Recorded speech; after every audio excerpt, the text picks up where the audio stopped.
Welcome to the module number 1 of this course, which is Introduction to AI on Azure. In this, we will see the following agenda. The first agenda is Introduction to AI. We will talk about what exactly is an artificial intelligence. What is the difference between AI, machine learning, and data science? In the second module, we will see the AI hosting on Azure Platform Service. In this, we will actually look into that what are the different services regarding to the AI which the Azure provides to us, how to use to find the solution of our problems. We'll continue with the lesson number 1, which is Introduction to AI.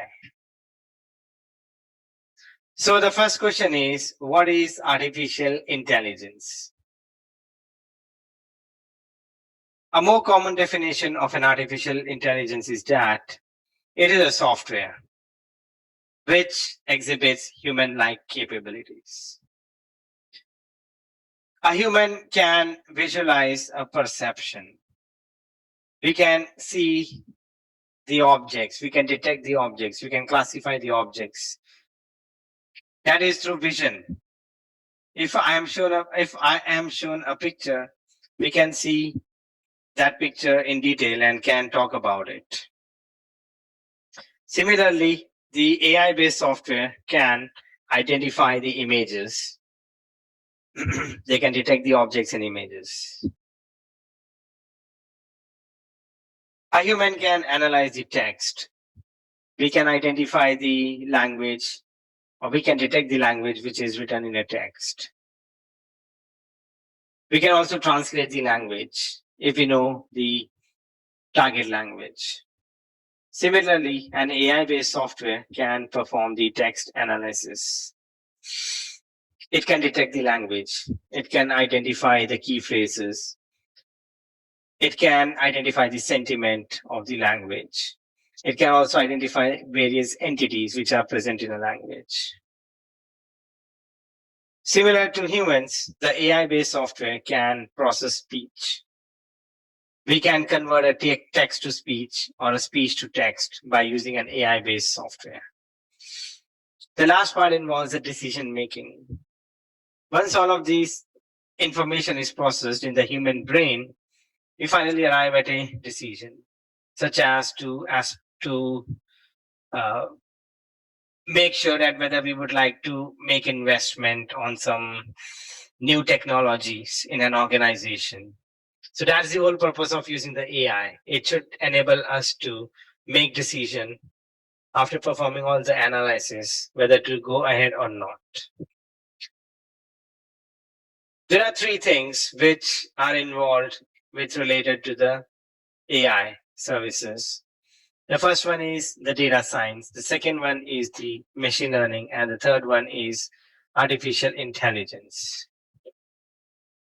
The difference between them is that artificial intelligence is a branch of computer science which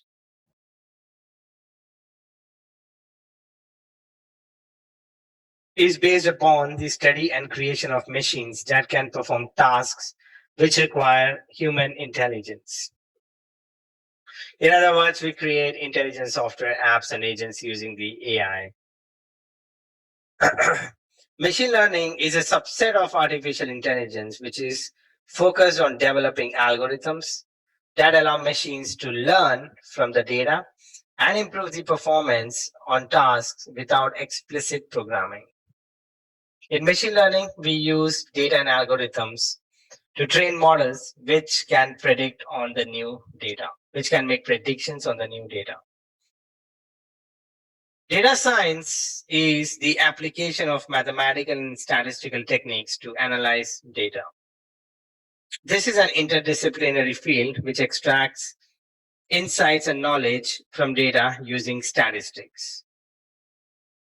This is an overview about the data science, machine learning, and AI. We will learn more in detail about the artificial intelligence. When we talk about the artificial intelligence for software engineers, there are some prerequisites which every software engineers must know. The first thing which they should know is the software development skills. Every software engineer should be proficient with the coding on famous programming on common programming languages such as C Sharp, Python, Node.js, Java. Then software engineers should also know how to consume the APIs, either by using the REST. Whenever we use the REST, we directly submit the request, which will generate the response back, and this happens in a JSON file. We call the service to an endpoint where the service is consumed. When we use the SDKs, there are actually the client application which are running behind the scenes, which actually submit the request based upon for the service which we want to consume. Software engineers should also be good with DevOps principle, such as how to version control the source.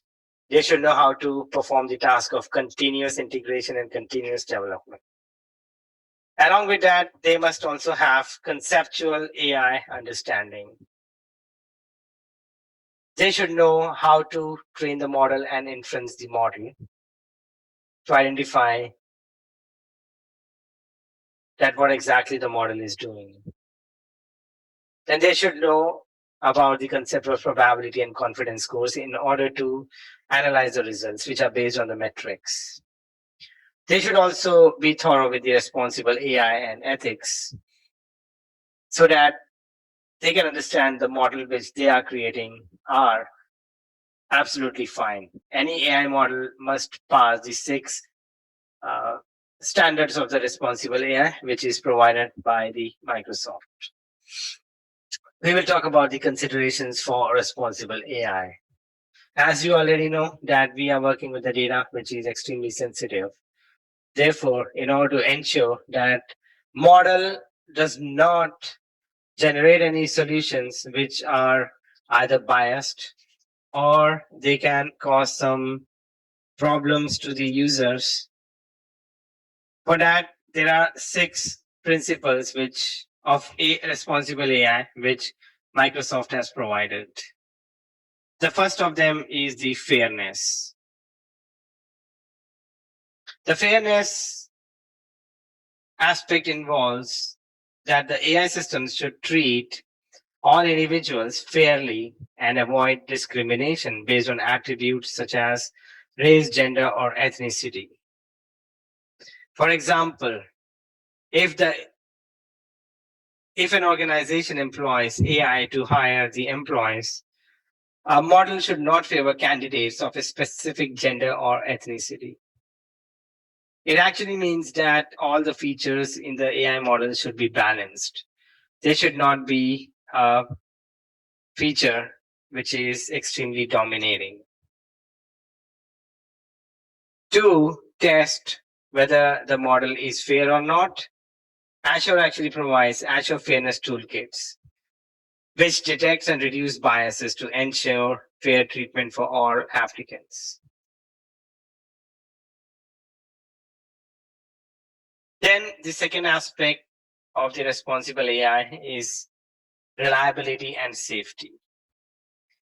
AI systems should function reliably, predictably, and safely under various conditions. For example, if we have created a self-driving car, which actually uses the AI system, the AI system should be tested rigorously to ensure it operates safely under various road conditions. The third aspect of the responsible AI is privacy and security. AI application should safeguard the user data and respect privacy and security requirements. AI systems should comply with privacy laws that requires transparency about collection, use, and storage of data, mandate that consumers have appropriate controls to choose how their data is used. Azure ML and Azure Platform can be used to restrict access to resource and operations by user account or group. We can also restrict incoming and outgoing network communication by using private endpoints and virtual networks. The norm to protect the data, which are extremely sensitive, such as password or username, is that Azure ML and Azure Platform encrypts the data in transit and also at rest. We should scan for various vulnerabilities. Along with that, we should apply and audit configuration policies. In order to make sure that the model complies with the privacy and security principle of the responsible AI, there are two open source packages which are provided by Microsoft. The first of them is known as the Smart Noise, and the other one is known as the Counterfeit. The next responsible AI principle is known as the inclusiveness. This involves that AI development should involve various diverse perspectives to avoid biases and ensure that technology benefits everyone. For example, in a language translation AI, developers should involve linguists and native speakers of various languages to prevent cultural biases. Now, because the AI models generate results on top of which the decisions actually are informed to the users, therefore, AI models should be transparent. The AI model should provide clear and understandable explanations for the decisions. For example,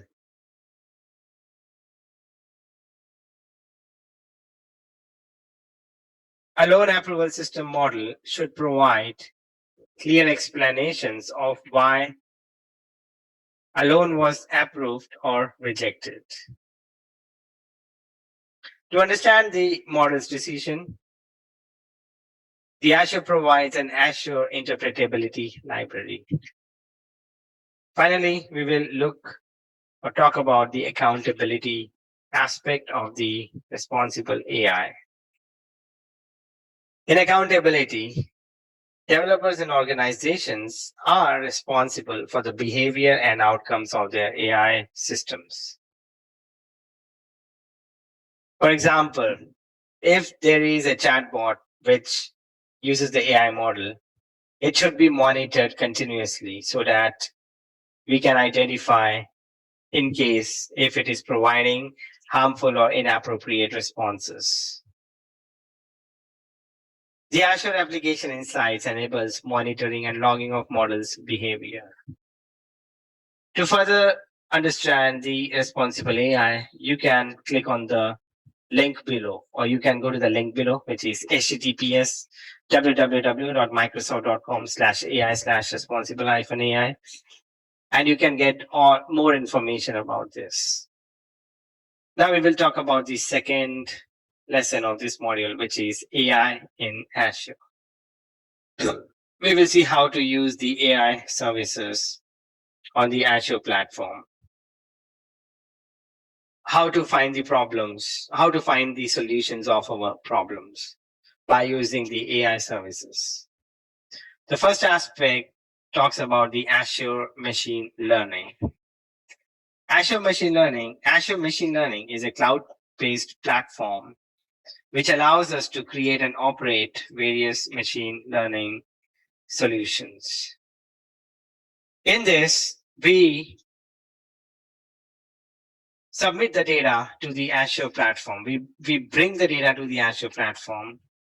Then we ensure that the data actually is transformed in our desired format and it is ready to be trained. After that, we submit a job and we perform an experiment. Once we are satisfied with the results after the model has been tested, we then deploy the model. As you can see that this is a continuous process because the data will keep on changing. So we need to ensure that we are working with the latest model and there is no discrepancy in the model's decision, because as the time will progress, the data actually will become less and less accurate because data keeps on changing. So we have to consider the design aspect for the ML ops, which is known as a continuous improvement or continuous integration and continuous development. This is from the aspect of the Azure machine learning. Azure machine learning helps us to train the data. This is a pre-step process for the AI because uh, in Azure, there are some models which already have been pre-trained. They all are machine learning based model, but they perform the solutions, but they are used to find the problems of general solutions.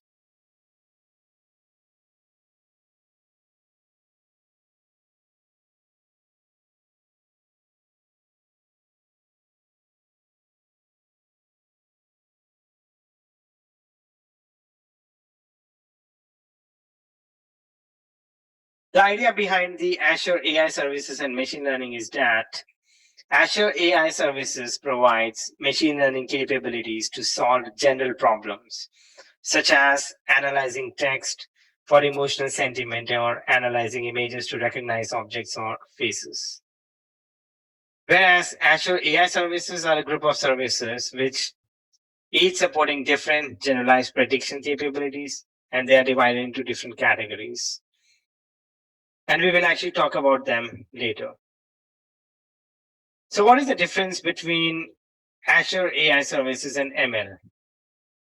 Azure AI services have pre-trained models and they bring data and algorithm together, which are available from a REST APIs or SDK. The services can be implemented within short duration of time, depending on scenario. Azure AI Service provides answers to general problems such as key phrases in text or item identification in images. Machine learning is a process which requires longer period of time to implement successfully. Maximum amount of time is spent on data collection, cleaning, transformation, algorithmic selection, model training, and deployment. Uh, Machine learning actually provides answers to highly specialized or specific problem. Now, there is a similarity between Azure AI services and machine learning also, the Azure machine learning. The end goal of both of these models is to apply artificial intelligence to enhance the business operations, but each of them provides this in a different manner. They cater to different audiences. Azure AI services are for developers who doesn't have any machine learning experience, whereas Azure ML is specifically tailored for data scientists. So Azure machine learning is used by the data scientists in case are they want to manage and optimize the machine learning solution. That's the difference between ML and AI. AI is meant for developers who doesn't have any machine learning experience. Now we will look about the Azure Cognitive Services. That what exactly is this and why is it used for the AI solutions? So Azure Cognitive Service is part of Azure AI Services. The Azure AI Services actually is combination of Azure Cognitive Service and the Azure Applied Services. Using Azure Cognitive Services helps the developers and organizations to rapidly create intelligent and cutting edge market ready applications out of the box and pre-built and customizable APIs and models. Examples include NLP for conversations, search, monitoring, translation, speech, vision, and decision making. Whenever we use these services, there is a pricing tier and billing, which depends upon the number of transactions which are sent by using the authentication info. The pricing tier, when these services are used, specifies maximum number of allowed transactions per second, the service features which are enabled within the pricing tier, cost for a predefined number of transactions. Many Azure AI services have free tier to be used to try the service. The Azure AI services can be used in different development environment. Azure and Azure AI services provides access to several development options such as automation and integration tools like Logic Apps and Power Automate. Deployment options such as Azure Function and App Service. Azure AI Services Docker containers for secure access.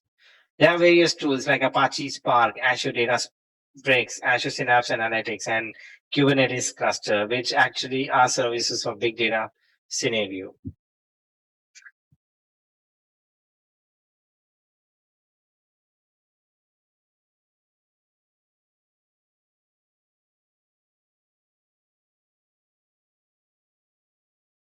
Now, as we can see that the Azure Cognitive Service is a pre-packaged AI services which can be integrated into solutions.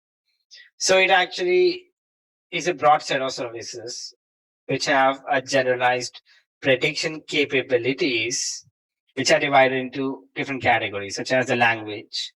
So by using the language, the apps can be processed. The apps processes the natural languages by using pre-built scripts to evaluate the sentiments, as well as we can perform a full text analysis.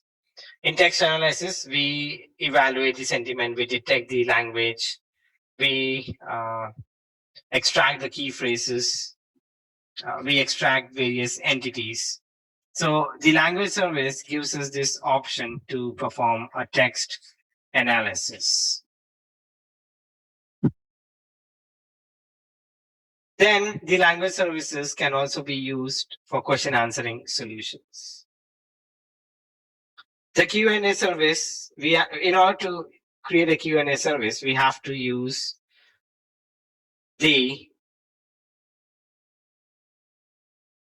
language solution, which is specially meant for that. So the Q&A is actually built on top of the language service, but we customize the model to create this Q&A solution. Then the language service can also be employed for translation, in which a text in a particular language can be translated to another language. From the source language, we can convert them into target languages, and this can be done on more than one languages. The text can be converted into more than one languages. So this is actually one-to-many service which is available to us. Then the second aspect or the second category of the Azure Cognitive Services involves the speech. This is the usage of speech APIs. We can either use the REST APIs or the SDK, but there are speech APIs which are employed behind the scenes, which can be used to convert a speech to text, convert a text to speech, translate the speech from source language to the target language. Along with that, we can recognize the speakers. Then the third thing is known as the vision. This is the vision service. This is the third category. In this, there are two services which are provided by the Azure Cognitive Services. One is known as the computer vision, and the other one is known as the custom vision. The computer vision is a pre-trained model on 10,000 images. By using the computer vision, we can perform an image analysis. We can identify we can extract the description of an image. We can identify the tags of an image. We can locate a face in an image. We can create a bounding box. Then we can also perform a full video analysis by using the vision service. We can extract custom insights from a video. The videos can be grouped into various timelines. We can identify the speakers. We can also identify the sentiments of the speakers who are speaking in the videos. By using custom vision, we can perform the task of image classification and the object detection. In order to do this, we have to train a model on the custom vision studio and then deploy it. We can also do this through an SDK. Then we then the third category inside the vision actually is a face analysis. So by using the face API, we can perform a full facial analysis. Custom vision can only help us to locate and detect an image, but we cannot perform a facial analysis like identifying the tags of an image, identifying if there are any glasses on image or the image emotion of image, if the image is blurred, etc. That can be done only by using the face API. Also, we can read the text in images and documents. Again, this falls under the category of computer vision. And in that, we use a read API.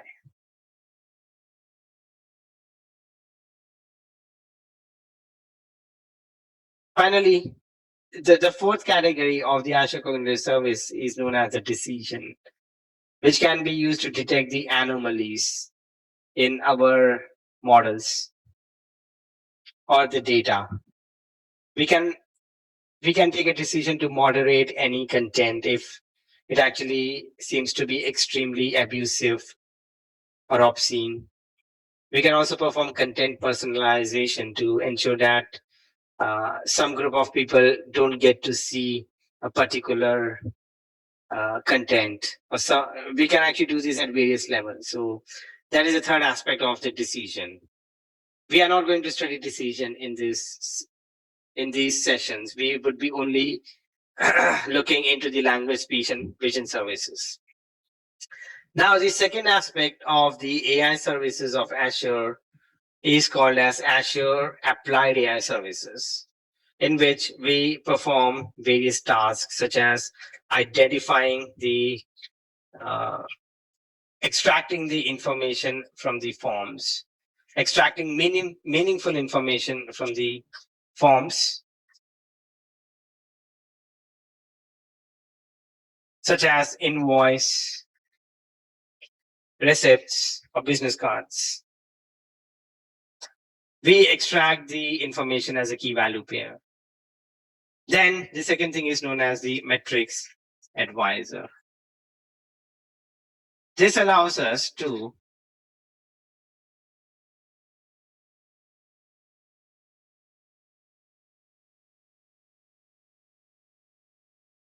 the metrics advisor actually helps us to identify various metrics which are related to the Azure AI services, such as usage amount, or in case if there has been some changes in any resource, to diagnose any problem. These are the different metrics which are usually provided under the metrics sections. The third feature is video analyzer for media. In this, we perform a full video analysis. This again involves the things such as identification of the speakers, finding out the brands and logos from the videos, sentiments of the videos, translation, etc. Then the fourth aspect of the Azure Applied AI service is known as the immersive reader. Immersive readers allows the Azure Cognitive Search services to be used as the REST endpoints to consume the model. Then we will look into the bot service. So bot actually is a conversational AI, which is used not only for question answering, but also to get a specific information by engaging in conversation. We can also add cards and images to the bot And we can also prompt the bot for some more questions. We will see that what are the different design techniques of bot, or what are the design considerations. And finally, the cognitive search, which is used to extract key information which we are looking for through the use of indexes instead of performing a full scan. The Azure Bot Service. So the Azure Bot Service is a cloud service to deliver conversational AI solutions. To use the bot service, the users connect to the bot through various channels, such as either through a client SDK or a program such as REST APIs, through an email, or through a text-based chat such as Teams, apps, etc. The bot does a conversational update that a user has joined, and it will send the response is equal to 200 OK, which is actually at its own end, but bot actually will greet us. And after that, we can actually engage in a conversational, we can engage in conversations with the bot. So that happens on the basis of the artificial intelligence. There are many kinds of bot, such as an empty bot. It actually contains nothing. Then an echo bot, which prints out whatever we are typing. So we will see more this in the detail when we will be talking about the Azure bot services. Then the Azure Cognitive Search. So this is an AI enriched indexing which is used to search and which is used for searching and mining the knowledge. We mine huge amount of information, and we use the indexes to look for some specific information from the data. As you can see, the data actually is huge. It is growing in petabytes, and it is extremely tough for the organization to handle these kind of data. It is not easy to locate the information which we are looking on, and we want them to happen in the quick time. So instead of that, we use the Azure Cognitive Search services, which actually first cracks the document, and various fields are extracted, which are actually stored in a JSON file. Then we perform the then we actually add the skills such as languages or the such as languages, sentiment, key phrases, entities. So these are different skills which are actually extracted and stored in a JSON file. Then we start the process of the indexing. So the indexing creates the indexes. It actually manages the indexes. Not only it creates, but it updates them in case a new skill has been added. And then the user submits a response, such as he actually would like to identify the reviews of the hotels in London whose sentiment are positive. So this is the sort of the query which will be mapped on the Azure Cognitive Search, and it actually extracts all the data and gives us the response. So this actually helps for a faster retrieval of the data. That's the purpose of using an Azure Cognitive Search. With this, we have ended the first lesson, which is Introduction to AI on Azure. Now we will have a quick knowledge check. So the first question is, which of the following best describes the predictions made by a machine learning model?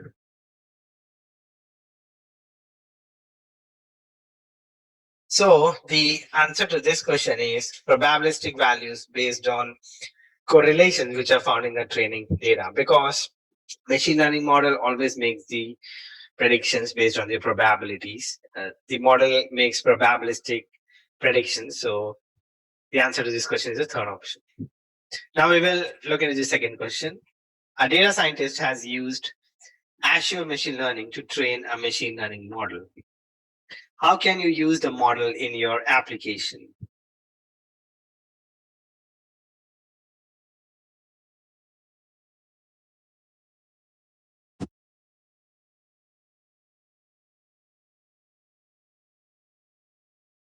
So, because the data scientist has used the Azure machine learning, it means that he's using a platform. Once the model has been trained on an Azure machine learning, it needs to be deployed, which means that it has to be used as a web service to be consumed. So the answer to this question is use Azure machine learning to publish the model as a web service. Final question. You want to index a collection of text documents and search them from a mobile application. Which service should you use to create the index? To create the index, we use the service known as Azure Cognitive Search.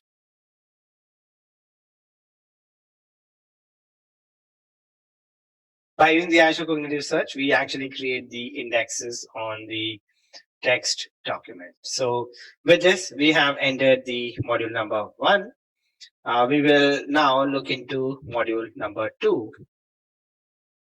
The module number 2 talks about developing AI apps with cognitive services.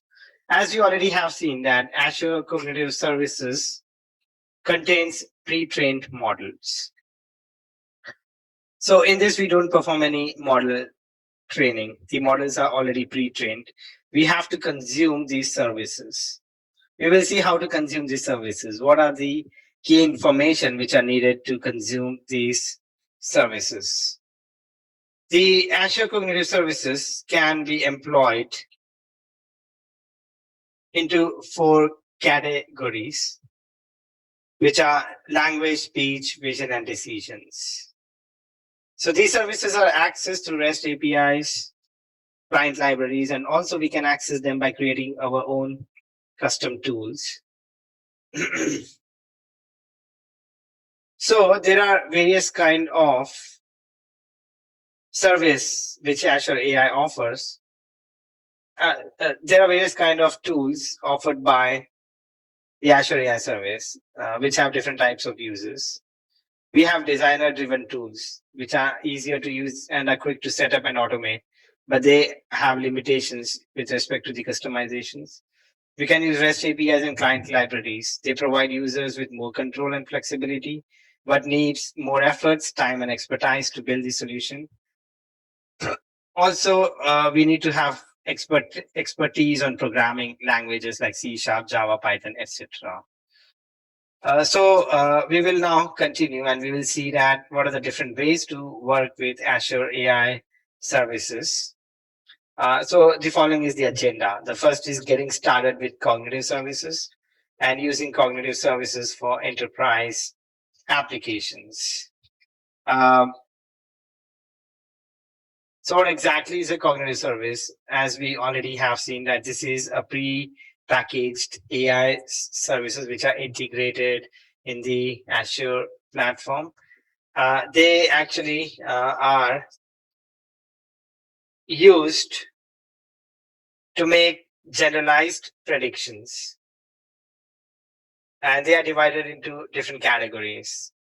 The first one is known as the language. It allows apps to process natural language using pre-built scripts. We can evaluate the sentiments, we can detect the language, we can translate the text. So these are the different language services which it provides. And the other category is the speech. So we can convert speech into text and text into natural sounding speech. So we can perform translation from one language to another and enable speaker verification recognition. And the third one is a vision. So we can recognize, identify, caption, index, and moderate pictures, videos, and digital ink content. Before we actually continue on how to create a cognitive services resource on the Azure portal, I would like to tell you that when you have to use the Azure AI service, we can use the Azure AI service when we want a generalized solution. These solutions can be accessed either from a programming language, REST API, or a programming language SDK.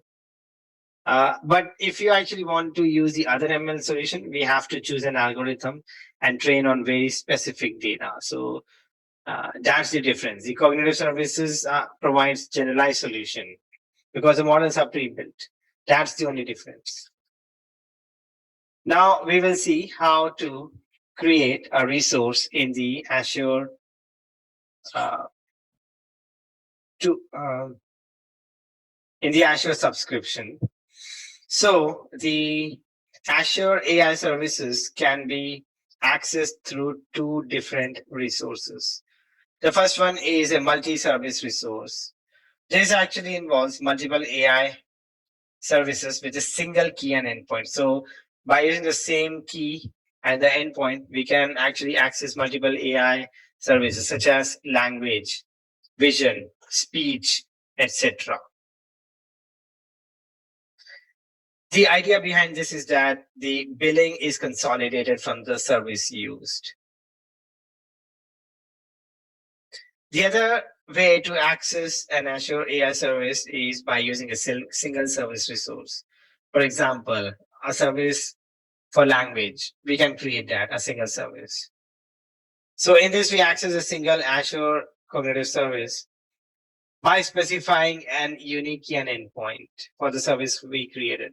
So the keys and endpoints remain unique for that service for which it has been created. We cannot call the other services, such as this key and endpoint for the language service cannot be used in the speech service. For that, we will have to specifically build a different speech service. So the multi-service option actually allows us to use a single key and endpoint. So it definitely helps a lot if we are actually going to perform the task of the development, because the billing actually gets consolidated, whereas single service resource will actually be consuming a lot of transactions.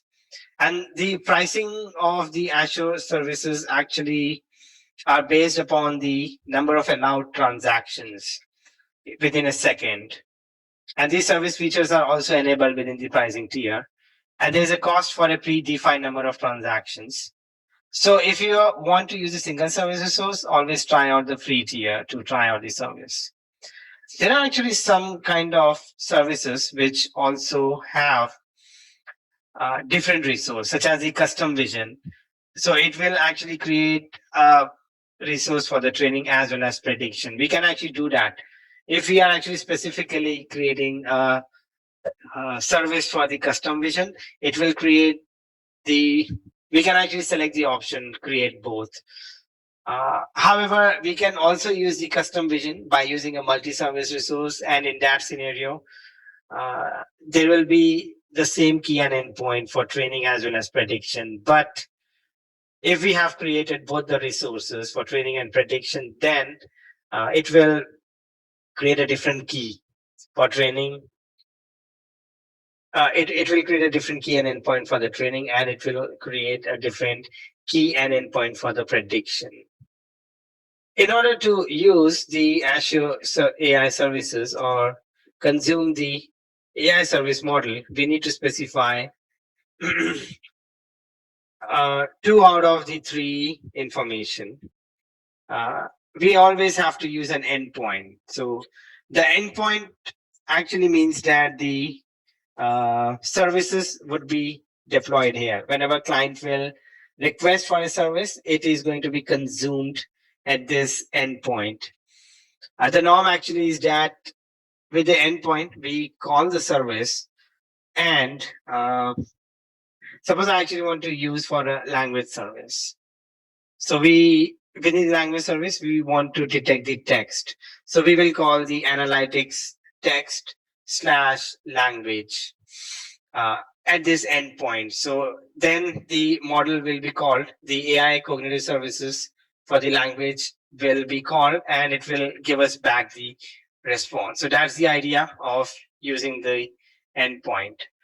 Keys are generally used the key is an extremely important component because it actually authenticates the client. Until and unless the client is not authenticated, they will not be able to use the services. Some resources also needs location, such as the language translator. We don't specify an endpoint because there is an endpoint which actually is already given to it. We use the location. So location means the data center in which that resource is provisioned, and some SDK clients requires the location also. There are two ways to consume the cognitive services. One is via the REST APIs. In this, we directly send the request through a REST format. In this, we actually submit an HTTP request. That actually would look something as like this. We have this endpoint, and then there will be an URL in which the service which we want to call is mapped, which is then submitted by the client through an HTTP mechanism at that particular resource endpoint. And we include the key in the header, then the input data in JSON format. We also include the specific schema. So the specific schema actually varies by service and method. For different services, the schema would be different. Once the request is submitted to the Azure Cognitive Service, it then generates the response, which is our desired output. The other way to use or consume the cognitive service is by using the software development kits or the SDKs. These SDKs abstract the REST interface and they contain the runtime libraries. There are multiple SDKs for each service, such as .NET, Python, Node.js, Java, and others. In this scenario, by using the SDK, we are submitting a request, but this actually happens through an interface. There is no direct REST APIs which will be submitted through the HTTP, but instead there will be a package which submits the REST API to the Azure Cognitive Service as a request, and the response is sent back. So we return an object because we are not going to generate the results directly, but an object is returned, and from there we extract our desired response. So this ends the lesson number 1. In order to get understanding on how to use the cognitive service, this is the first lab which you would be performing, which is getting started with cognitive services. You would be performing 3 tasks. The first one is provision a cognitive services resource on your Azure subscription. For that, you will actually have to either search cognitive services on the search bar or click on create a resource. And on the left-hand side, you have to click on the AI plus ML, then search the marketplace, and in the marketplace type cognitive services, and you will actually get various options, and you have to select the cognitive services. So you can either create a multi-service cognitive account or a single service cognitive account. After that, you will have to use a REST interface. So there is actually a code which is written in the first lab. You would be using a REST interface in which, by using the keys and the endpoints, which you have to pass in the configuration file. So the code provided are in 2 languages, which is a C# or Python. You can use any one of these.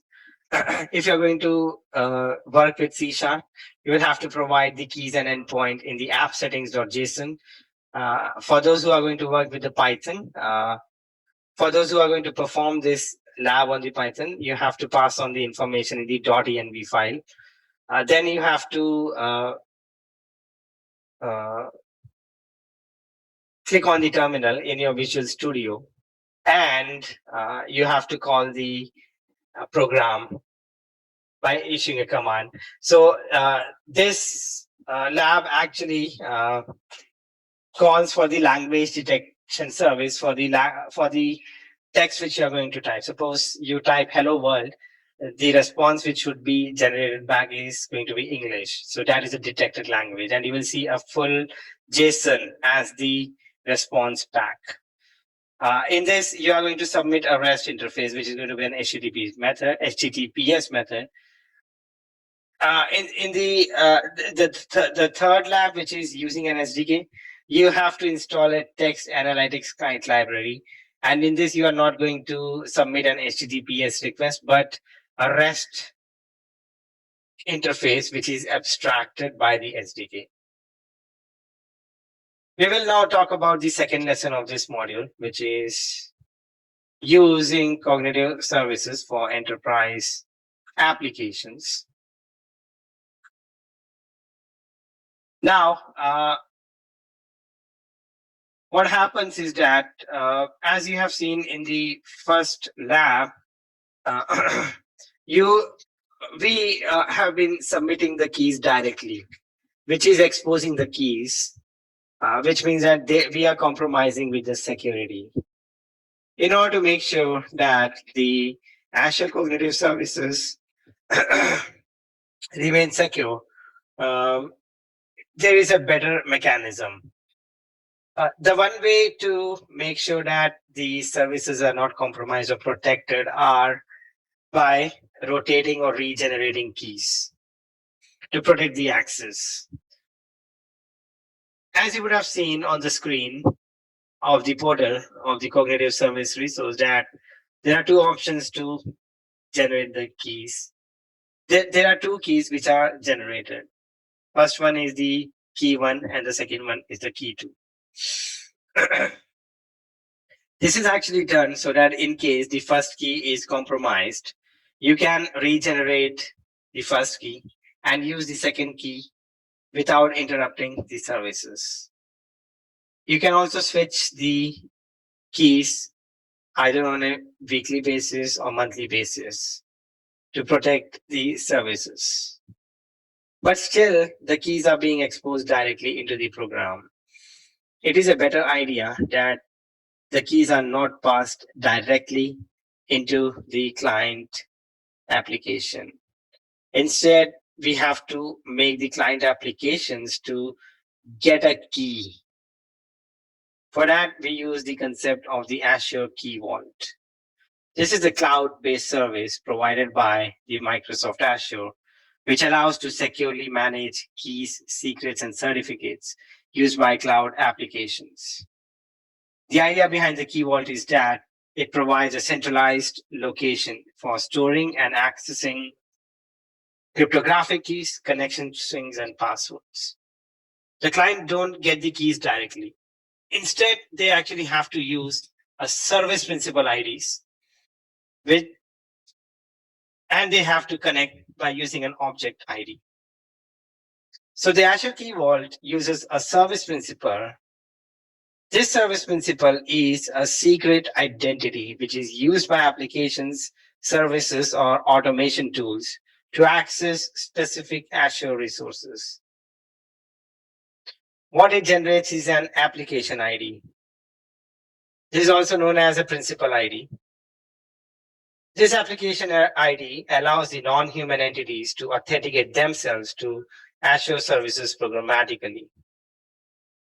When a service principal is created, it is assigned a client ID and a client certificate, which it uses to authenticate itself. So the idea behind this is that the key is not passed directly into the client code. Instead, the app has to retrieve the key from Key Vault by using the principal ID with which it accesses the Key Vault. So the application obtains an access token from Azure Active Directory by providing its client ID and the client secret or certificate during the authentication process. This access token is then used to prove application's ID when accessing the Azure service. That is how we can make the cognitive services extremely secure, because the application have to use the service principal ID to get the keys, which are stored as a secret in the key vault. In order to understand this better, you will be performing the lab, which is manage cognitive services security. In this, there are two tasks which you would be performing. The first one is to manage the authorization keys. The moment you provision a cognitive resource, there will be a key there.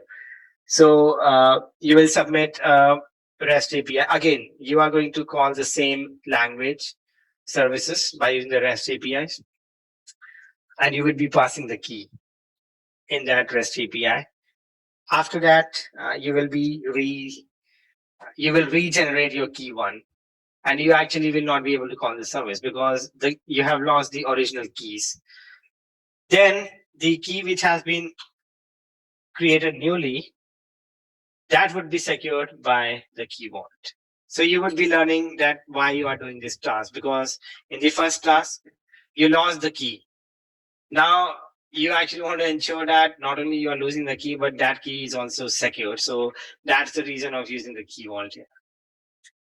We will talk about the monitoring the cognitive services activity. So the cognitive services can be monitored for the different options. The first one is the alerts, which has to be monitored.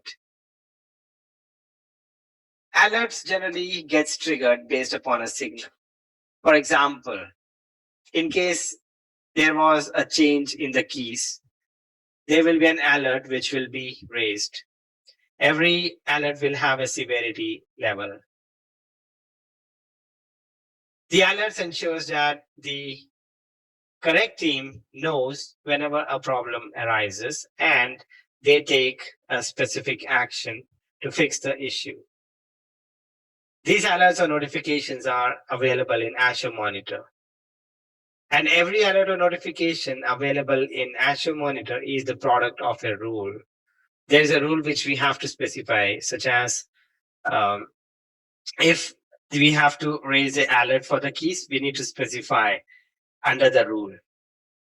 Then the second aspect of the cognitive services monitoring is known as the metrics.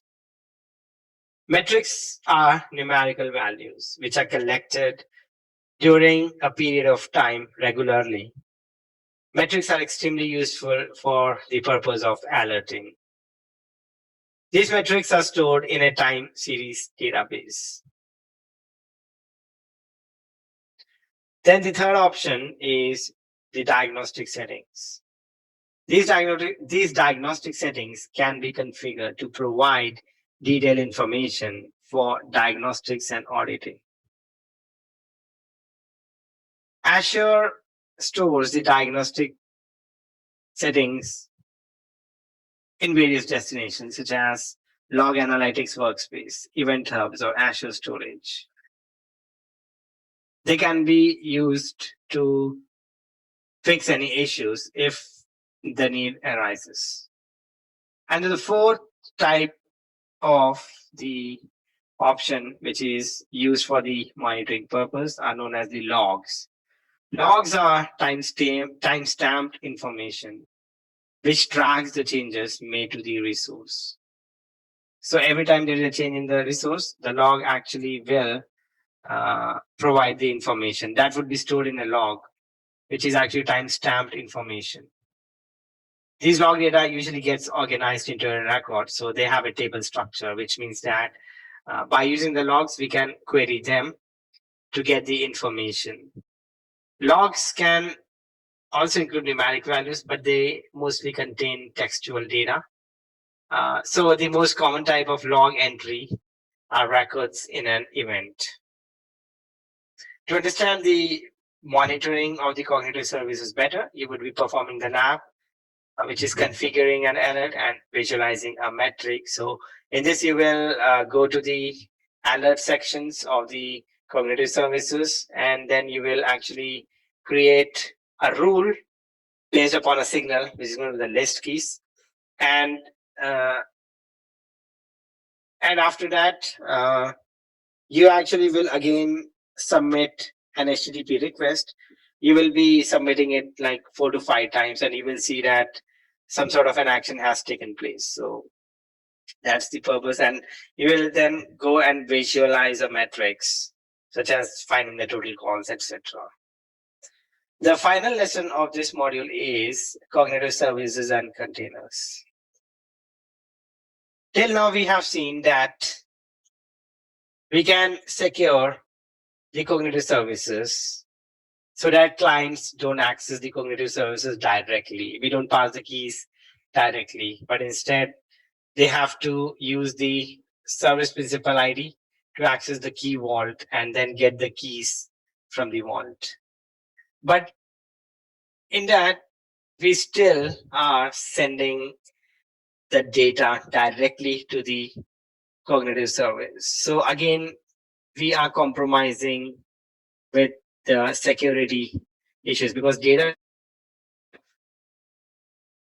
The purpose of using a Docker container is that instead of sending the data directly to the Azure Cognitive Service, we send the data to container. These containers are Docker images which are pulled. There will be a service for language detection, so that image would be pulled. We submit the data to container instance.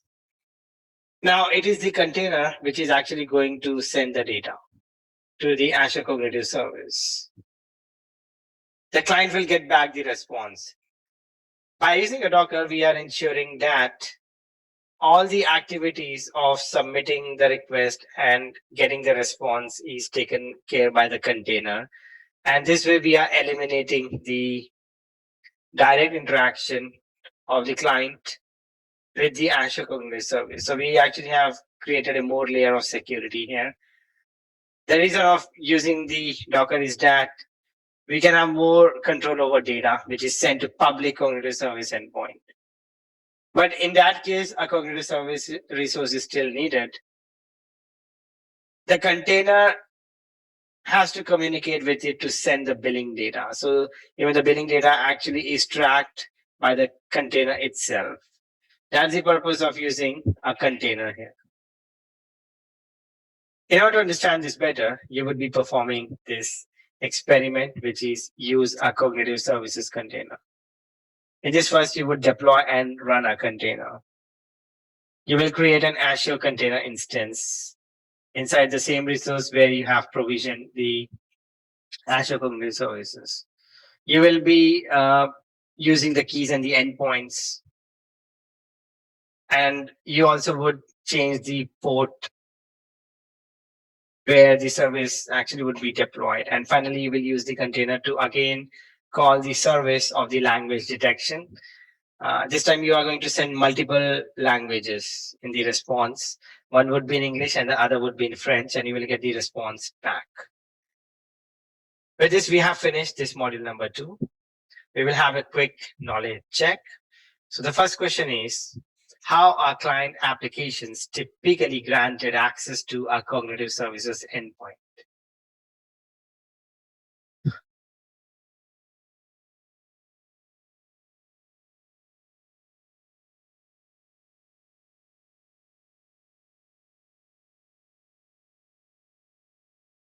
The answer to this question is the first option, that the user must specify a valid subscription key for the Azure resource, because the cognitive service endpoint can be accessed by the client application through a key. The second question, you want to keep track of how often the subscription keys for your cognitive services resources are retrieved. What should you do?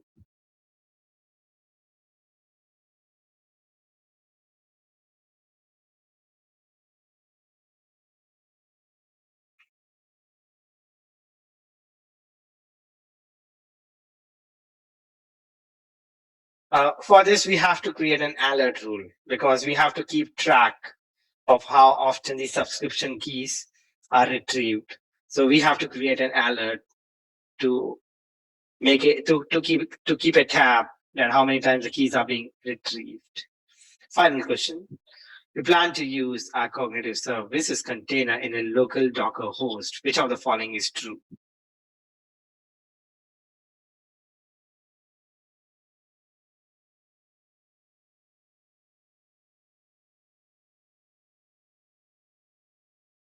This actually is that the container must be able to connect to the Azure resource endpoint so that it can send the usage data for billing. With this, we have finished the second module. So the third module is about getting started with natural language processing. This is an Azure Cognitive Service. This is an language-based Azure Cognitive Service, which allows us to analyze the text and then translate the text. By analyzing a text, we can identify a lot of information. For example, the language in which that text is written, the key phrases from the text, the sentiment of the text, the entities which are present in the text. Along with that, by using the language service, we can also translate a text in one to many languages. So let's continue. The following is the agenda. The first one is to analyze the text, and the second.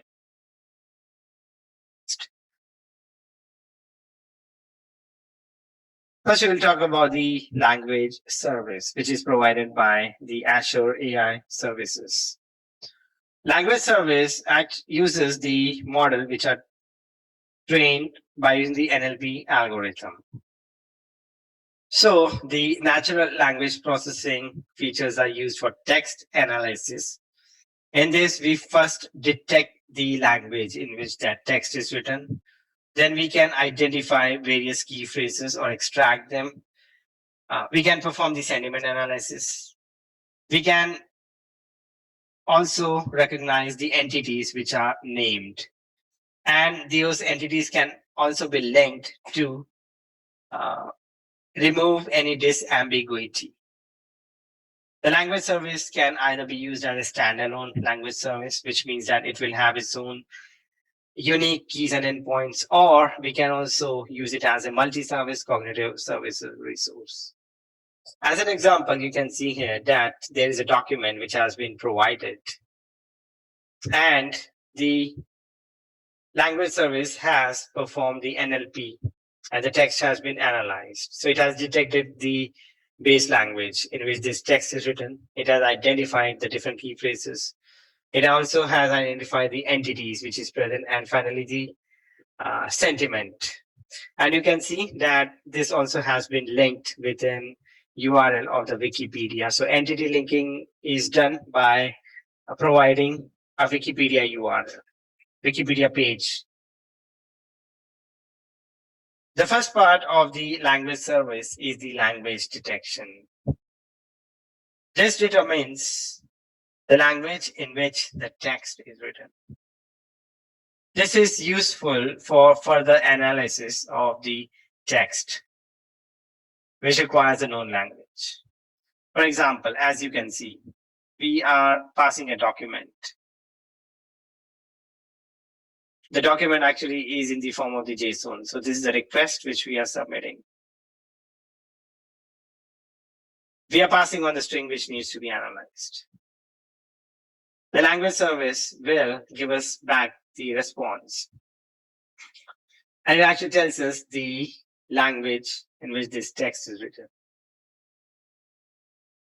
Along with that, it also sends us back the international standard organization name, which is in the database, and the confidence score, that how much probability is that this language is English. So we can detect multiple languages. The second part of the language service is the key phrase extraction. It allows us to identify the main talking points of the text. This is extremely useful when we are working with larger documents. In this example, as you can see, we are going to call the key phrase servicing.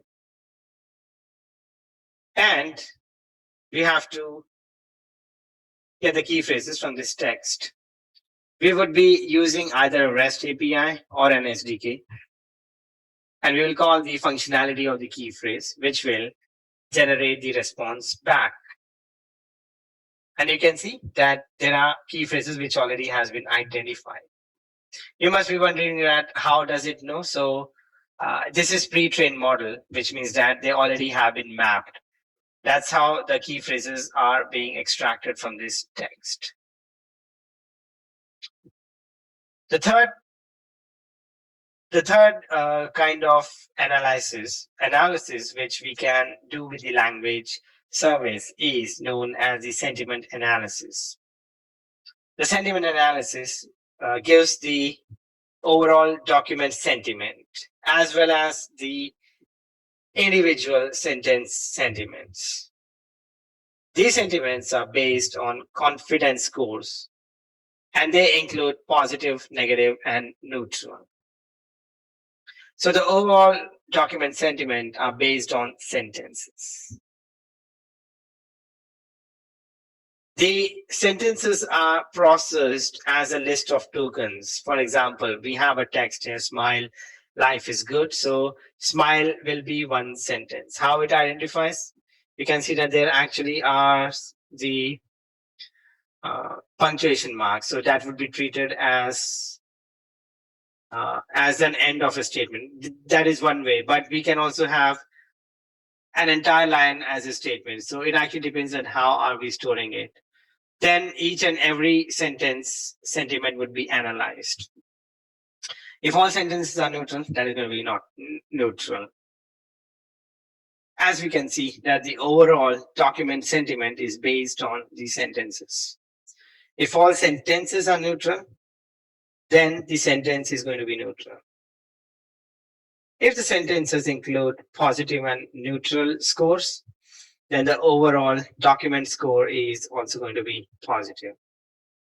But if the sentence scores are negative and neutral, then the overall document sentiment is going to be negative.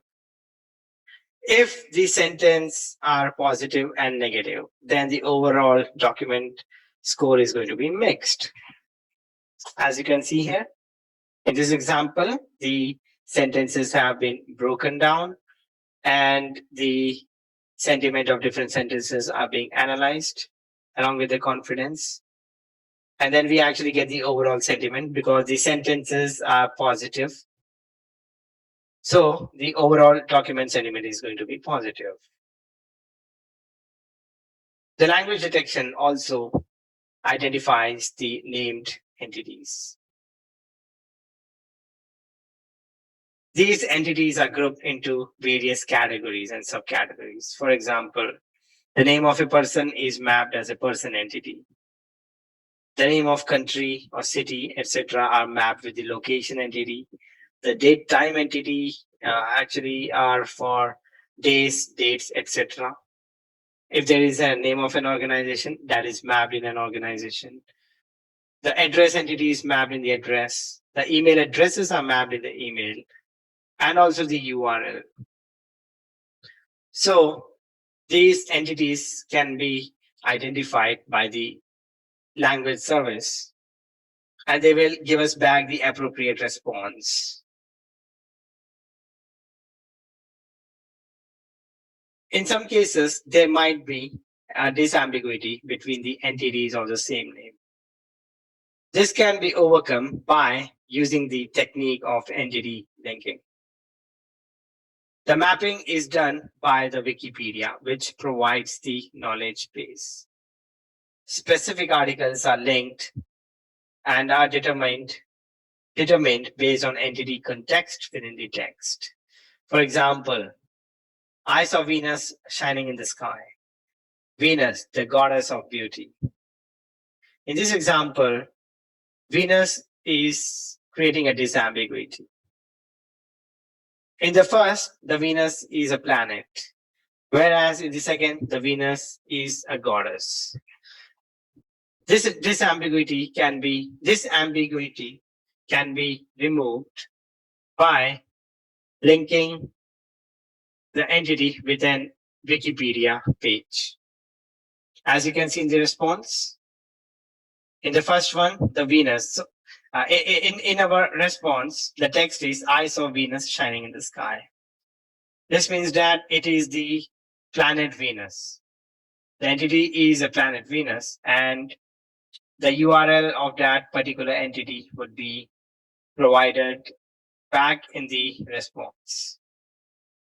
In order to understand the text analysis, there's a lab in place, and you would be performing these 5 different activities by using an SDK.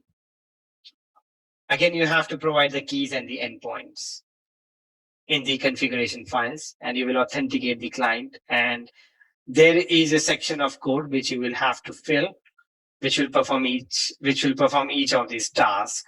And you will actually understand that how the text is analyzed using the language service. The second lesson of this module is translating text. You will see how to translate the text into different languages. As you can see, the translation is done by the translator service. In order to perform the translation of any text, first we have to detect the language. The translator service is a multilingual text translation REST APIs. It performs the task of the language detection. Then the text can be translated from the source language which has been detected to multiple languages. We can also perform the script transliteration, in which the text is not translated, but instead it is written in a different script. The translator service can be used either as a standalone translator service, which means that it will have its own keys and endpoints, or a multi-service cognitive services resource. In the translator service, we don't provide the endpoint. We only provide the keys and the location. The translator service is used on an endpoint which is provided as the api.cognitive.microsofttranslator.com. As you can see, we are submitting a language. We are submitting a text in the Japanese language. We are calling the translator service. The translator service will detect the text, will detect the language of the service. It will translate. We have provided the option to translate it in English and French. And we also have called the transliteration. This is how the task of detection, translation, and transliteration can be performed by using the REST APIs. The endpoint which is used for the translator service is api.cognitive.microsofttranslator.com. We call the detect service to detect the language. And the language in which this text is written gets detected. To perform the translation, we have to call the translate method on the same endpoint.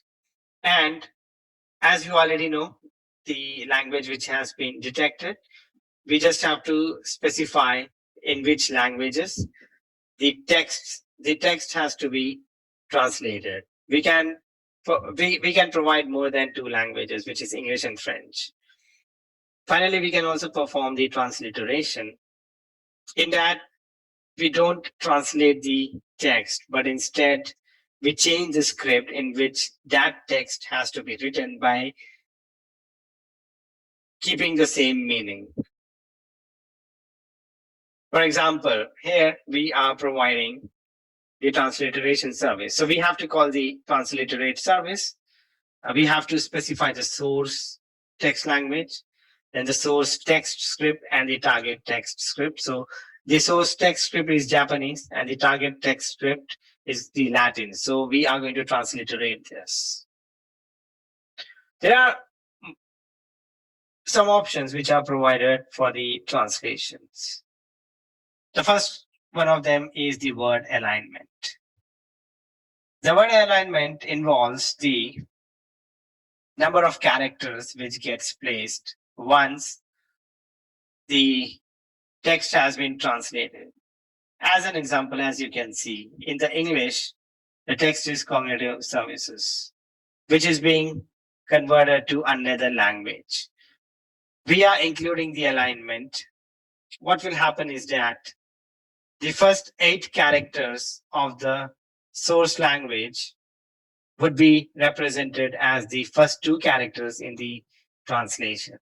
Similarly, the characters from 10 to 17 in the source language would be represented by the characters 2 and 3 in the translation. So this helps us to identify that what are the different characters representing when the text is getting translated. Then we can also include the option to find the length of the sentence. This will provide the length of the sentence from the source as well as the target. For that, we have to include sentence length. We need to enable the sentence length equals to true.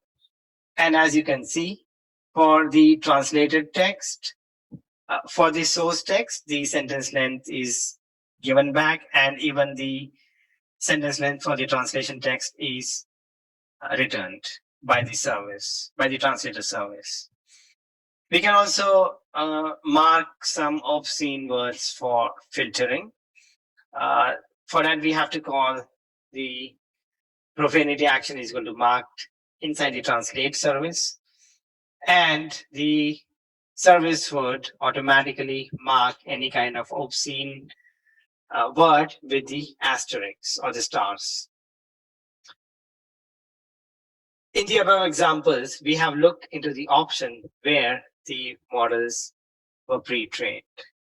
But if we want to create our own model for the purpose of the translation, we have to use the custom translation. For that, we will have to go to the custom translator portal. We need to link the workspace with our translator resource. We will create a project. Then we have to upload training data files. We have to train a model. Once the model has been trained, it needs to be called by using the translator API, in which we have to specify a category parameter with the project category ID. In order to understand the translate service, there's a lab which is in place. The lab name is translate text. In this, you will use an API. You will provide the keys and the location of your Azure Cognitive Service, and you would be performing the task of the translation. So first you will detect the language, and after that you will call various methods which we have learned above for the text translation. With this, we have finished our module number 2. We will have a quick module review. The first question is, how should you create an application that monitors the comments on your company's website and flags any indication that customers are unhappy?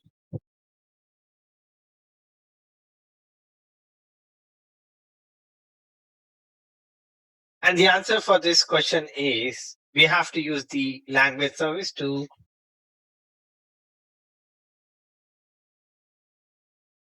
perform sentiment analysis for the comments, because we have to identify whether the customers are unhappy or not. Second question, you have analyzed text that contains the word Paris. How might you determine if this word refers to the French city or the character in Homer's The Iliad?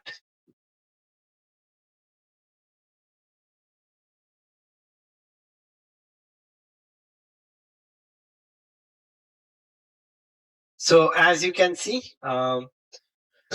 this word contains the Paris, and we have to disambiguate it. So for that, we have to extract the linked entities.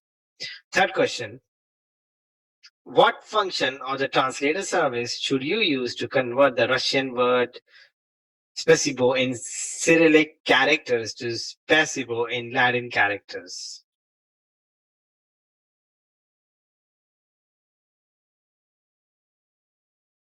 The answer to this question is transliterate, because we have to convert the characters from one language to another, but we have to keep the meaning change.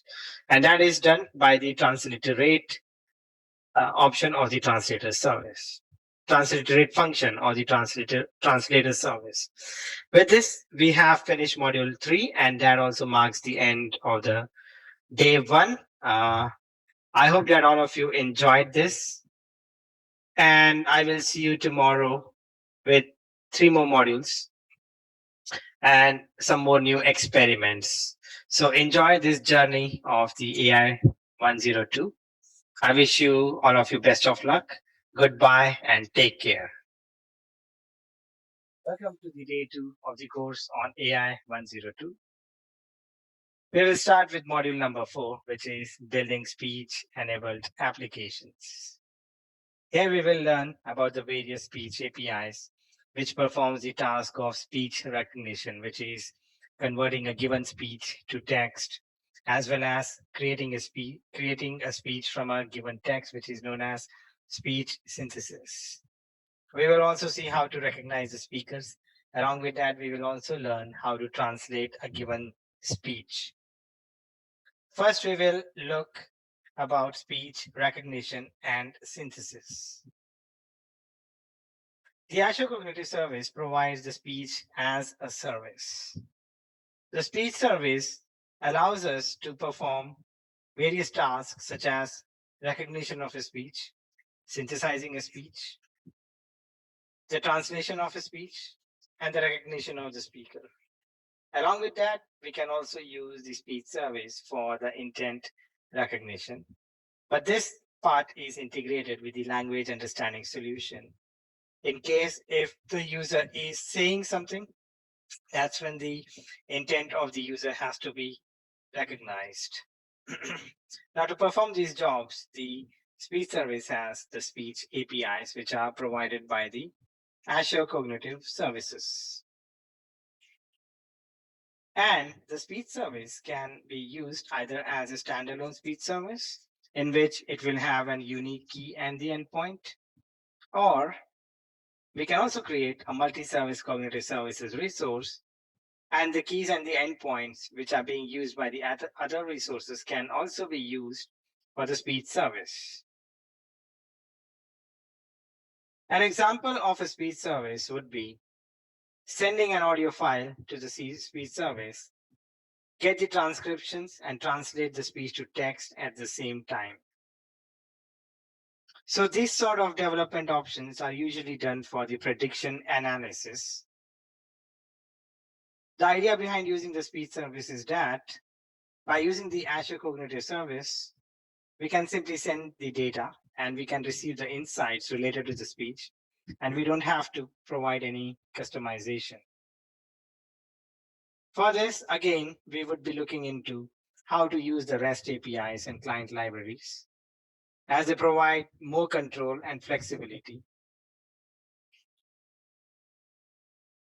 So we will now continue about the speech to text, which is known as speech recognition. This service of speech to text can be used in 2 ways. Either we can use the REST APIs, in which we can send the response, in which we can send the request directly by using the REST service, by calling the endpoint where the service has to be consumed, and we will call the method of the speech, which is the speech to text.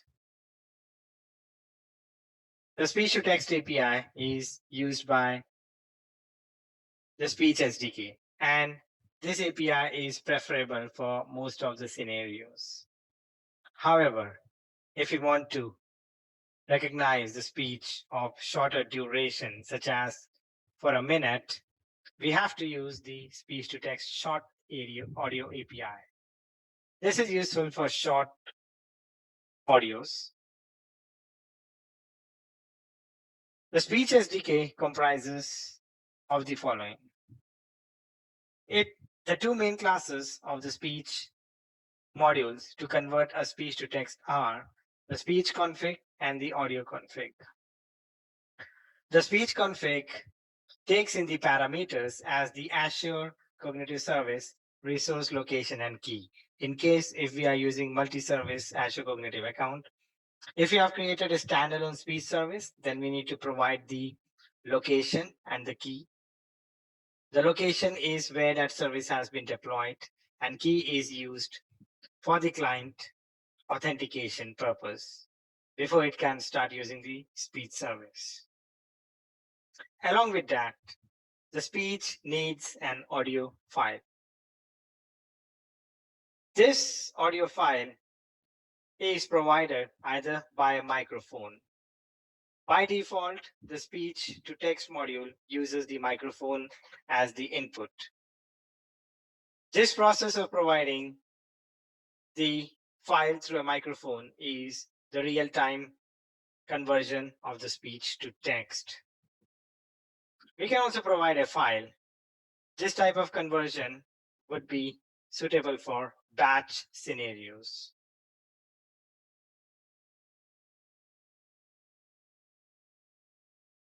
The audio config file takes in either the microphone, voice, which is by default, or it can also take a file as an input. The objects of these two, speech config and audio config, are then passed in as the parameter of the speech recognizer. It is a speech recognizer client which provides the authentication to the speech service.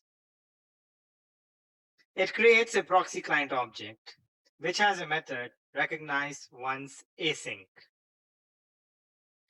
Once the given speech has been processed, the recognize once async generates the result. The result is a JSON file and it includes the following parameters. The first parameter is the duration of the speech which has been recognized. In other words, it is the length of the speech. Offset in text, in case if there was any gap while the speaker was saying, or he was muted for some time, that would be listed down here. The properties of the speech. The properties of the speech contains the information about the speech. The reason. This is one of the most important parameter of this JSON file. Reason for result includes whether the speech has been converted to text successfully or not. If the speech has been recognized, then the reason is recognized speech, which means that the process is successful. But if the speech was not converted to text, there is no match. That process has failed. It means that the speech has not been converted to text. Cancel means that the speech did not even process because there was an error and this needs to be fixed. This needs to be resolved. Along with that, there is a field called result ID, which is a unique ID for that particular speech. This is helpful to query the results. If you want to identify that which speech have been converted, we will use the result ID section. Finally, the text. If the reason for result is recognized as speech, it means that the speech has been converted to text. So we get the transcript of the recognized speech and the output will contain the text of the speech which has been spoken. The second part of the speech service is text to speech. This is also known as the speech synthesis. In order to do this, there are two REST APIs. The first one is known as the text to speech API. This is suitable for most of the scenarios. In case if we have large volumes of text and we want to convert them to audio files, we use the text to speech long audio API. This is suitable for batch processing.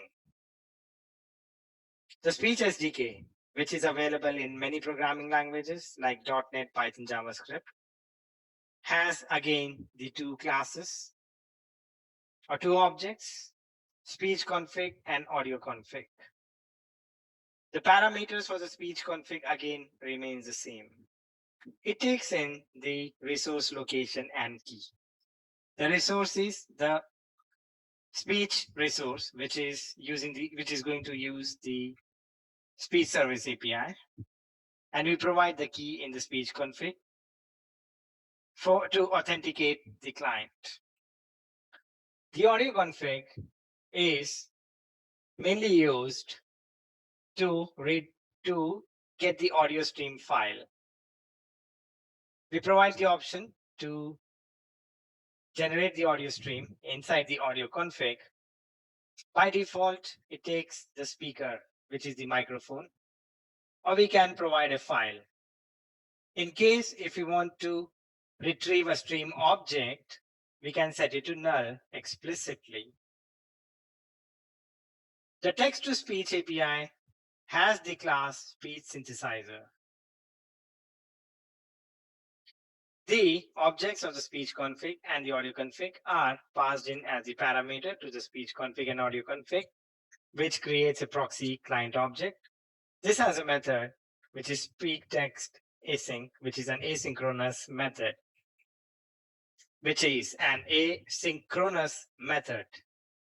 It generates the following output.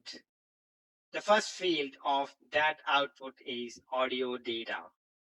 This contains the audio stream.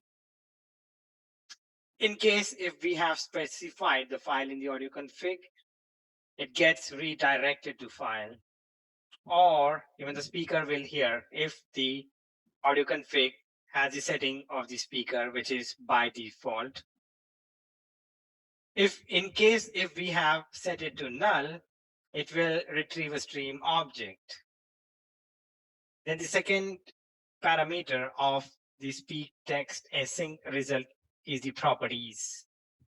It includes the metadata or the information about the text which has been converted to speech.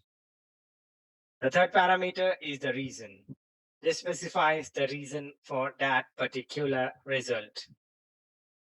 If the speech synthesis is successful, it will say the reason, it will mention the reason as synthesizing audio completed.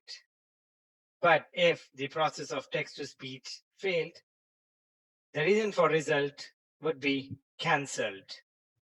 Cancel means cancelled. If it is cancelled, if the reason is equal to cancelled, it signifies that there was an error which needs to be fixed or resolved.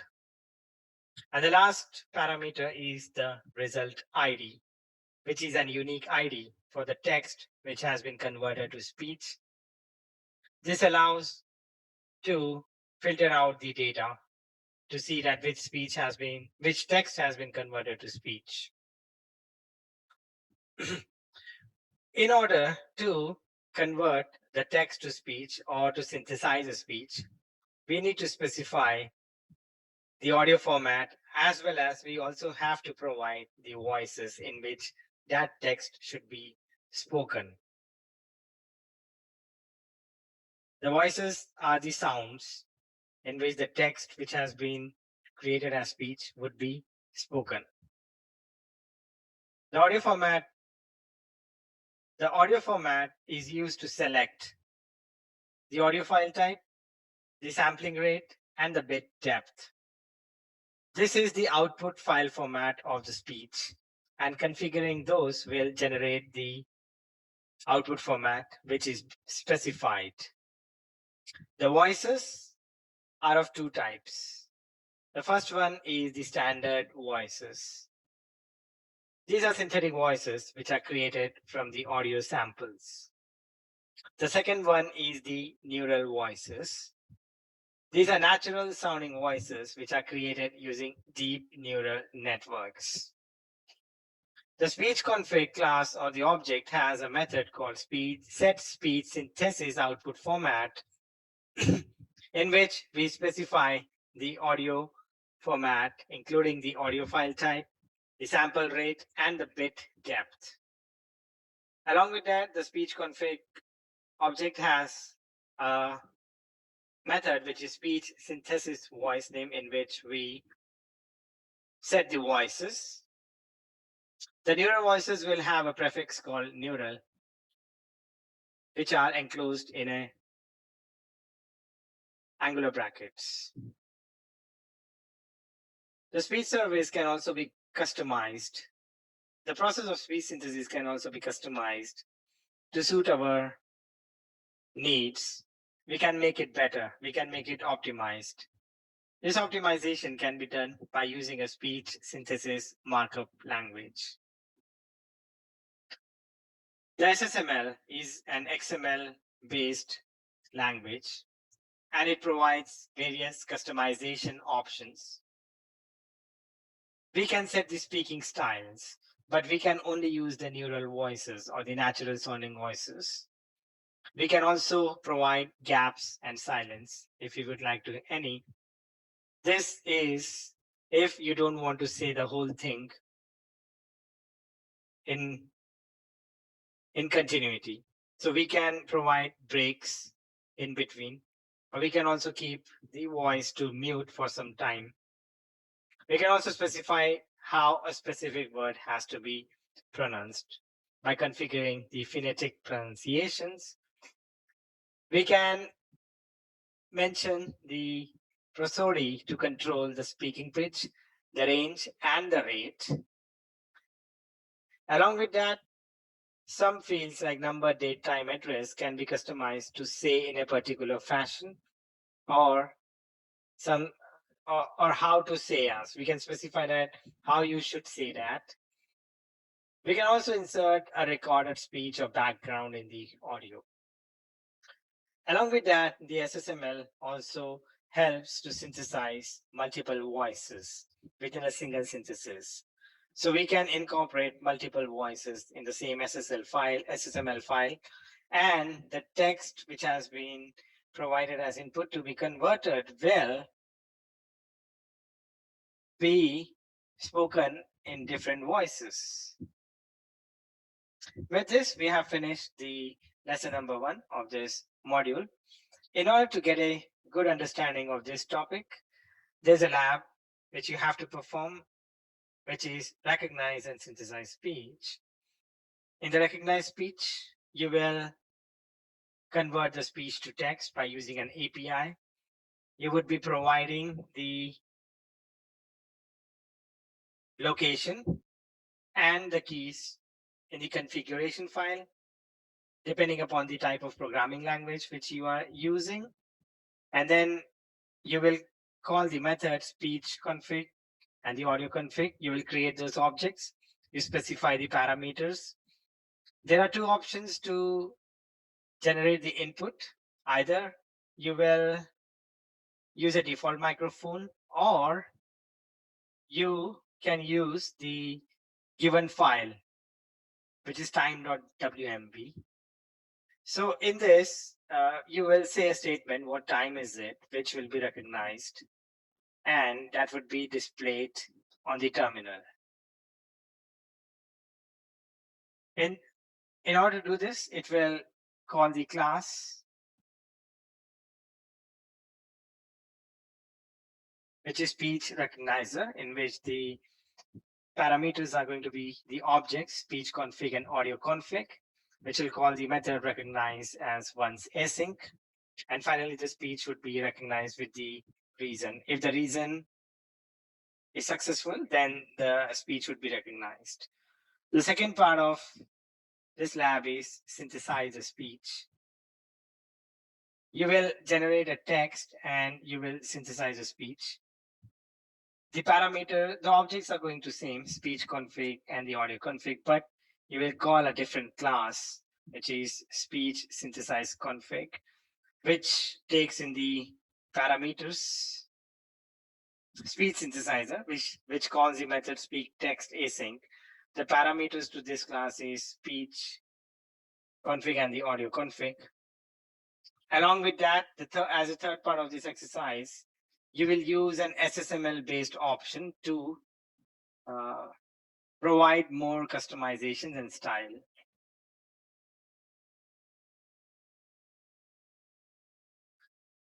So with this, we have ended this lesson of this module.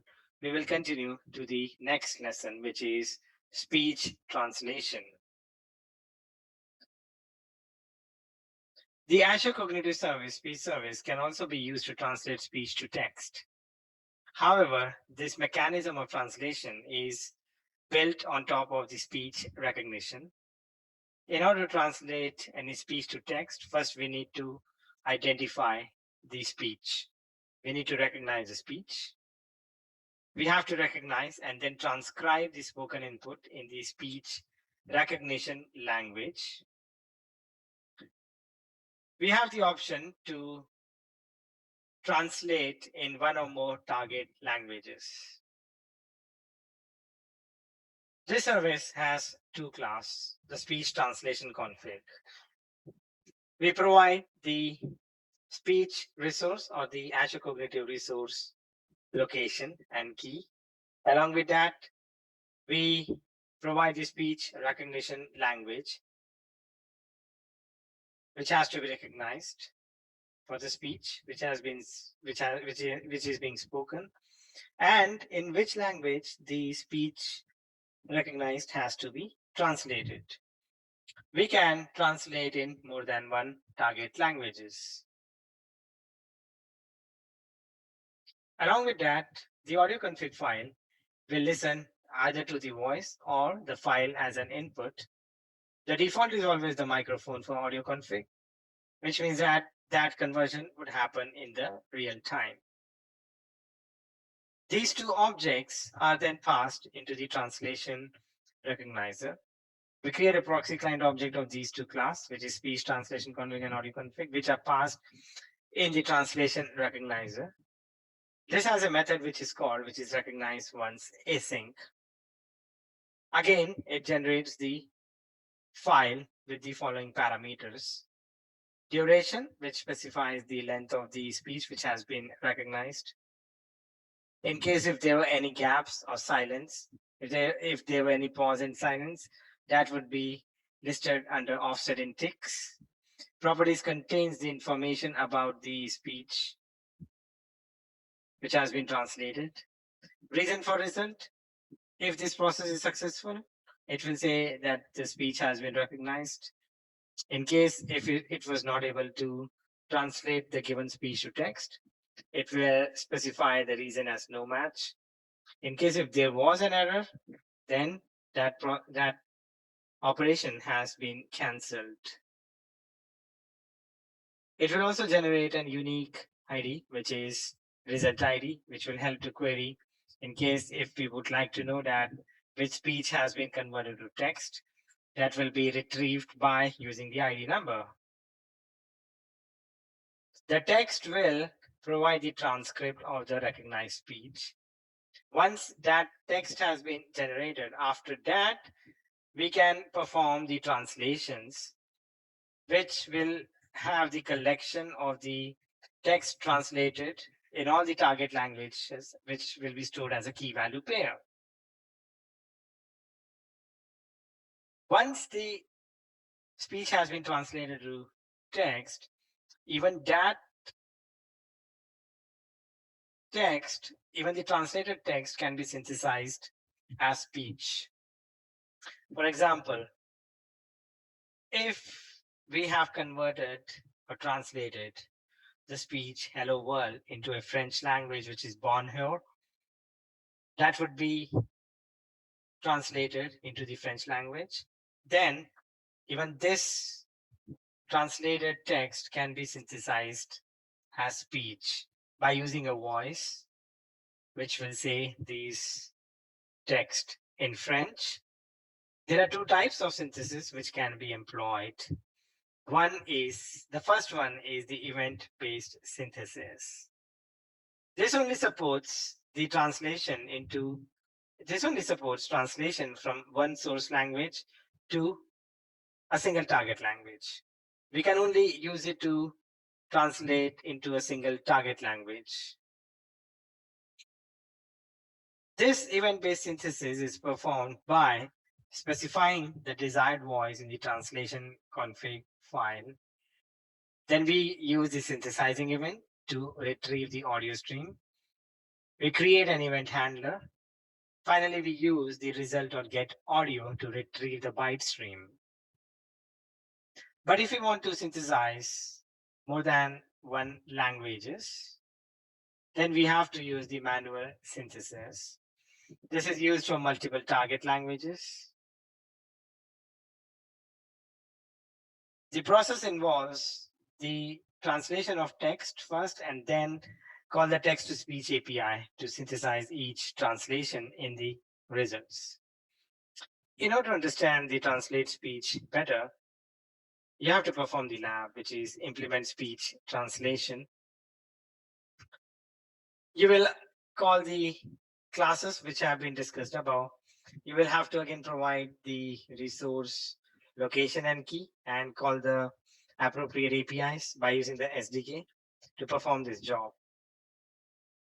Once the speech has been translated to the text in the given target language, then you will synthesize that translation to the speech. You will be using the SDK to perform these operations, which is in continuation of the implement speech translation. With this, we have finished this module number 4, which is building speech-enabled applications. We will have a quick module review before we move on to the next module. The first question is, which object should you use to specify that the speech input to be transcribed to text is in an audio file?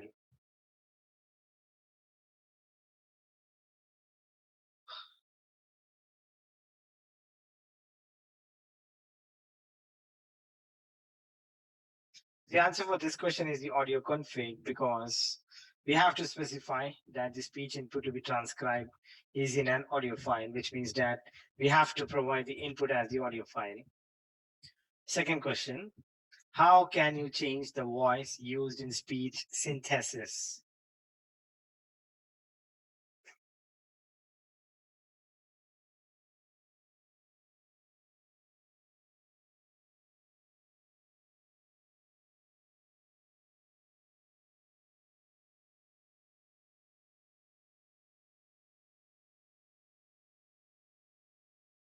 The answer to this question is by set the speech synthesize voice name property of the speech config object to the desired voice name. Third question, when translating speech, in which cases can you use the synthesizing event to synthesize the translations and speech?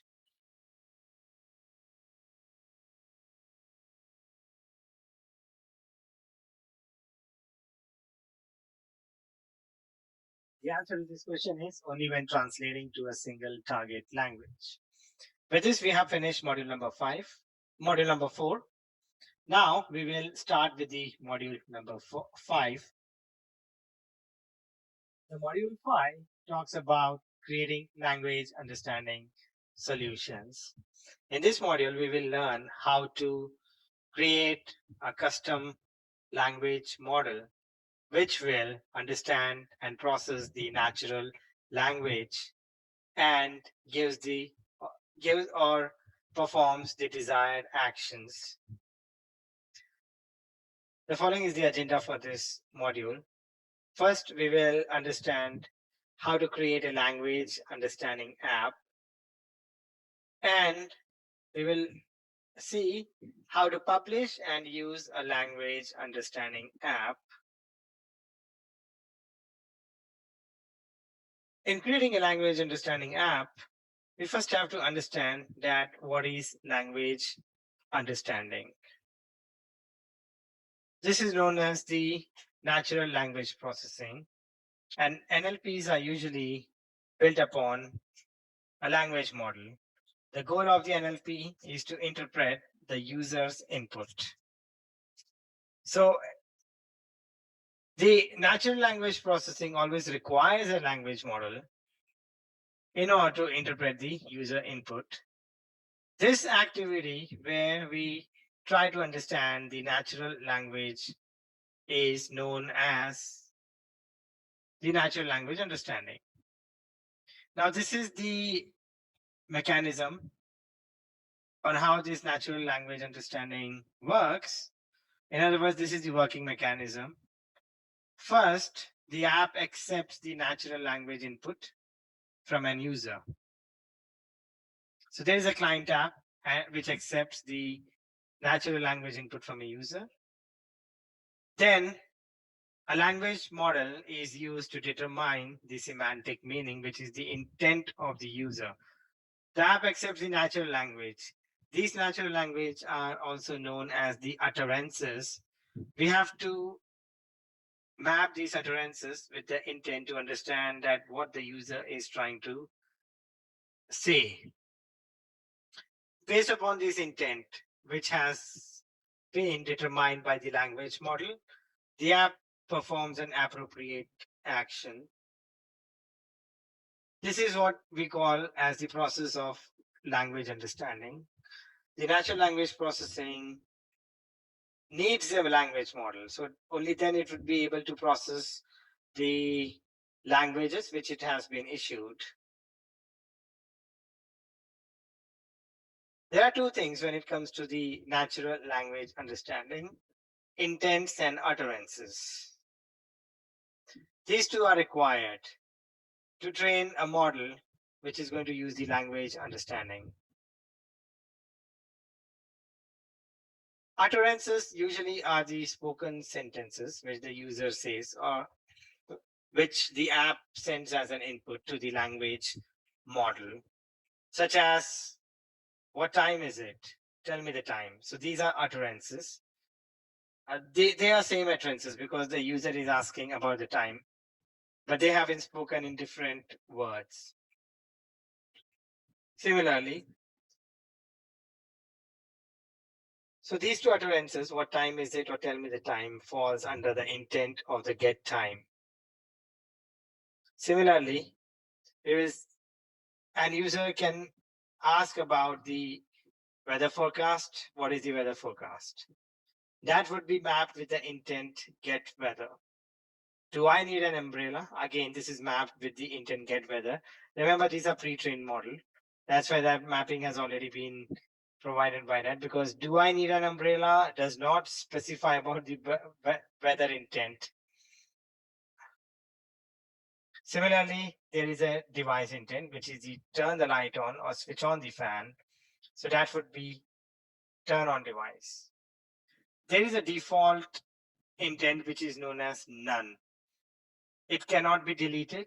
It cannot be overridden. If any utterance cannot be mapped with any intent, then it gets mapped to the none intent. So in order to train a language understanding model, we have to specify the utterances. These utterances are natural languages. That is the input which we have to provide. After that, we have to map these utterances to intents. The intent provides a semantic meaning, the meaning which the model can understand. Because these are parsed behind the scenes, so there are some rules which goes on, and these intents map those utterances and assign a specific meaning that what exactly is the user asking. Because the rephrasing can happen in various ways. Along with that, the language understanding model can also be trained to recognize and identify entities. Entities are the things which exist in the real world. Even time is an entity. In some circumstances, time also becomes an entity, because if it is extremely specific, then that would be entities. The entities allows to add specific context to the intents. For example, for the utterance, what is the time? It only has an intent, but there are no entities because it's not asking the time about any location. This is a very general question. However, in the second utterance, the user is asking the time in London. So we have a location entity. Then in the third utterance, the user is specifying the weather forecast for Paris. The intent is get weather. but there is an entity Paris. So that again would be the location entity. Will I need an umbrella tonight has an entity called time, because tonight is the entity. So that actually will be part of the time entity. The intent is get weather for that. Similarly, the forecast for Seattle tomorrow. As you can see, the intent is get weather, but there are two entities inside of this. The first one is the Seattle, which is the location entity, and then time, which is the tomorrow. Turn the light on, switch on the fan. They both are part of the turn on device intent, and they both have the entities. The one entity is device, which is light, and the second one is fan, which is again a device. There are different entity types which are provided on the language understanding model, which can be used to map these entities on a given intent. The first one is machine learned. So while the model is being trained, these entities actually learn during the training phase itself. These are actually provided under the section of the machine learned, and we just specify that the model will learn it through the training. So we don't specify any list, etc. We just map them, and the model will learn automatically by the training. Then the list entity. In this, we specify the terms in a defined list. The reason to use this is that there could be an alternate, like suppose, for example, we have Tuesday. So it can be mapped with TUE or TUES. They both represent the entity Tuesday. So by defining them in a list, we actually create more mappings. There are some pre-built entities which are usually used for numbers, date, times, email, address, phone numbers, etc. This saves a lot of time to create a new entity types. The pre-built entity components predicts the common types automatically from utterances. They don't need to be defined in a list, and they don't need to be learned from the model, because these are already predefined for us. The following are the pre-built entities, quantities, which has age, number, percentage, currency, and others. Then the date time entity for the date time types, such as tonight, today, tomorrow, Saturday. Again, that would fall under the date time. Email address to identify the email addresses. Either they could be personal or they could be organizational. Phone number, again, the same thing, either the personal, workspace, any agency, etc. And URL also is an entity. For example, to map the homepage address, we would use the URL entity.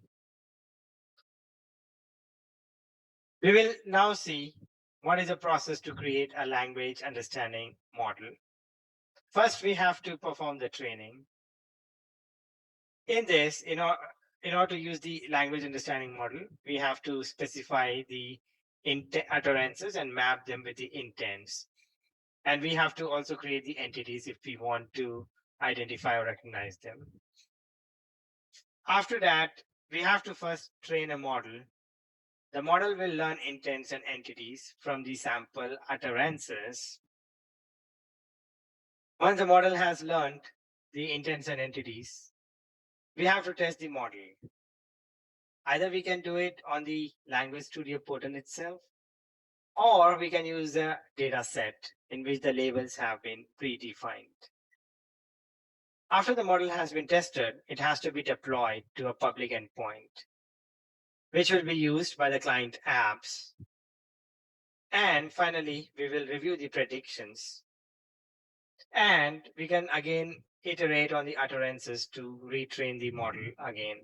So this is a process which will keep on getting repeated, so we can improve the performance of the model by retraining it again and again and again and reviewing the predictions. In order to understand the language understanding, there's a lab in place. You would be performing this lab on the Language Studio. In this lab, you will first create the intents. There are utterances, and you will map those utterances with the intents. Then you will create the entities. You will create the three types of the entities: the machine learned, the list, and even the preprint. After that, you will test and publish a language model. Then you will use a client tab to query the model. By using a curl command, you will call the REST APIs. With this, we have finished the lesson of this module. Now we will look into the second lesson, which is publishing and using a language understanding app. First, we will identify the language service capabilities. The language features actually fall into two categories. The first ones are the features which are pre-configured. For this, there are no labeling or training required because these are already pre-configured. By using these pre-configured features, we can perform the summarization of the language or the utterance. We can identify the entity recognition. We can also get the personal identical information. We can detect them. We can detect the key phrases. We can also perform a sentiment analysis. We can also detect a language. So the pre-configured features can be used directly. We don't have to label or train them. However, the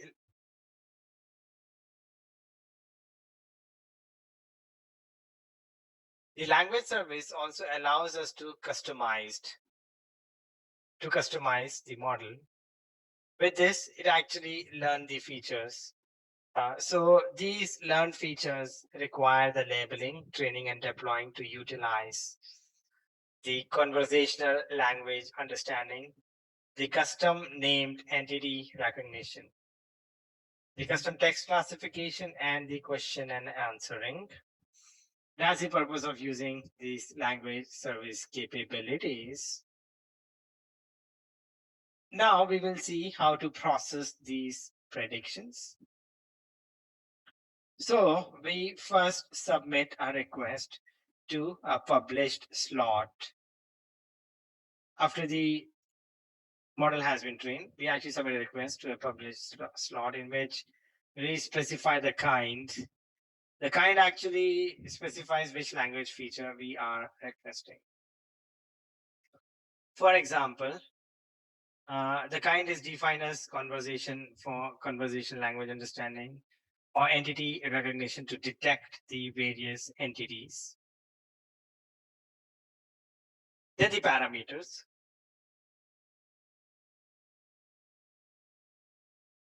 This indicates the values for various input parameters. The parameters vary depending on the feature. And finally, the analysis input. So this specifies the input documents or text strings to be analyzed by the language service. As you can see in this response, there's a query, which is what's the time in Edinburgh. So the query text is usually included in response. After which we can make predictions. First, we will always identify the top intent. Top intent is the intent which has scored highly. For example, in the above query, the top intent is time because we are querying for the time. But then after that, we have the intent. So intents maps all the possible intents and their scores. The top intent will return the highest scoring intent, but the intents retrieves all the possible intents or the intents which are likely along with the scores. Then the entities. If the query has any entity, that would be detected. As example, we have a location entity here. So that would be categorized as the location entity for that particular text. This is how we process the predictions. The response usually is returned in a JSON file. In order to understand this, in order to understand how to use language understanding client application, there is a lab in place. This time you are going to make use of an SDK and not the portal, but you would still need the information from the portal, which will be under the URL section after the model has been deployed. From there, you will obtain your keys and the endpoint, which you will be submitting in this SDK files, and it will actually process the utterance first. So SDK will submit an utterance, and these utterances would then process the resulting predictions, which will be available to you. Now we look into the last aspect of the language understanding solution. This is by using a container. The reason for this is that by using a container, we don't send the data directly to the Azure Cognitive Service. Instead, the request is raised by the container itself. So we will understand how to run the language understanding model in a container in our own environment. For that, first we have to download the container image. Then we will run the container with the required parameters. We will specify the resource endpoint for billing. We also specify the prediction key and the end user license acceptance, because the billing actually is done by the Docker itself. So we have to specify the EULA. Then after that, by using the container, the container will submit the request on behalf of the client. So it will send the request to the Azure Cognitive Service, which is the language understanding service in this case. The container will predict intents for the client apps, and the container sends usage metrics to the prediction resource for billing. So this is how we can use a container to perform the language understanding task. With this, we have finished the module number 5. The first question is, your app must interpret a command to book a flight to a specified city, such as book a flight to Paris. How should you model the city element of the command? So the answer to this question is that should be an entity, because the app has to interpret a command to book a flight to a specified city. And there we are specifying the name as Paris, so that's the city. It has to be modeled as an entity. Second question. Your language model needs to detect an email when present in an utterance. What is the simplest way to extract that email? In this case, we have to detect an email which is present inside an utterance. So the simplest way to extract an email is by using a pre-built entity component. The last question, you want to get only the most likely intent for your natural language query. Which parameters should you use?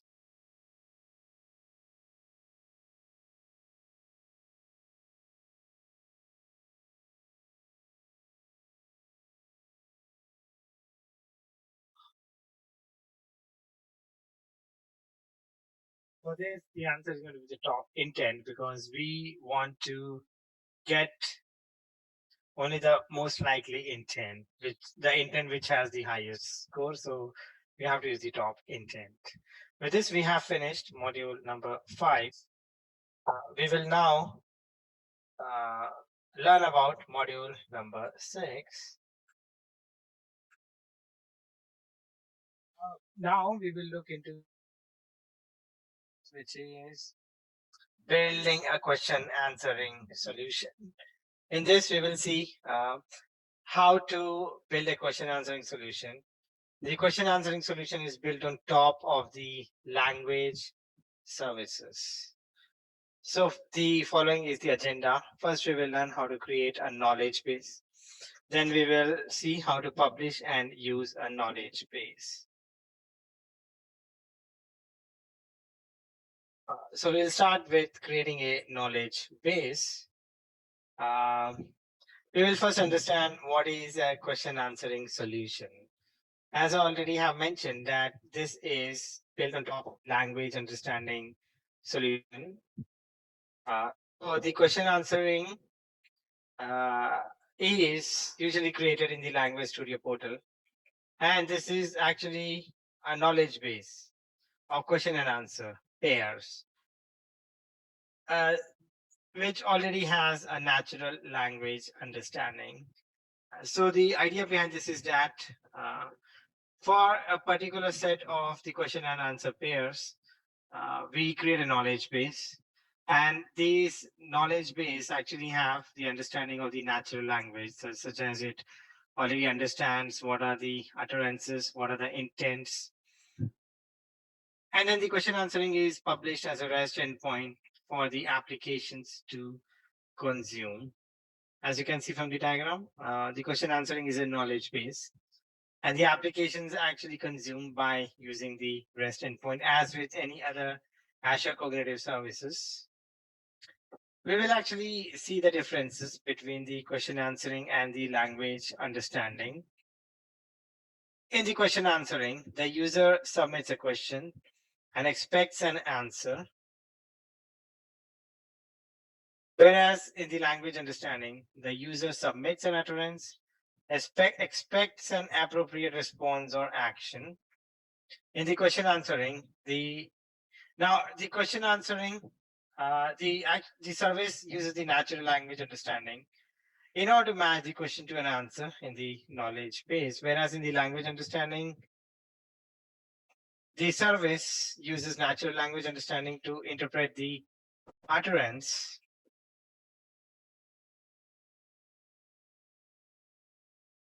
So in the question answering service uses the natural language understanding model to match the question with an answer which is present in a knowledge base. Whereas the language understanding actually uses the natural language understanding, but the language understanding model interprets the utterances, which it matches with an intent, and then it identifies the various entities. That's the difference. The question answering also uses the natural language understanding, but that is to match the question with an answer which is present in its knowledge base. Whereas the language understanding, the service uses the natural language understanding to interpret the utterances, match it with an intent, and then identify the entities. In the question answering, the response is always going to be a static answer to a known question. Whereas the language understanding, the response is the most likely intent and the entities which are referenced. In the question answering, the client application will always present the answer to the user. Even if it is not able to find the answer to a question, it still has to present the answer to the user. Whereas in the language understanding, it is the client application which is responsible to perform appropriate action based on the detected intent. We will see how to create a knowledge base. In order to do that, we have to create the Language Studio portal, because the question and answering solution is based upon the language service. It is built upon that, and we have to do it in the Language Studio portal. But before that, we still have to create the Azure Cognitive Services, because in order to consume this service, we have to use the language as a service. This is one of those few Azure cognitive services in which the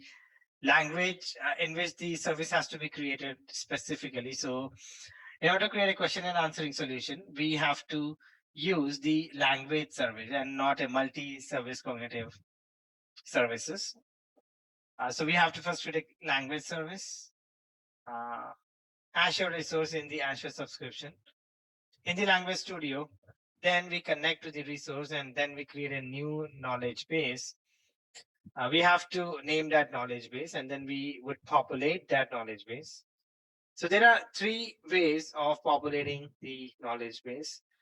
First one is by importing from a web page.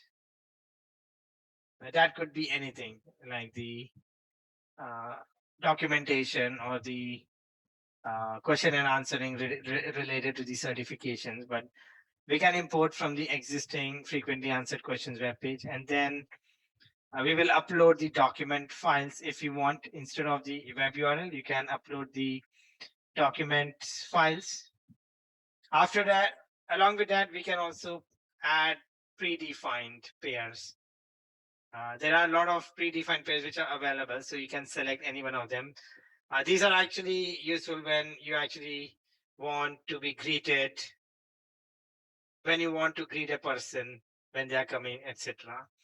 After that, we have to create the knowledge base and then edit the question and answer pair. So that's the method of creating a knowledge base. Now, the knowledge base or the question and answering can also be configured for the multi-turn conversation, which means that we can actually design it in such a manner that the question and answering can be turned into a multi-turn conversation with each of the parties involved engaged in a conversation. And for that, we have to add the follow prompts to define the multi-turn exchanges. How can we do that? For that, we can reference the existing question and answer pairs, which already have the predefined question answers pairs, or they can also be restricted to follow up the responses only. For example, if the user actually asks a question, how can I cancel a reservation? In this scenario, we can actually turn it into a multi-turn conversation because it is not mentioned that which type of reservation user wants to cancel. But this question is already present in the knowledge base. So the Q&A solution knows that this is either regarding the hotel cancellation or the flight cancellation, which means that there is a visitor who is now planning to cancel a reservation. The Q&A app will turn the response, like it will actually ask for a prompt. What sort of cancellation policies would you like to apply? And based upon this prompt, the user will take an appropriate action. The goal of the question and answering actually is to provide the response or provide the answer to a question in such a manner that users are able to take the appropriate actions. So finally, if the user would like to cancel the flight, he will actually click on the cancel a flight option, or else he can actually go ahead and cancel the orders. We will now see how to publish and use a knowledge base after we have created it. So first, before publishing, we have to test the knowledge base. The knowledge base can be tested in the Language Studio. We can see the confidence scores such as precision, recall, and F1 scores. If the model is trained with more amount of data, the score actually would go down a bit, but we can always include a probability threshold that select only those responses or the predictions or the labels whose probability threshold is greater than 50%. We can also add alternative phrases to improve the scores as necessary so that the models can make predictions not only for the defined or the predefined questions, but some sort of alternative phrases. We can also add the follow prompt. So this is how we will test the knowledge base interactively. After that, we can publish the trained knowledge base once we are satisfied with the result. Once the knowledge base has been published, then we would get an HTTP REST based endpoint, which the client apps can consume. So that's the purpose of using the knowledge base. The knowledge base gets deployed as an HTTP REST based endpoint, which the clients can finally consume and they can actually use it. We will see how to create the client apps or how the knowledge base create a client apps. Usually it is done by using a REST interface. In order to do that, we have to submit questions to the generate answer endpoint. For example, the user asks a question, I want to book a hotel. However, in the knowledge base, this question is not present. And it will actually have this question like, how do I book a hotel? So that's the question which is present inside the knowledge base. The question and answering app will match it with the most possible closest question. And then it will generate the answer after it has found a match for that question. It will also give the confidence score, and there will be much more information which would be associated with this, such as the ID, the source of the document, if from where it was located, and all the other information. So the questions are submitted to the generate answer endpoint. This is actually a particular endpoint where the questions are submitted. This involves the use of a REST interface. Along with that, we can also improve the performance of the question and answering. This is usually done by enable the active learning.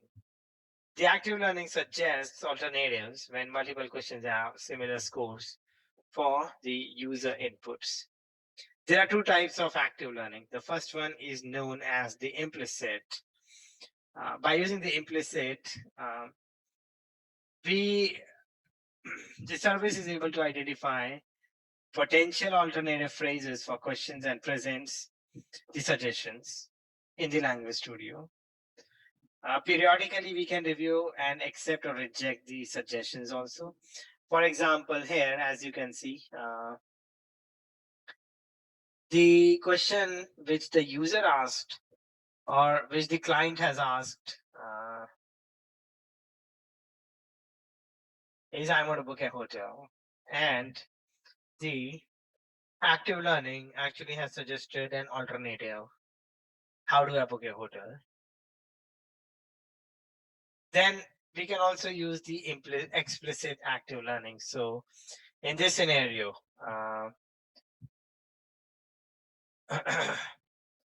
okay, the example which has been given here is the implicit because it's a service which is identifying potential alternative phrases for questions. For example, I want to book a hotel. That has an alternative phrase which is how do I book a hotel? The explicit in that scenario is a service which returns multiple possible question matches to the user. The user identifies the correct one. The client app then uses the REST API to submit feedback items and it identifies the correct answer. We can also create synonyms for the terms which have same names. These synonyms can be added to the knowledge base through the REST interface. For example, synonyms, alterations between the reservation and the booking. So I want to reserve a hotel, I want to book a hotel. So that would be a synonym for that.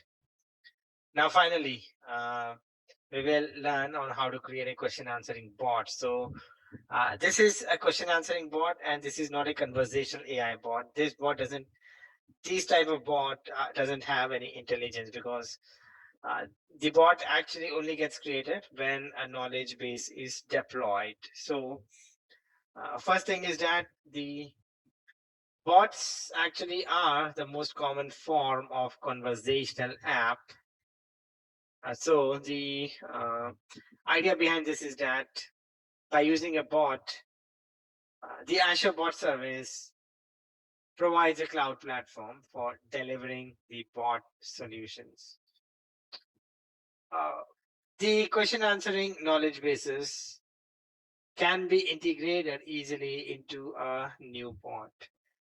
And how does a bot work? The user gets connected to a bot through a channel. The when we deploy the knowledge base, at that moment, the bot actually gets created. So uh, deployment of the knowledge base ends up creating a bot. The user actually will connect to the bot through a channel. Now, this bot actually this is known as a web app bot. So the user will go to the Azure portal to create this bot. But on the language studio, when we deploy a knowledge base, it actually enables the option to publish the bot, which we have to go back to the Azure portal, and there we have to see what. Then we have to create the bot there. With this, we have finished the module number 6. In order to understand the question answering solution in detail, there's a lab in place in which you will learn how to create the knowledge base. So first you will create a language service. In this, you don't have to create a multiple service cognitive account, but you will create a language based service. Then using that, you will go to the language studio with your subscription. Under the projects, you have to select the language. Then you have to select the resource which you have created. Then you have to click on the project, which is create a question answering solution. Once that is done, you will fill up all the necessary details, like how to create the knowledge base. You will add some follow-up prompts. You will also add an alternative question, and then finally you will test this, and then you will actually publish this. After the testing, the question answering solution will be published and the knowledge base is created. Once the knowledge base gets deployed, after that, you will create a question answering bot. For that, you will have to come back to the Azure portal and create the necessary resources. Now we will have a quick module review. So the first question of this module is, you want to create a knowledge base from an existing FAQ document. What should you do? The answer to this question is that you will have to create an empty knowledge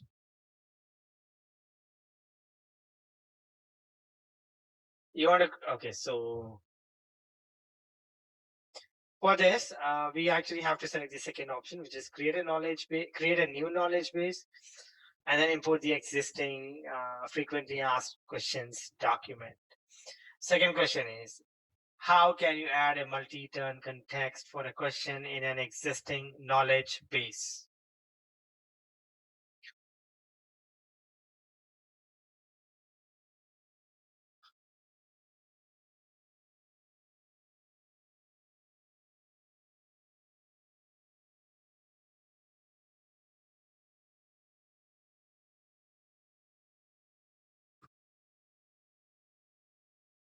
The answer to this question is by adding a follow-up prompt to the question. By adding a follow-up prompt, we turn the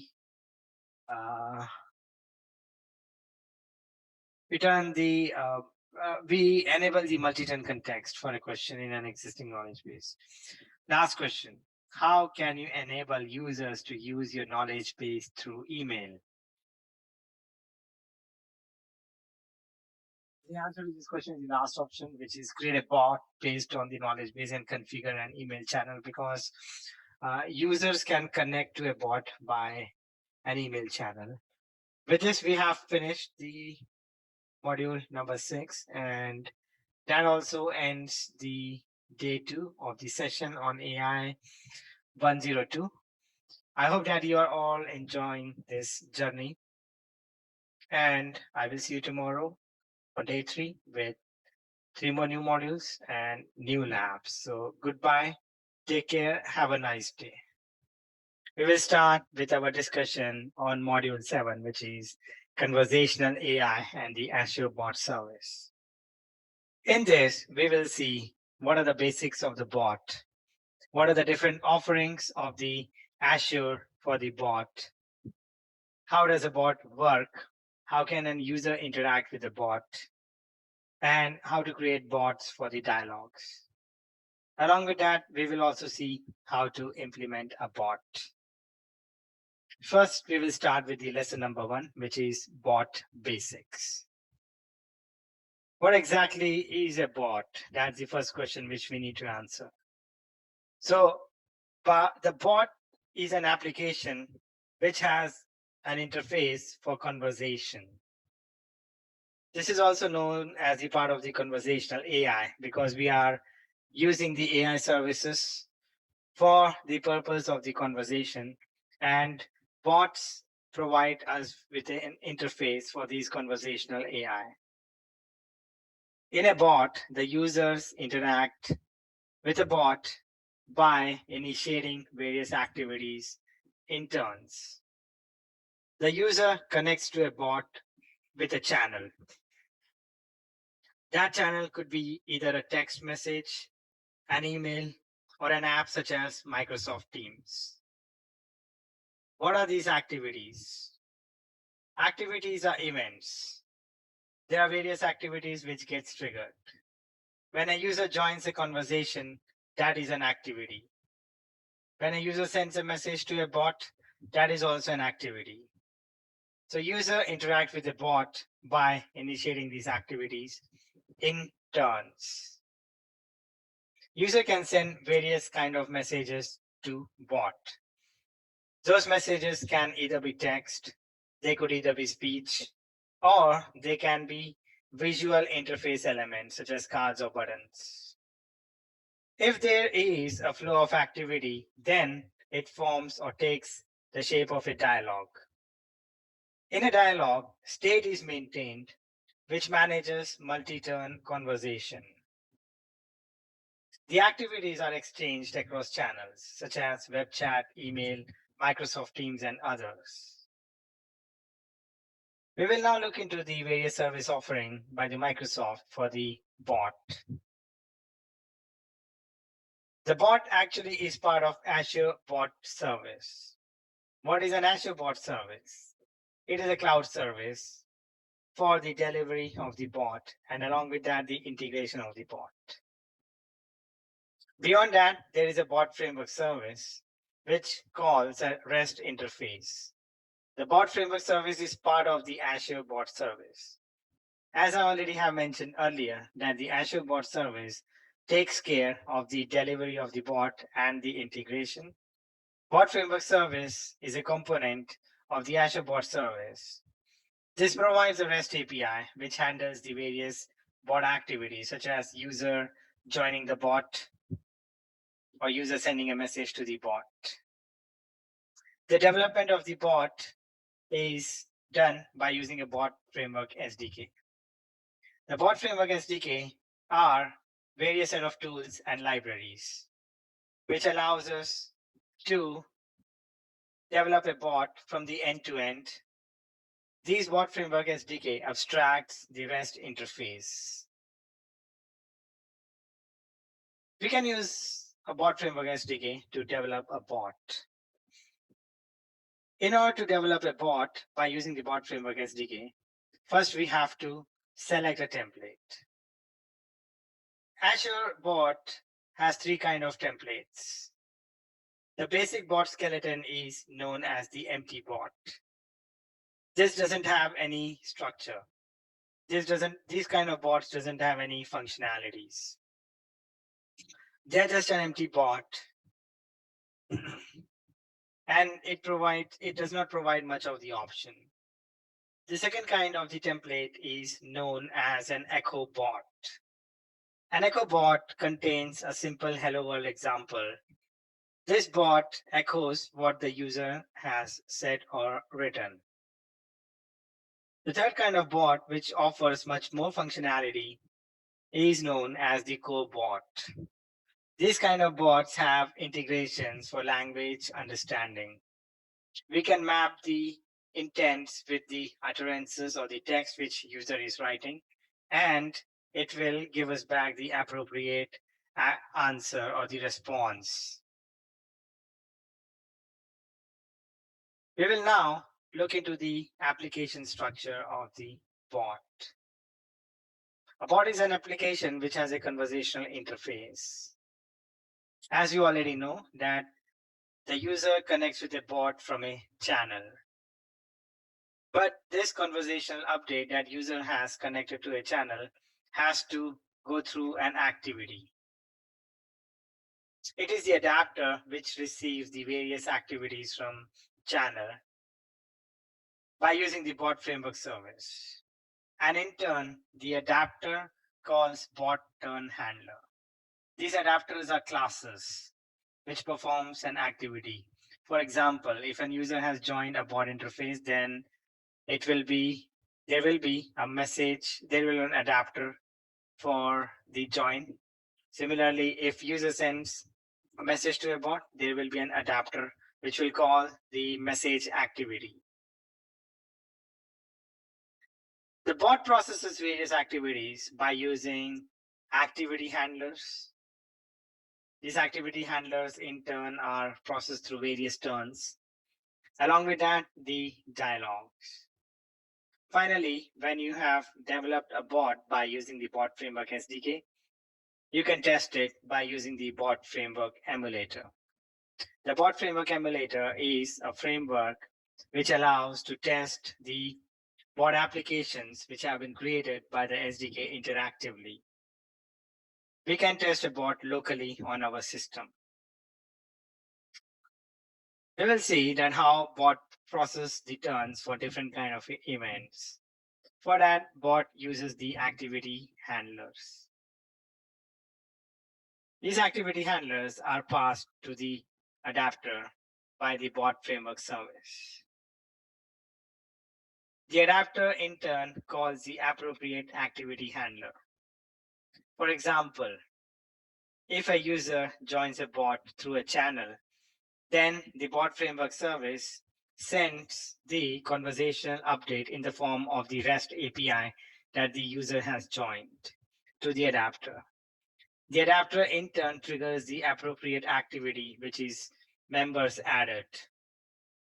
Because the user takes turns to communicate with the bot, the activity handler will send the activity, which is going to be the welcome message. This is the greeting message, which will pass through the adapter to the bot framework service on the channel.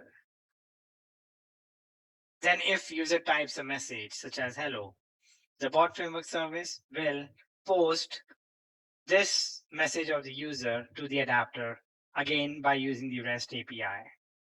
The adapter triggers the appropriate activity handler. In this case, as the user has typed a message, the adapter will call the message activity. This is an echo bot, therefore the adapter will send back the response to the bot framework service that user has said hello, which will be shown on the screen to the user. In order to maintain stateful and multi-turn conversations, we employ the dialogues. Dialogues allows us to maintain the state, as well as a dialogue also creates a multi-turn conversations for the bot. These are the bot classes which are called upon. There are two types of dialogues. One is the component dialogue container. This processes sequences. The execution of the component dialogue is through a waterfall method, in which the next sequence gets processed based on the previous action of the user. The component dialog container cannot identify a new message. As an example, here in the dialog set, we have these different component dialog, which is waterfall dialog, choice prompt, and the text prompt.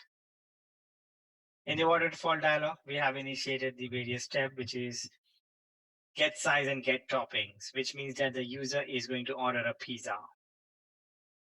Now, if user, so the processing of these will happen stepwise.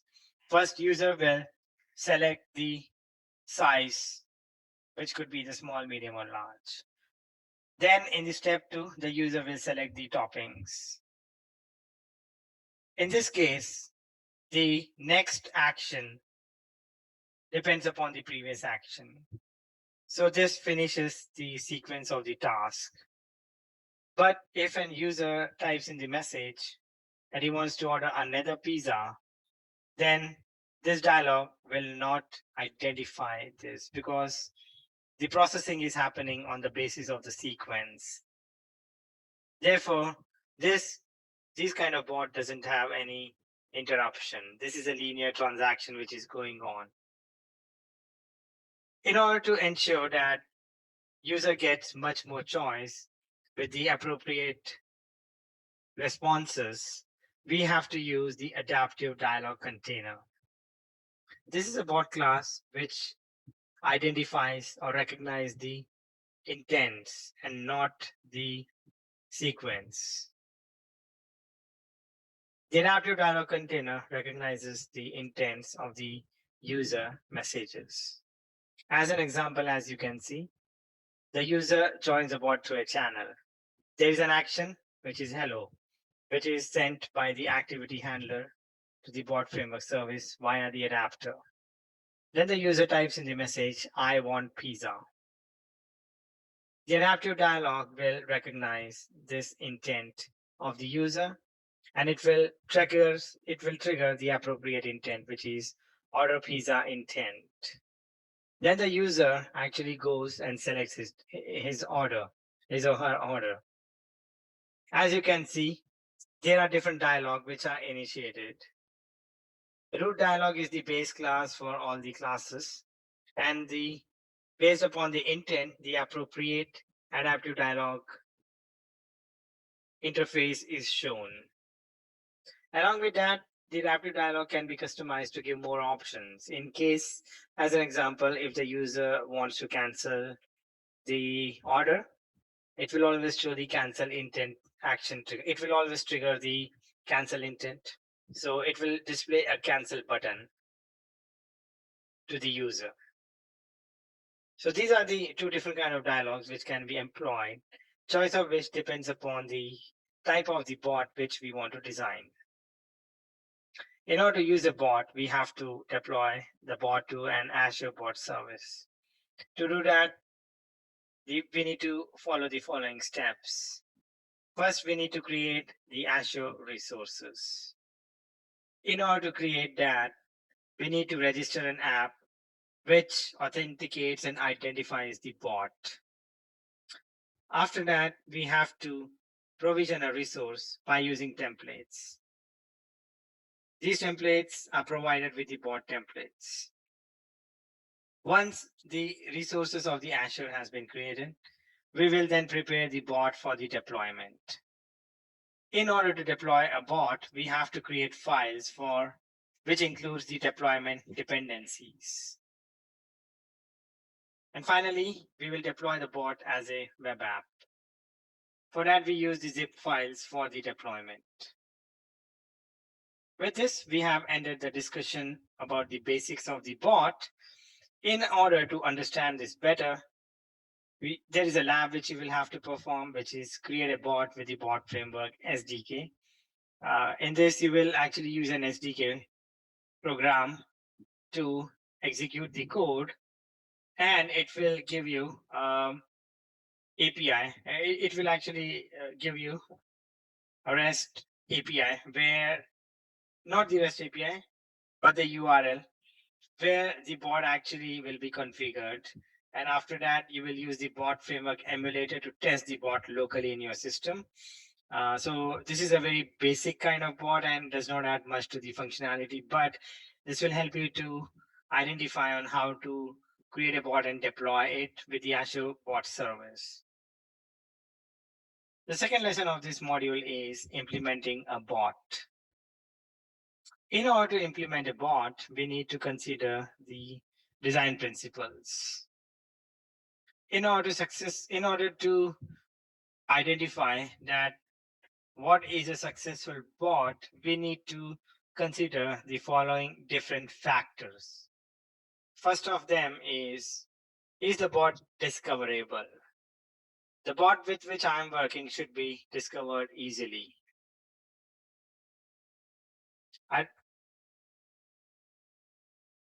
We don't want a bot which is extremely tough to find.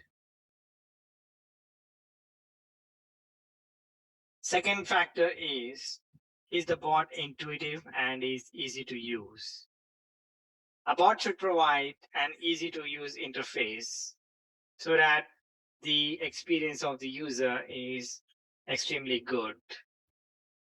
Along with that, the bot should be intuitive and should understand what the user is trying to say. Then the next factor is the availability of the bot on different devices and platform which the users care about. What should be available on all the devices which the users actually use, such as the mobile applications. Along with that, the bot should also be available on the platforms which are used by various users. Then the next factor talks about the problem-solving ability of the bot. A bot should be able to solve the problems of users with minimal use and also along with minimal bot interaction. User would not like to have a huge lengthy dialogue flow with the bot without getting his problem resolved. So the response time of the bot should always be less. And the final factor is, does the bot solve the user issues better than alternative experiences? For example, does the bot solve the problem better than a customer care representative? So these are the factors which influences a bot's success. We will also see that which factors do not guarantee the success of a bot.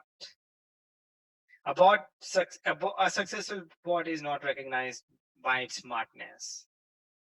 A bot is successful only if it is able to solve the problems of user with minimal use. Along with that, the bot's AI integration should not be complex. It should be as easy as it can be.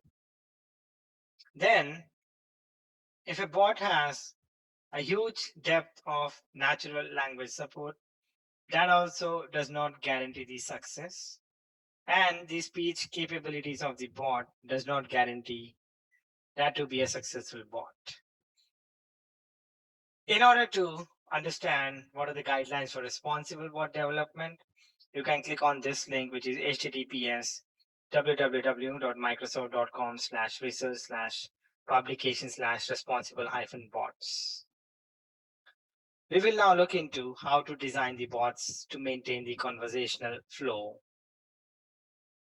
Bot actually works on the dialogues. The processing of the bots are based on the dialogues.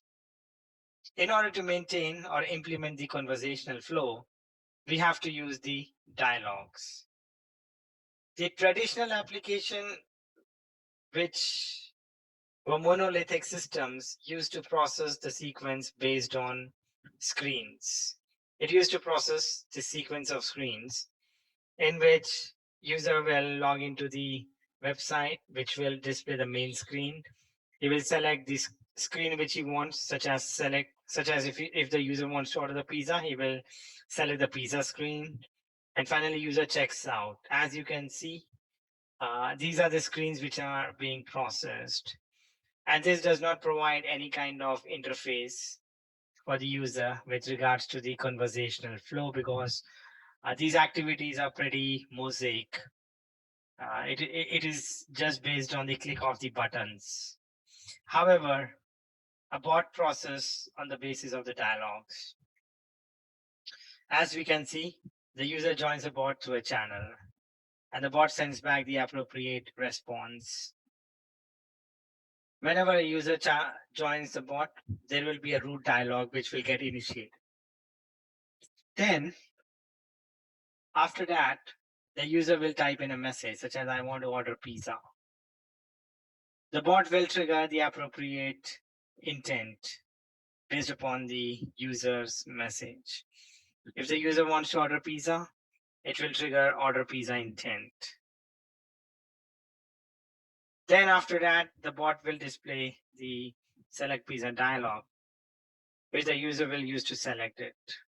And finally, after the user checks out, it will display place order dialog. So bot allows to process on the text which the user has sent. In order to ensure that there is a multi-flow action, we need to design the bot for the interruption. We need to design the bot to handle the interruptions, which means that we must allow non-linear interactions. As an example, as you can see, in the first task, or in the first kind of bot, this is only a linear interaction.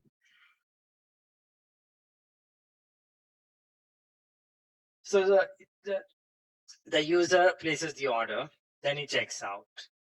Along with that, the bot actually gives an option whether he will come and pick up or whether this has to be delivered.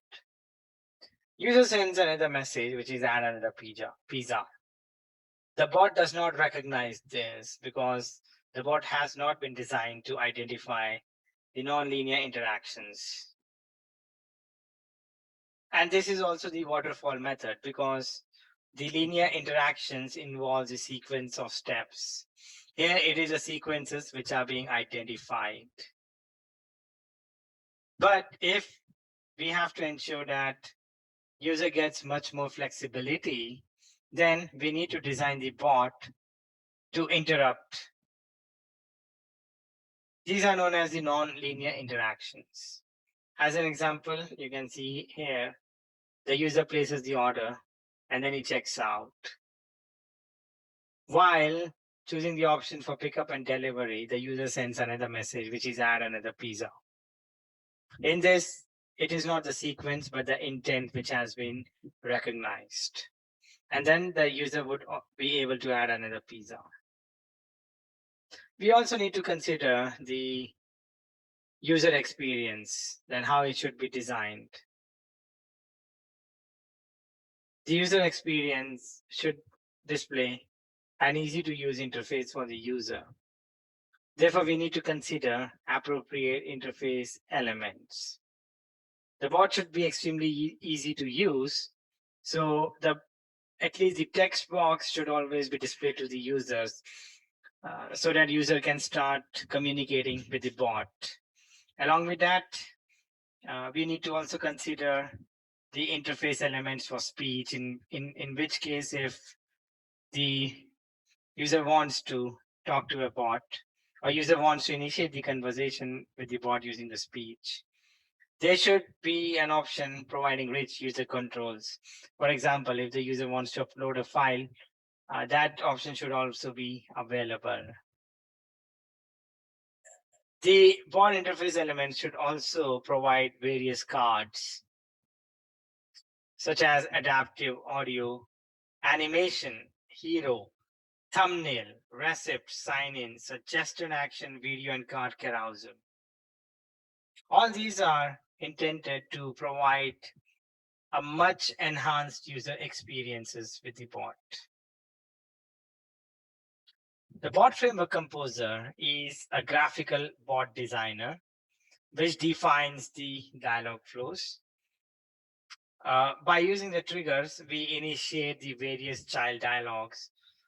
It also has a built-in support for language understanding integration, which understands what the user message is. For example, you can see that in the example given here, this is a weather bot. The user would like to know about the weather of a particular city, such as London or Seattle. So by using the bot framework composer, we have created a dialog flow, and First, it just welcomes the user. It doesn't have any functionality. We can create the dialog which is get weather, and the bot framework composer will uh, take the appropriate response. We'll now talk about the Power Virtual Agents. So, uh, the bot framework composer was a graphical bot designer, but the Power Virtual Agents, yes, this is also a graphical bot designer, but this has this has the option for the very minimal code. This allows us to define various conversational flows. Again, by creating triggers, we initiate the child dialogues. The Virtual Agents has a built-in integration to other cognitive services. Uh, these can be deployed within a Power Virtual Agent app, and there are different terminologies than the composer. For example, in the Power Virtual Agents, the dialogues are known as topics, intents are known as triggers, trigger phrases, and so on. In case if the Power Virtual Agent cannot perform a task, we can integrate it with the composer. In order to understand about implementation of the bot, which we have looked above or which we have discussed above, there's a lab which you will perform as a homework. This lab is create a bot with the bot framework composer. In this, you will use a bot framework composer to create a weather bot. You will go to the Open Weather API and get the API keys, which you would be integrate inside of this bot framework composer. Then you will use the REST APIs to get the weather of a particular city. You will add various dialogues, and along with that, you will also add a cancel intent button. Then you will use the regex pattern to identify the intents. You will also add an image which will return back the card of the weather of that particular city. This ends the module number 7. We will have a quick module review. The first question is, you want to enable a conversational customer support solution through both email and web chat. What should you do?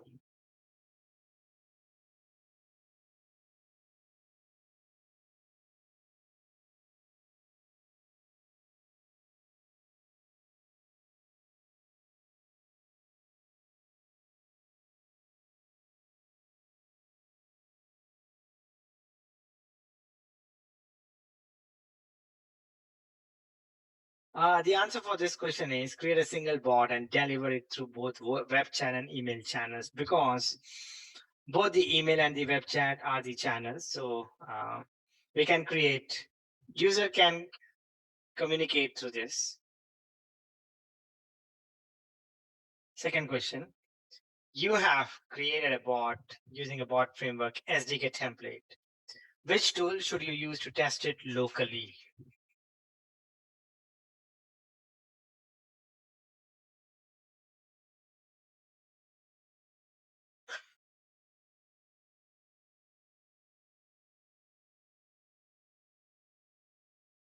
As we have created a bot framework SDK template, that can be tested by using a bot framework emulator. Third question, when might you use a waterfall dialog?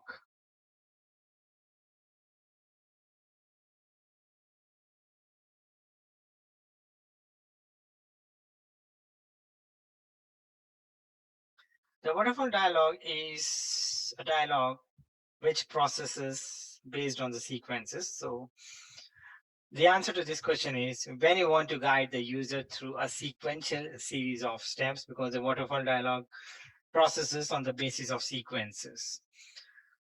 Now we will look into the module number 8,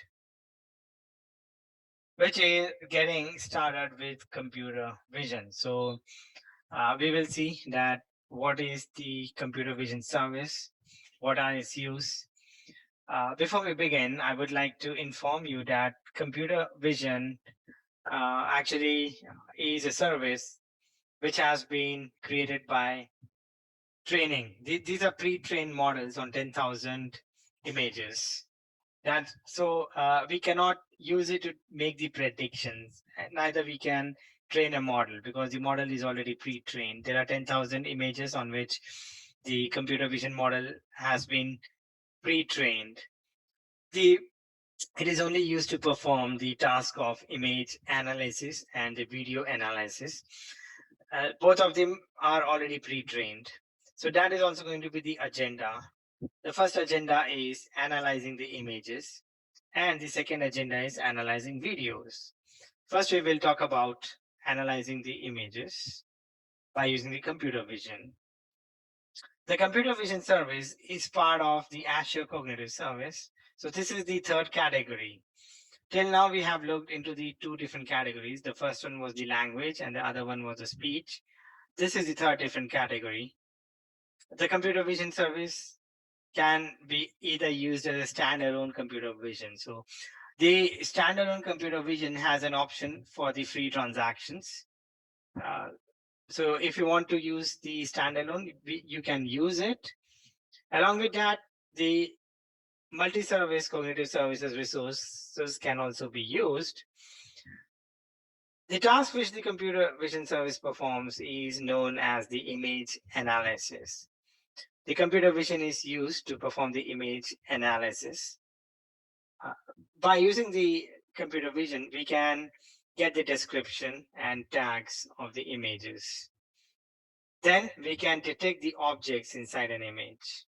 We can also detect the face. We can also create a bounding box for the face. We can locate the face. Along with that, the metadata of the image can also be obtained with the color and the types analysis. We can also categorize the images. Within the categorization, we can include a celebrity and the landmarks.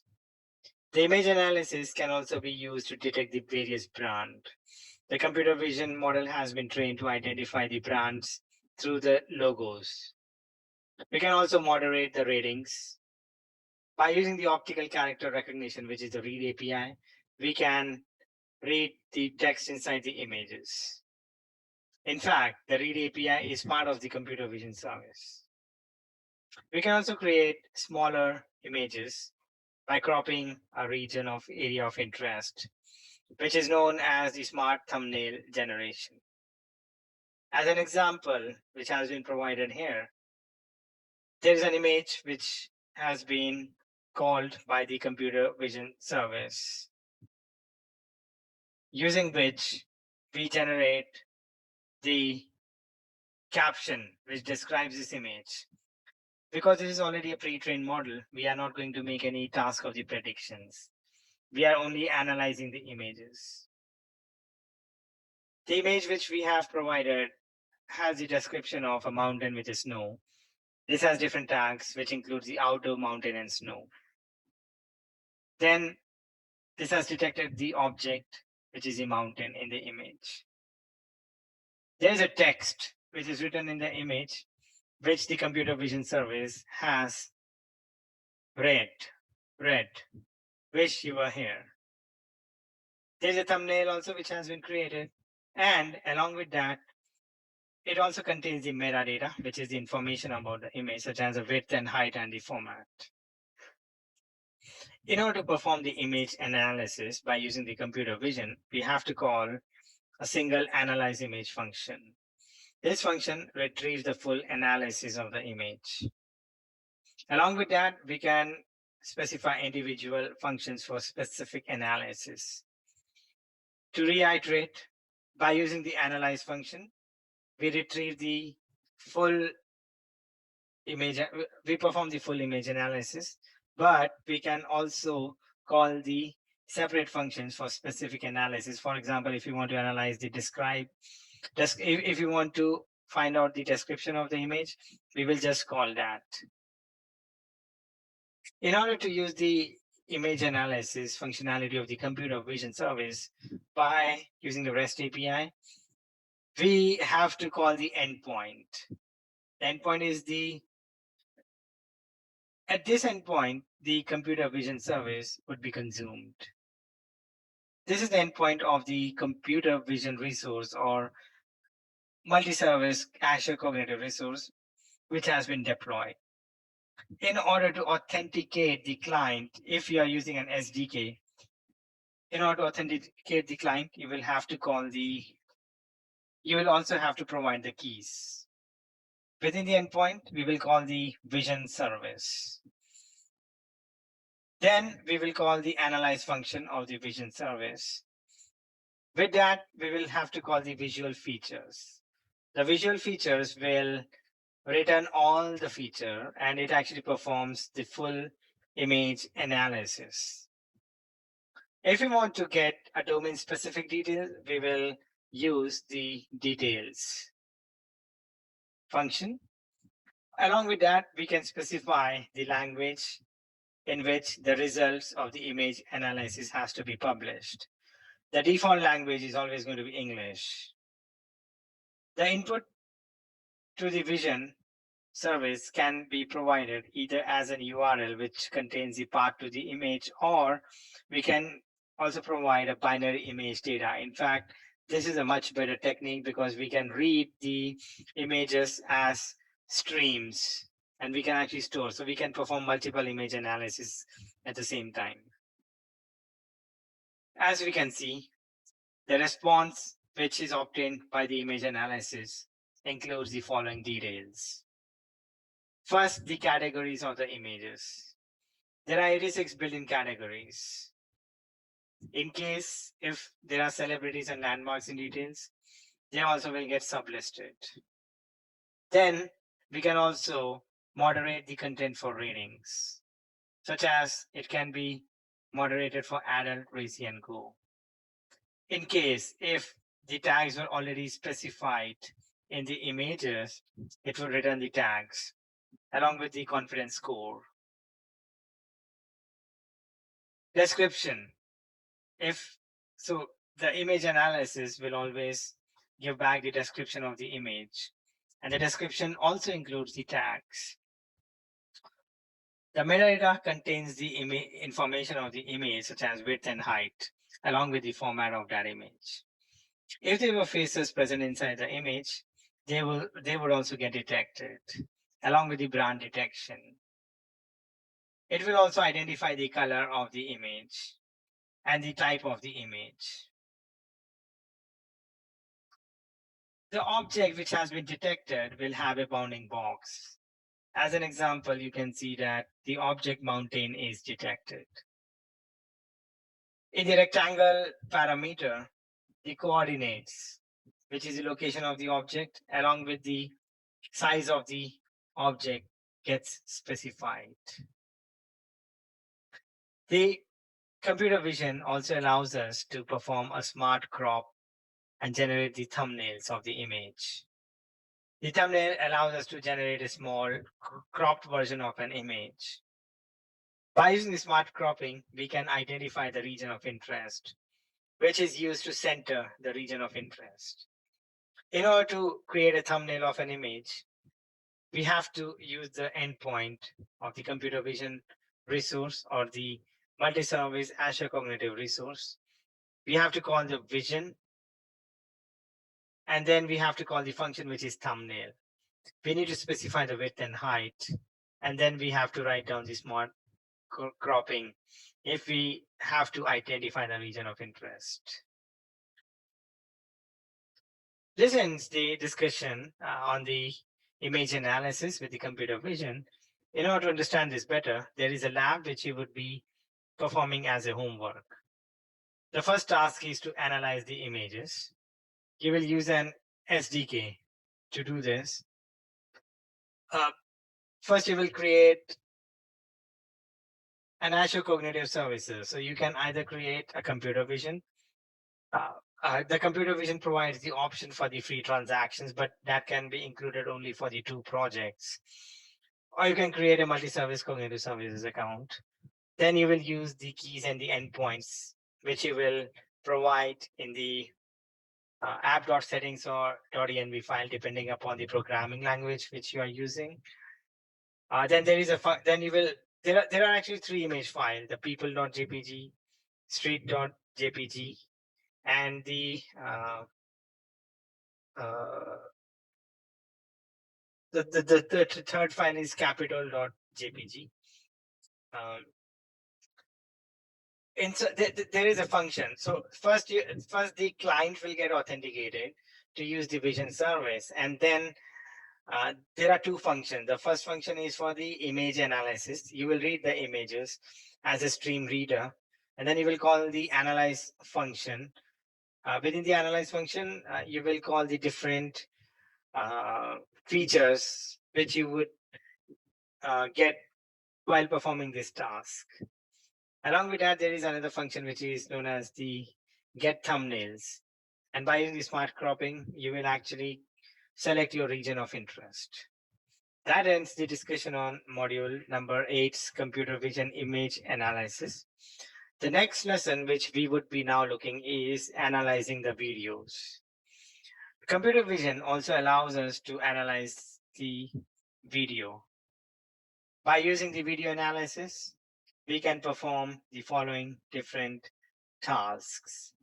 We can recognize the faces which are present inside a video, but this has a limited access because it requires a special approval, which is part of the responsible AI consideration. The video analysis can also be used to read the text within the videos by employing the optical character recognition technique. We use the read API inside of this. The speech which is being spoken in the video can also be transcribed, and the user will see that what the video is talking about by choosing a timeline.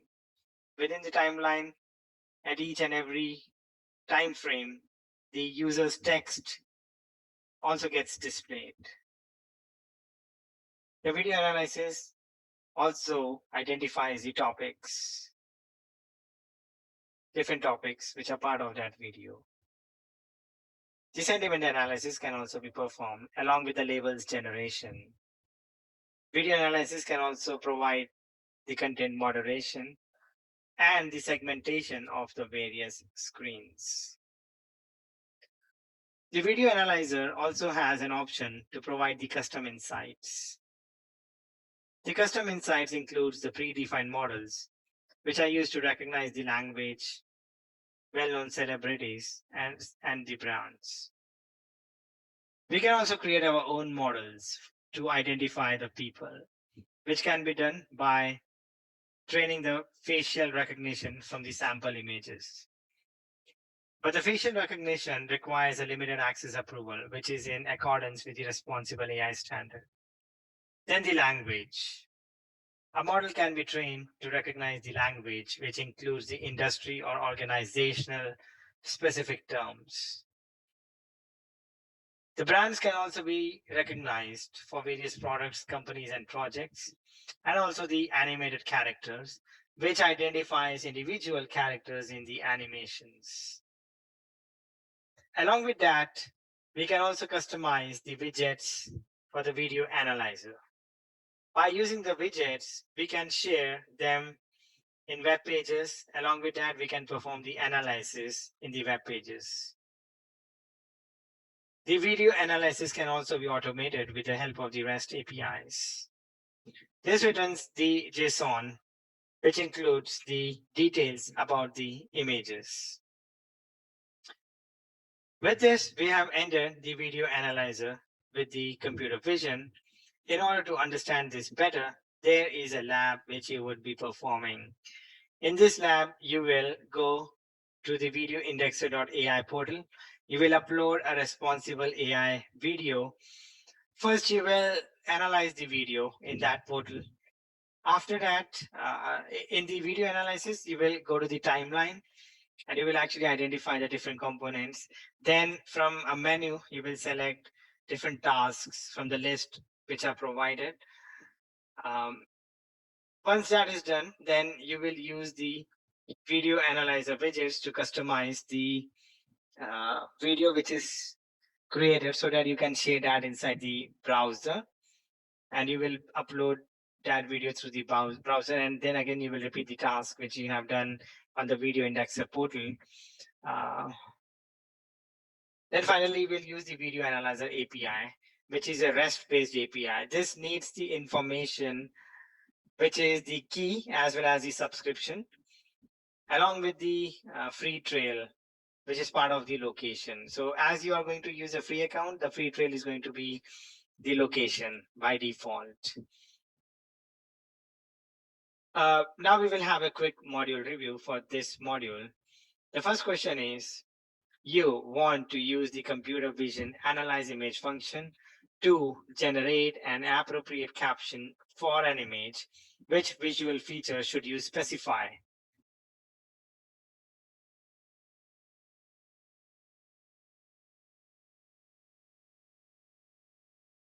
So the answer to this question is the description, because you want to generate an appropriate caption for an image. And the captions are generated by using the description tags. Description. Second question. What is the effect of the smart cropping option when using computer vision to generate a thumbnail?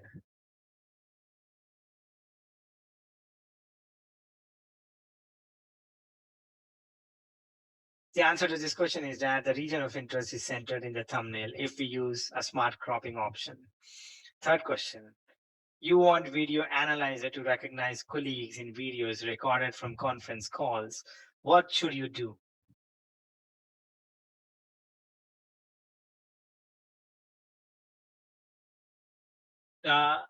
Okay, so the answer for this question is create a custom model containing a person for each colleague with example images of their faces, because we have to recognize the colleagues from the videos.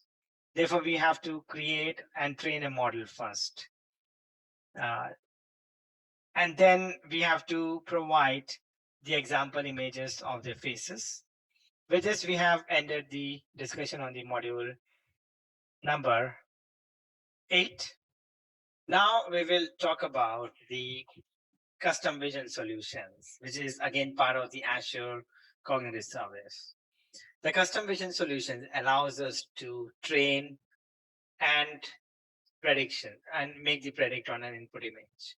We can train a model by providing the input images, and then we can make a prediction by giving a new image. So we will have the following is the agenda for the custom vision solutions. First, we will learn about the image classification, and after that we will learn about the object detection.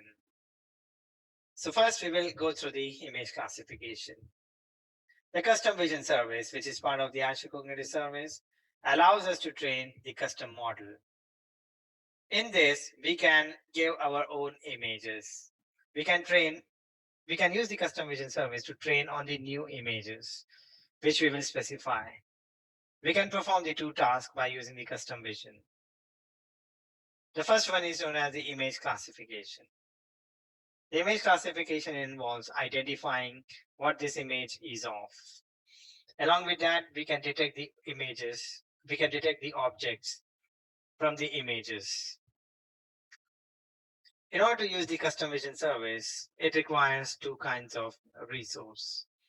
The first one is known as a training resource. As usual, we always have to deploy our cognitive services, but the custom vision service can also be deployed as a standalone custom vision service. This is the service in which you will have 2 different resources. The one resource consists of the training resource, which will have its own endpoint and the keys. And the second resource is for the prediction resource, which will again have its endpoints and the keys. The prediction resource will be different than the training resource. As an example, on the right-hand side given here, there is a custom model which has been trained by providing the input of different fruits such as apple, banana, and orange. Then the user or the client submits a new image to make the predictions, and the response is given back. after the labels have been predicted for the new images. This is the usage of the custom vision service. First, we will see what is image classification. The custom vision service allows us to perform the image classification task. The image classification is a task in which a model is trained in order to predict the class label for the image. This is a supervised technique or supervised machine learning algorithm and works with the image because we are using the vision service. To make it simpler, the task of image classification involves the identification of the image and find out its label. We will now see how to train an image classifier. There are two techniques. In the first technique, you can use a custom vision portal.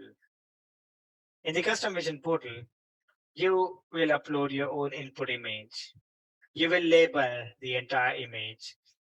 As they belong to different classes, this will be an image classification task, but for the multi-class, because the labels are going to remain the same. For example, the label for apple will be the apple, the label for orange will be orange, and label for banana will be banana. After that, once the input images have been uploaded, you will do the quick training of the model. The training of the model happens on the basis of the iterations. Along with that, you need to select the probability threshold percentage. We will only select those images in the trained model whose confidence score is greater than 50%. We can customize that if you want to include more higher scores. Once the model has been trained, you will check its performance. If you find the result satisfactory, then you will provide a new input image to predict the label by using this trained model under the predictions tab. This involves the image classifier training by using custom vision portal. But an image classifier can also be trained by using the custom vision API, which is a REST API. In this, you actually will provide the endpoint and the subscription key along with the required parameters such as the name of the input. But this is extremely time consuming.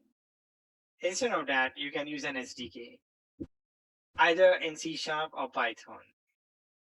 By using an SDK, you can create or train an image classifier. First, you will create a project, or you can retrieve an existing one, such as the one which already exists in the custom portal. You will have to map the project ID inside the .env file or app settings.json. After that, you will create or retrieve the class tags. This is done by the program, which has the functionality to include those. Then you will upload the tagged images. And finally, you will train the model. Then you will perform the model testing. When the model is trained by the SDK, it generates a model ID, which you need to note down and then provide it in the app settings.json or env file, depending upon the language being used. And then you have to perform the task of the testing because the test will work on the model which has been trained.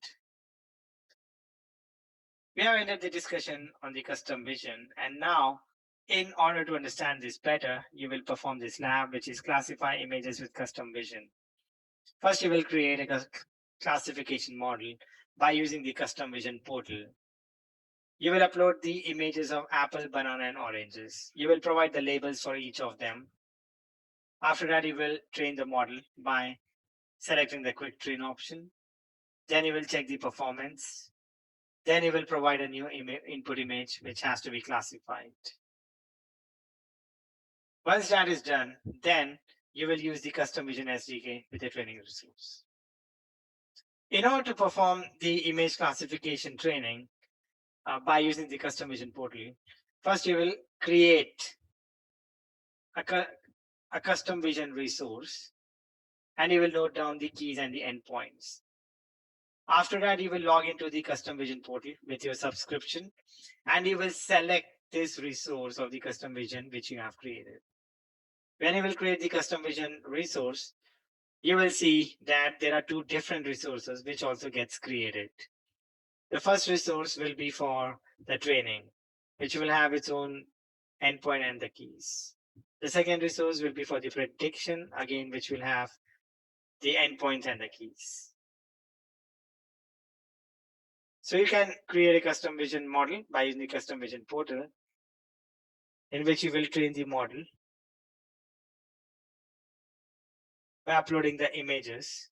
You will upload the images for 3 different fruits: banana, apple, and orange, and you will provide the labels to them. Then you will select the quick training option. Once the training is done, you will check the performance of the model by selecting on the performance tab, which will give you the different scores for precision, recall, and F1. After that, you will do the test. You will do the model testing.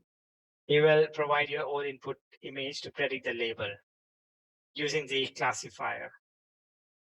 Then the second part of this lab is to use the custom vision SDK with a training resource. In this, you will use either a Python program or a C# program. You will import the packages for the custom vision. After that, in the app settings.json or the .env file, you will pass on the project ID if you are using the same model which is trained on the custom vision portal, or you can create your own model.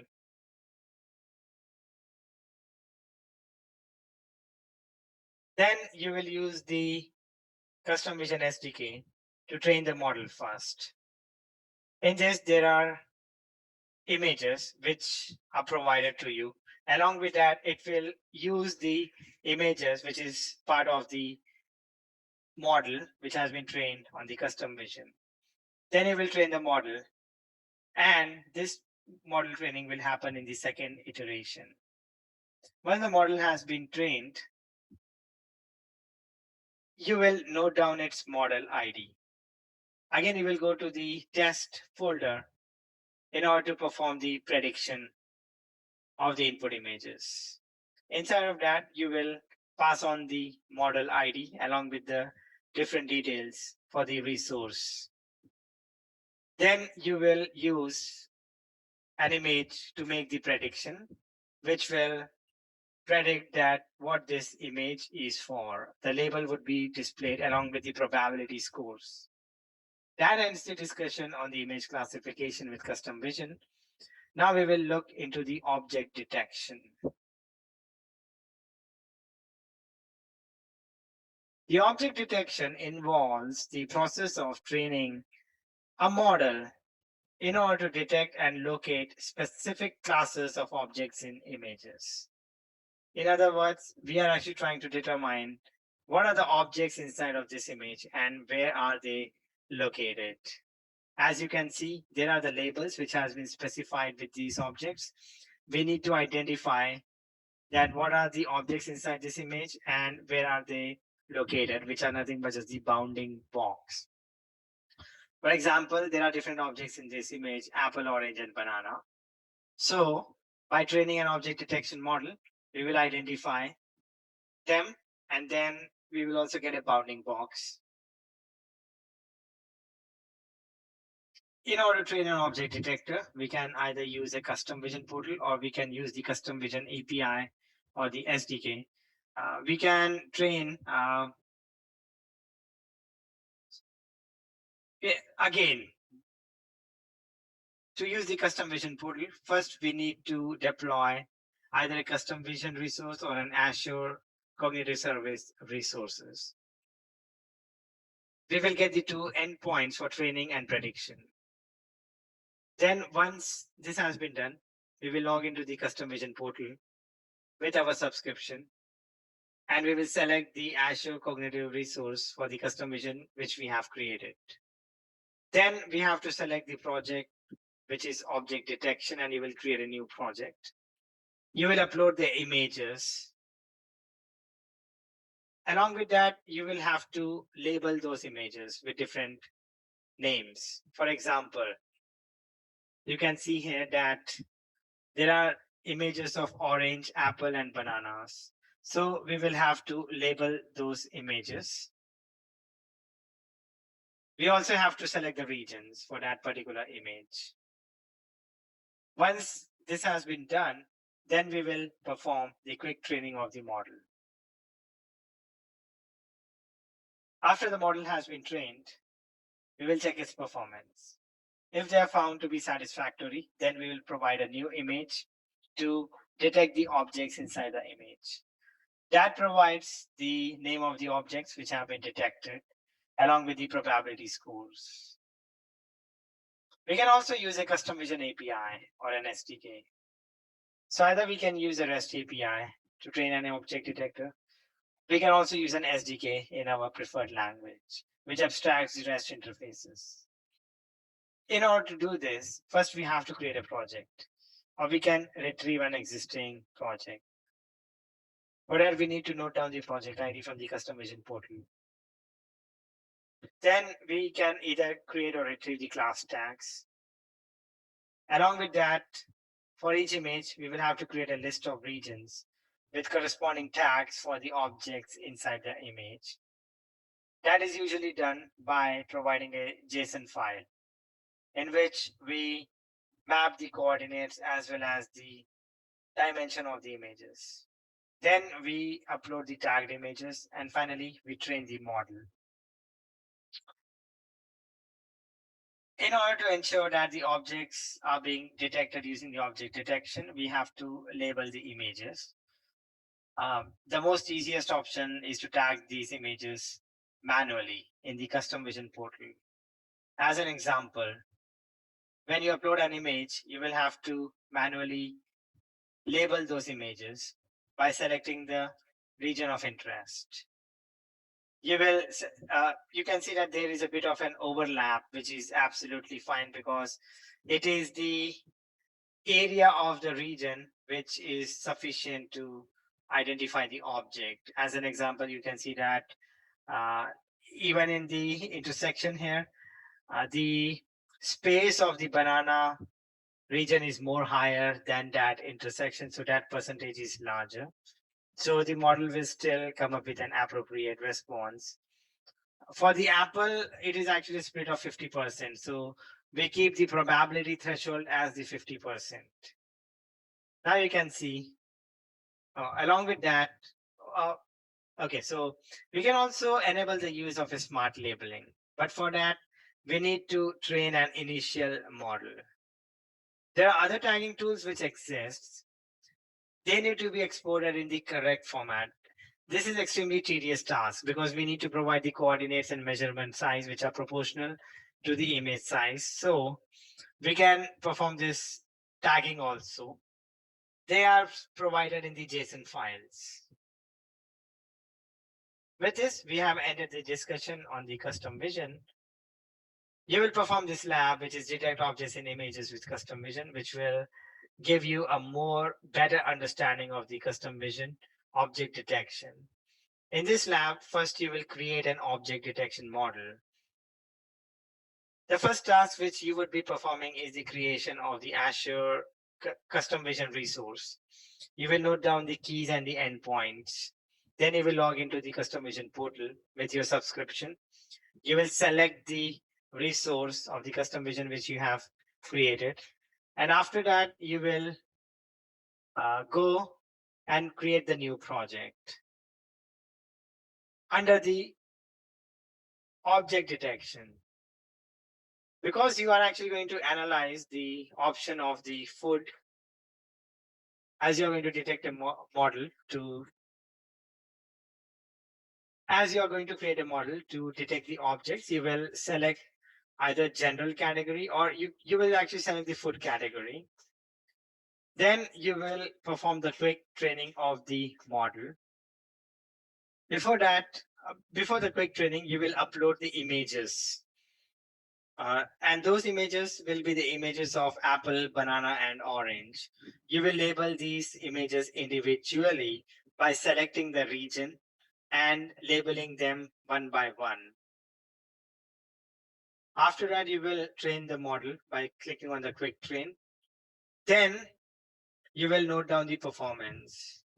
If the performance are found to be satisfactory, you will provide a new image to which will detect the objects by using this model. The second part involves the API usage. You will use the custom vision SDK. There are two parts inside of this. First, you will use a training resource to use the custom vision SDK. You will install the custom vision package. You can either select a C# or Python. After that, you will use the existing project ID from the custom vision portal, and you will provide this either in the app settings.json or the .env. Then you will use the custom vision SDK to detect the objects.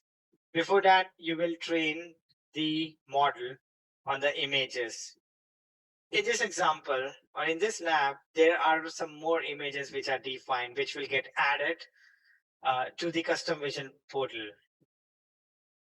Once the model has been trained, it will generate a model ID, which you will have to note down, because this model ID will be passed into the test folder, which will be used for the prediction. However, you need to ensure that you are using the different endpoints for the training as well as the prediction resource, and also you will have to use the different keys. Along with that, in the prediction, you will also have to provide the model ID, because the prediction on the new input image to detect the object will happen with the prediction resource. With this, we have ended the custom vision. We will do the quick module review. The first question is, you want to train a model that can categorize an image as cat or dog based on its subject. What kind of custom vision project should you create?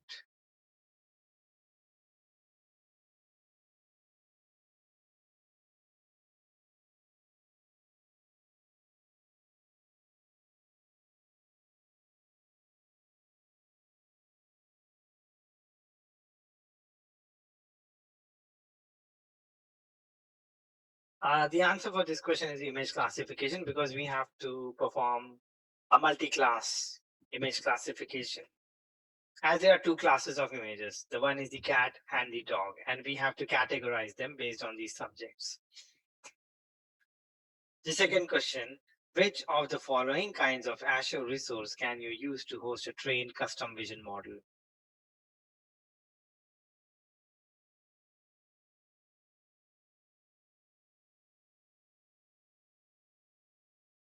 A custom vision model can be trained by hosting it on the Azure Cognitive Service. So we will have to use the Cognitive Service resource to host a trained custom vision model. Third question, what must you do before taking advantage of the Smart Labeler tool when creating an object detection model?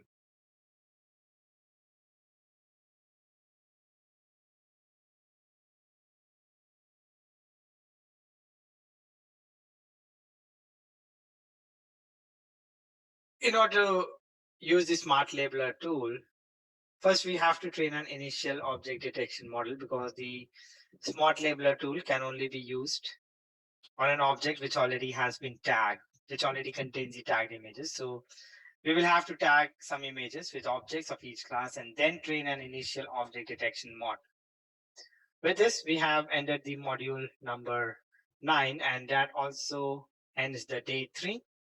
I hope that all of you have enjoyed this session.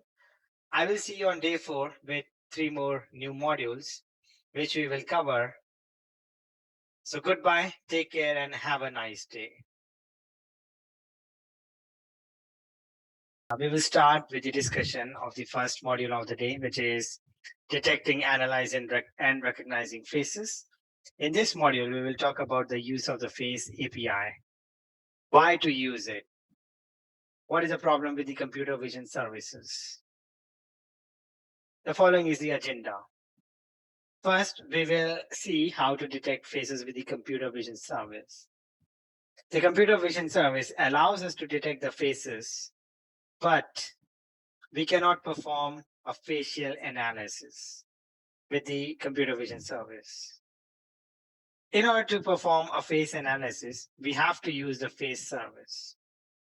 We will see how to use the face API, how to call them by using the REST API and the SDK. There is only one single lab, but within the single lab, you would be performing both the computer vision service and the face service. With the help of the computer vision service SDK, you would detect the faces. But by using the face service, you will perform the facial analysis. We will continue with the first agenda for the day, which is detecting faces with the computer vision service. The Azure Cognitive Service provides two options for face detection: analysis, and recognition. The first option which we can use is known as the computer vision service. With the use of the computer vision service, we can detect and locate a face. But the computer vision service has an extremely limited facial feature analysis capability. We cannot perform a full-scale facial feature analysis by using the computer vision service. The face service, of which the face API is part of, not only allows us to detect the face, but we can perform a comprehensive facial feature analysis.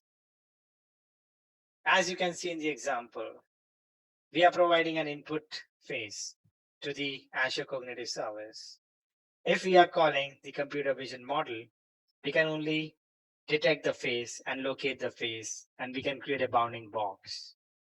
But by using the face API or the face analysis, we can locate the face, which is part of the face detection. Along with that, we can get various attributes of the faces. We can also identify the head pose of the faces. A face can also be verified with the other faces, such as whether this belongs to the face of a particular person or not. Then we can also use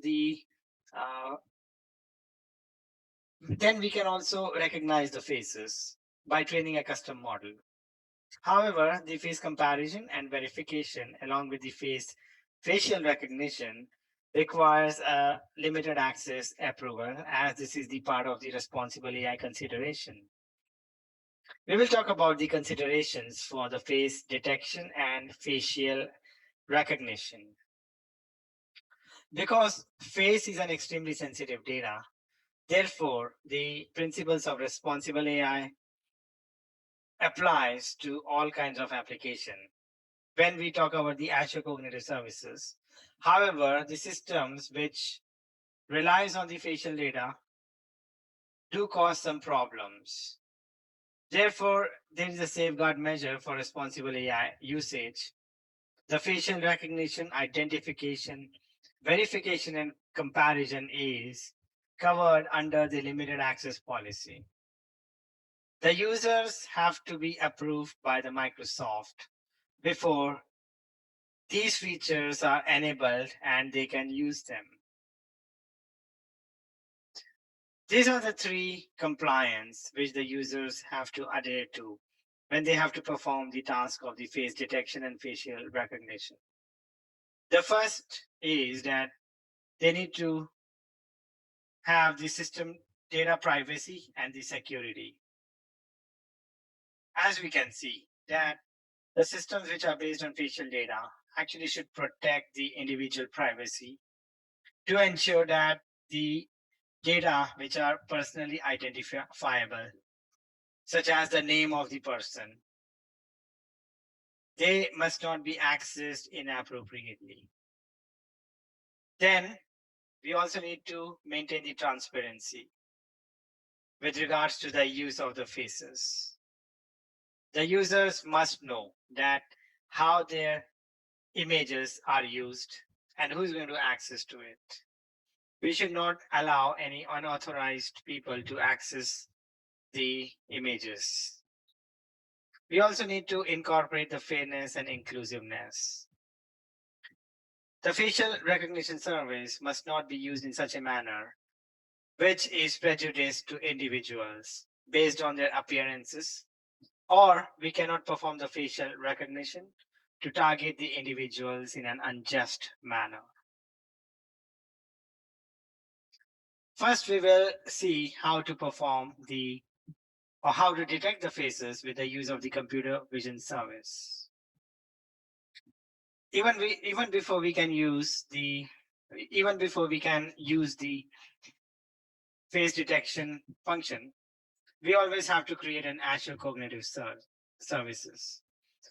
We can either create a computer vision service or we can create a multi-service Azure Cognitive account. Then we will use the endpoint of the resource which we have deployed. Because we are performing the facial detection with the use of the computer vision service, we have to call the vision service. In order to detect the faces, we have to specify the face as a visual feature in the analyze function. This will detect the face with the computer vision service. We need to provide the input. We need to provide the image as an input. So that can either be the URL path where that image is stored, or we can provide a binary image data to be read. Once this is done, then the vision service sends the response back, and it contains the following details. However, in the new version, or however, the age and gender are not available to the new customers. Once the face has been detected, in the response, it sends the following details: the faces, along with the bounding box, which tells us that where that face is located and what are the dimensions of the bounding blocks, which will be a rectangular coordinate. But as you can see, that the face detection with the computer vision service provides a limited functionality. We can only identify and locate the faces, but we cannot perform a full facial image analysis. In order to perform a comprehensive facial feature analysis, we have to use the face service. Face service is part of Azure Cognitive Services, but this is not equivalent to the computer vision service. We cannot perform a face service by using a computer vision service. We can use the face service either as a standalone face resource we can create, and this also provides the free transactions, or we can use a multi-service cognitive service resource as a face service. The face service perform the following tasks, or by using the face service, we can perform the face detection.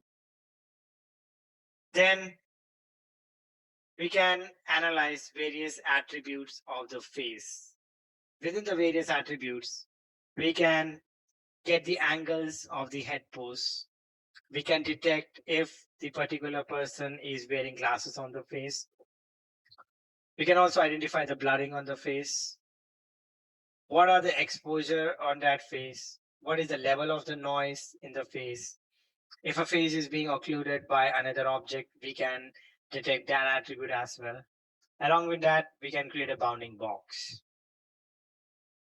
The face service can also identify various landmarks within the face, such as we can identify the nose, eyes, and mouth. We can also compare two faces to identify whether this face matches with the input face or not. We can also train a custom model, which is known as the persistent face, by using the facial recognition mechanism. For example, we can create a person group named Joe, and then we can train a model, and these images would be persisted. Then we can give our own input image to identify whether this face belongs to Joe or not. However, The face comparison and facial recognition requires limited access approval. Once a face has been identified and detected, it is always assigned an unique ID, which is known as an anonymous ID. The detected face are deleted from the system after 24 hours. The service retains it for a day. After that, it gets deleted automatically. There are two functionalities which can be used to compare the faces in multiple images. The first one is to verify the faces. The face verification is used to determine if those faces belong to the same individual. Along with that, we can find similar faces to identify the faces which have similar features. We will talk about the persistent face recognition. Persistent means that they don't get deleted from the system as after the 24 hours. In order to perform the persistent face recognition, the first task which we have to do is to train a facial recognition model by using the face images. First, we have to make sure that we are working with the authorized users. And then we create a person group. This person group involves those people whom we want to identify. After that, we will add a person for each individual. Then we add the multiple detected faces to each person. When we add the detected faces to each person, they become the persistent faces. Finally, we train the model. The model which has been trained can be used for facial recognition tasks.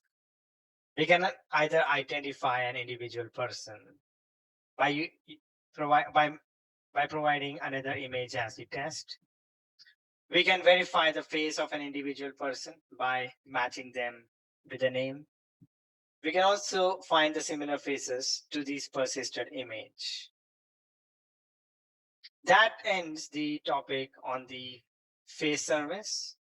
In order to understand the face service better, you have to perform this lab, which is to detect, analyze, and recognize faces. You would be performing two tasks. In the first one, you will detect the faces with the computer vision service. You would be using the computer vision SDK. The faces are provided as the input using which you are going to detect them.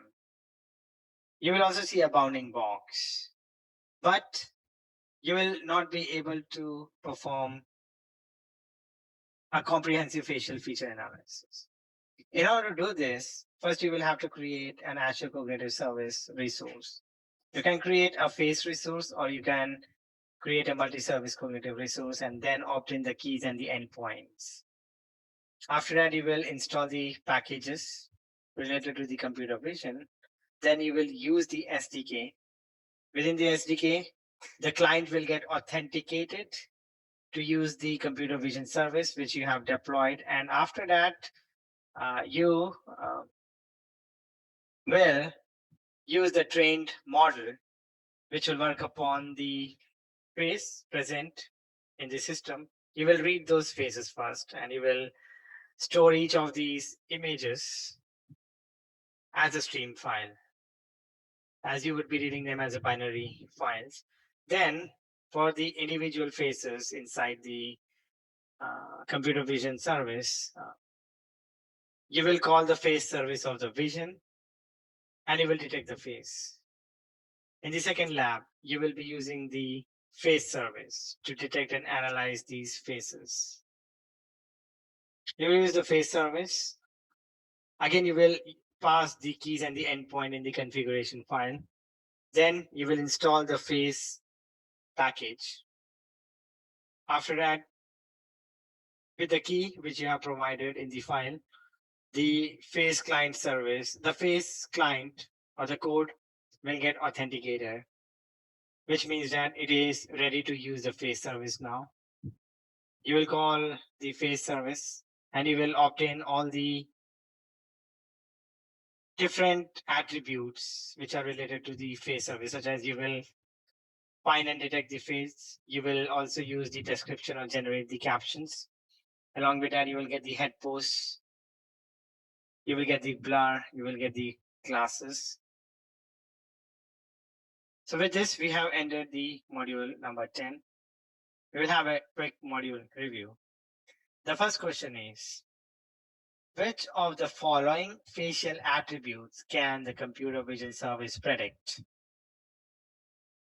Because we are using the computer vision service, so the computer vision can only detect and locate the face.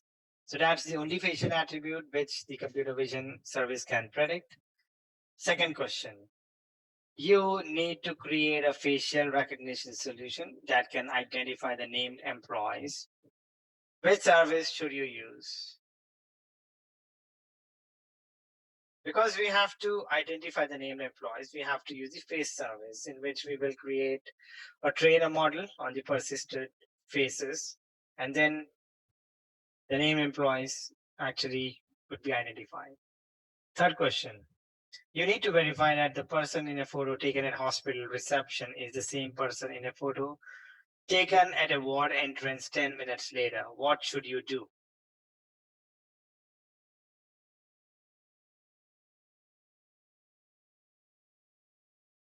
This belongs to the category of the persisted face recognition, as we have to verify that the person taken in the photo is the same person at the ward entrance 10 minutes later. So we have to persist this face, which means that we will have to verify the face in the ward photo by comparing it to the detected face photo from the reception photo. With this, the module number 10 is over. Now we will look into the module number 11. In this module, we will talk about how to read the text from the images and the documents. What we will learn in this module, or what we are going to learn in this module, are the read APIs. By using the read APIs, we can perform the optical character recognition, but the OCR has been deprecated, and we instead use a read API, which is a better model. By using this read API, we can read the text in various types of images, such as a PDF, JPG. Along with that, we can also read the text from the handwritten notes, provided they are written in English. The second part of this module would see how to use the form recognizer services.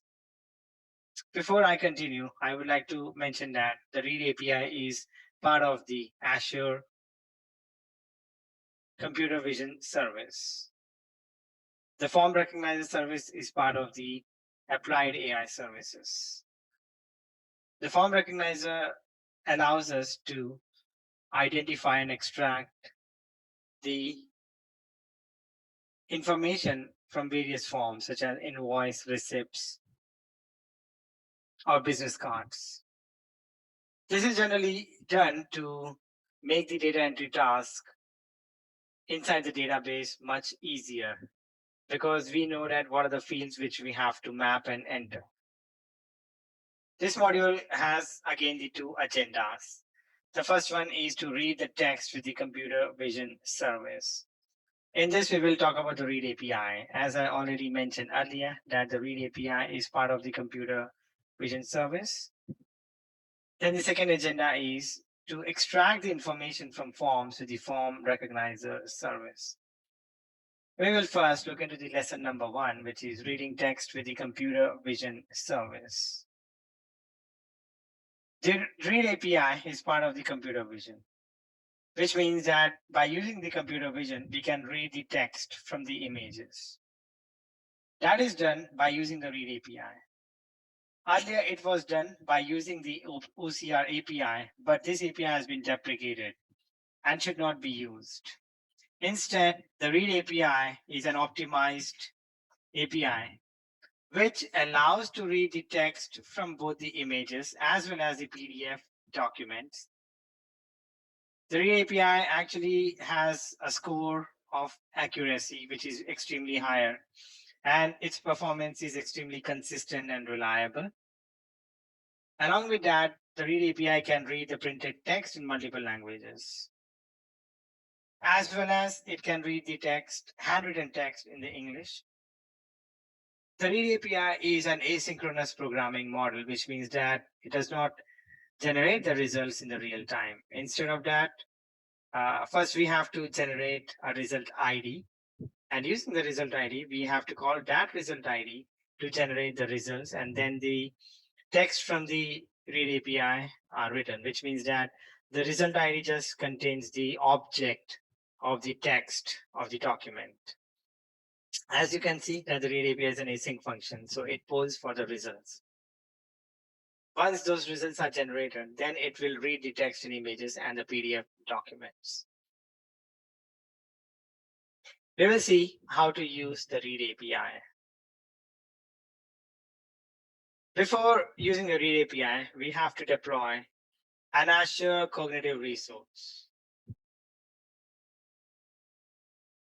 Either you can deploy a computer vision service, because READ API is part of the computer vision, or you can deploy a multi-service Azure cognitive account. You have to note down the endpoint where the service would be consumed. On that endpoint, you have to call the vision service. Within the vision service, first you will have to call the read function. The read function has to be called with the analyze and the language. The read function gets an operation ID. Every time we call this read function, it will always generate an operation ID. So this is the first step. In the first step, the read function generates an operation ID. However, it will not generate the results immediately because this is an asynchronous process. Once the operation ID has been generated, after that, we have to use this operation ID and call the analyze results on the same endpoint, which is vision service within the read function. Once we call this operation ID, we get our results back. The results or the response is in the JSON format, in which it shows the following details. Because we are actually reading the text from either an image or a document, this actually will incorporate the results per page. Up to 2000 words of character, these are free.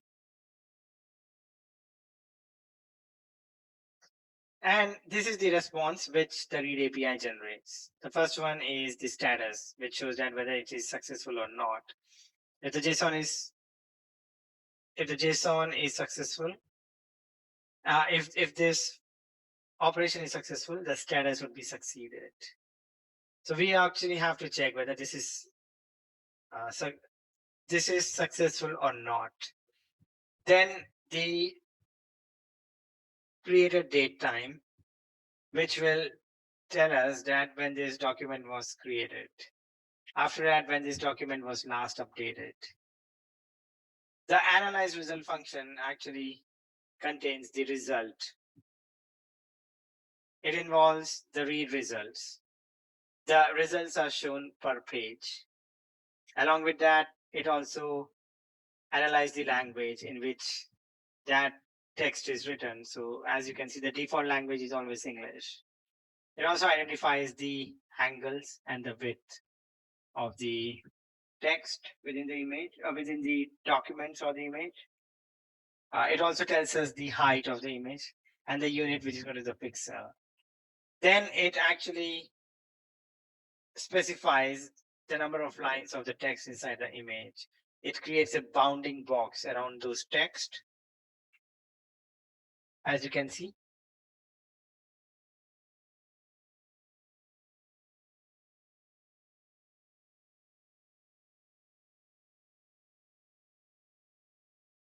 Then it also specifies the number of words in the lines, and it also specifies the individual words in the text. And beyond that, all the bounding boxes are created. So this is how the read API functionality is used.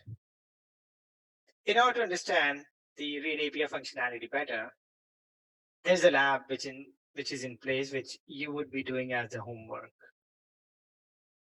First, so in this lab, you will use the read API via an SDK to read the text inside the images.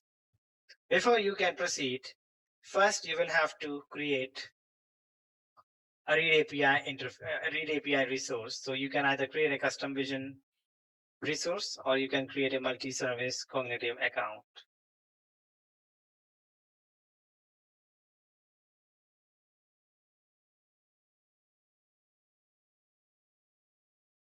And after that,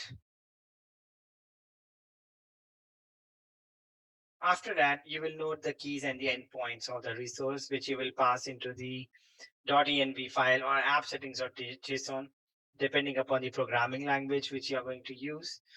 You will install the read API package. Then you will call the read API SDK. It will first get authenticated with the client with a key, which means that now this service is ready to be consumed. After that, you will read 3 files. There is one handwritten text, there is a PDF file, and there is an image. By using the read API, you will extract the text. So that's the introduction about this lab. We will now look into the second agenda of this module, which is to extract information from forms with the form recognizer service. The form recognizer service is not part of the Azure Cognitive Service, but instead it is part of the applied AI services. It is employed to extract the data from the forms. There are options of the which are related to the forms. Either we can use pre-built models for common form types. The pre-built models include receipts, invoices, and business cards. However, by using a form recognizer studio, we can also train custom model for our own forms. There are 2 techniques which can be employed to train our custom form models. The first one is the unsupervised. In the unsupervised, there are no labels to the form.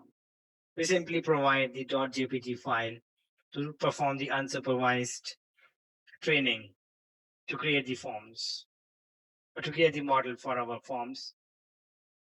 In the supervised, we actually provide the keys and the values, which are considered as the labels.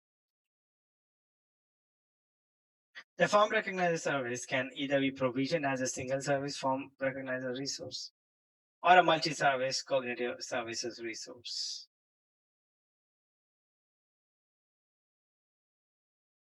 The form recognizer service has the pre-built models. In order to use or call the pre-built models, we have to use the REST API, or we can use the REST APIs.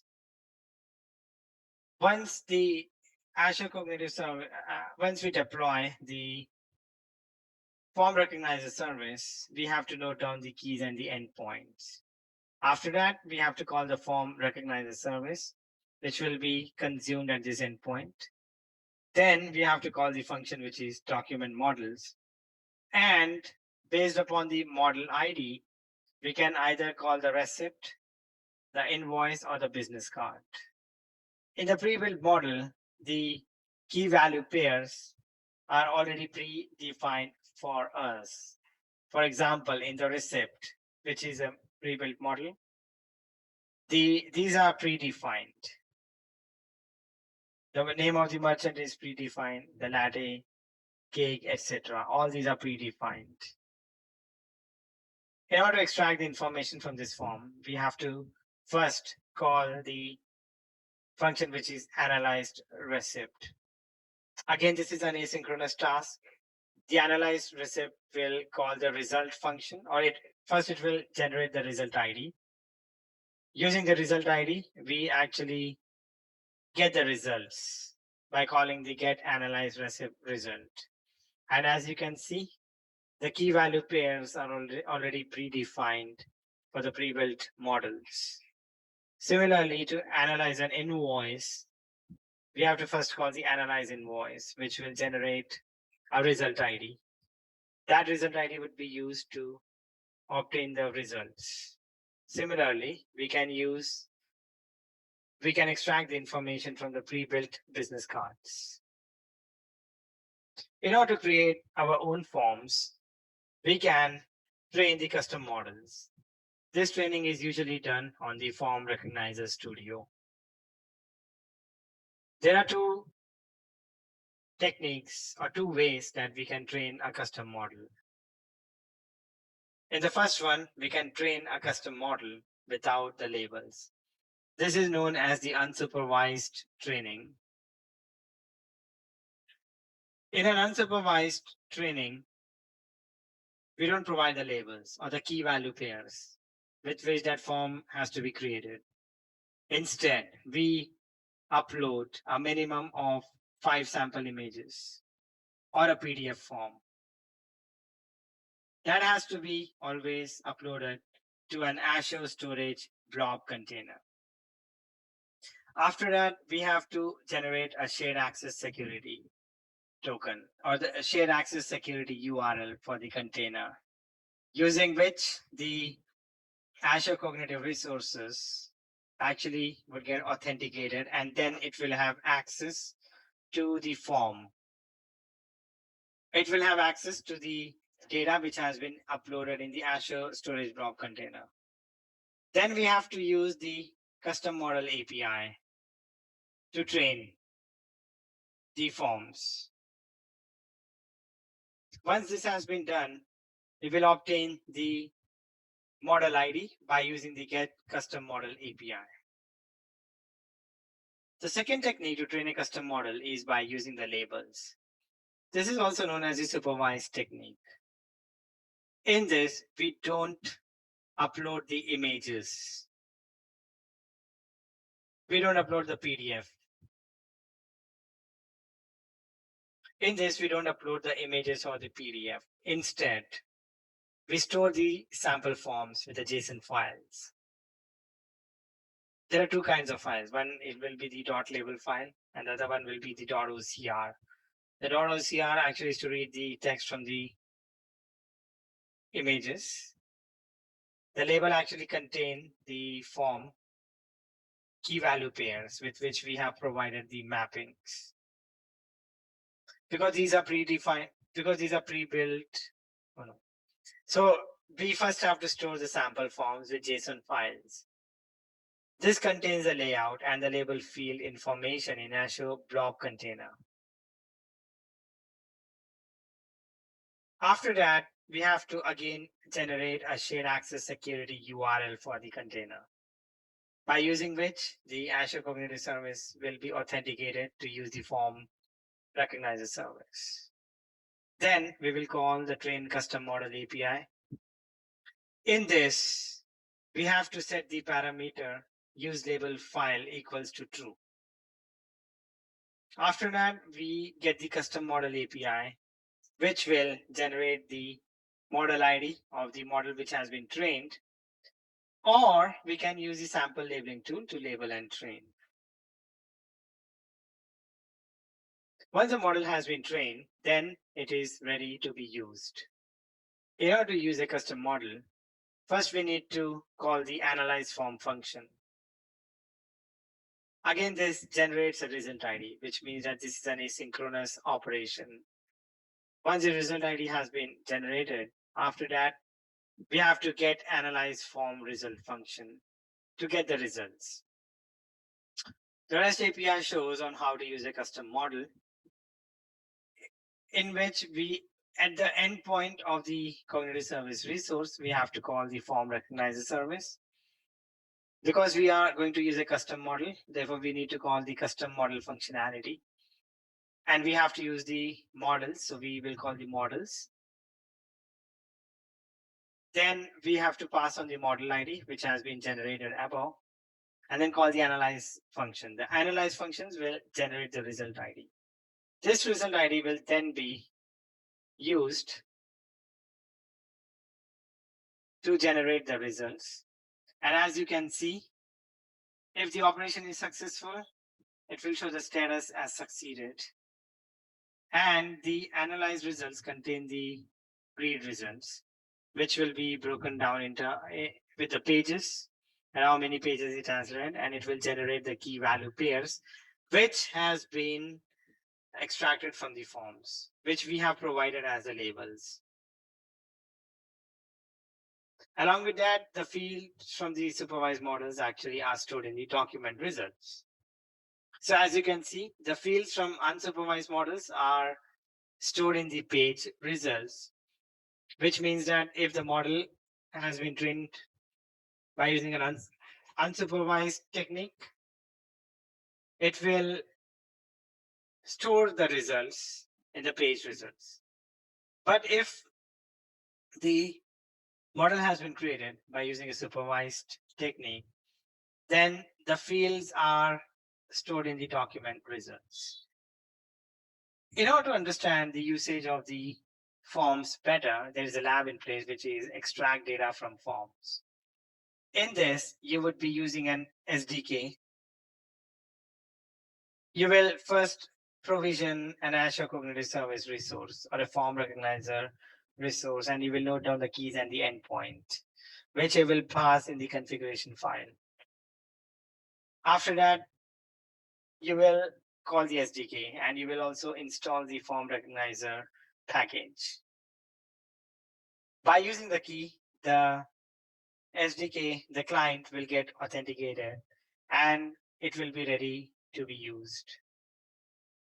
First, you will train a custom model with unlabeled forms, in which you will use the PDF file, which you would be uploading to the Azure storage container.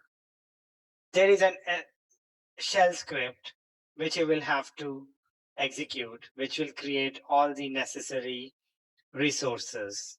This shell script will create the Azure Storage Block container. This will also create the Azure Cognitive resource to be used with this example.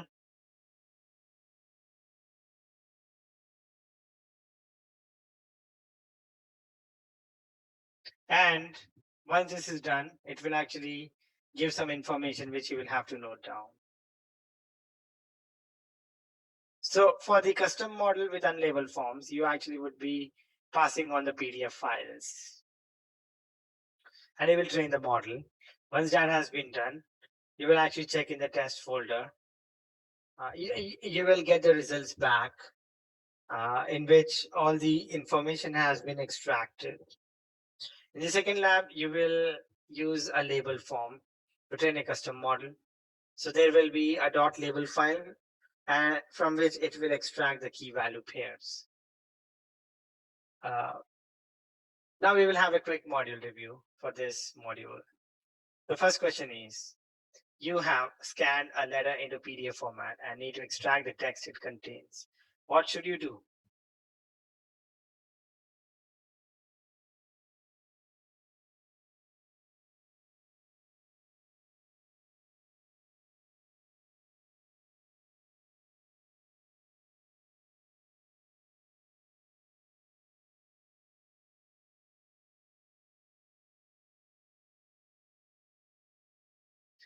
The answer for this question is that because we have to extract the text from the PDF format, we will have to use the read API of the computer vision service.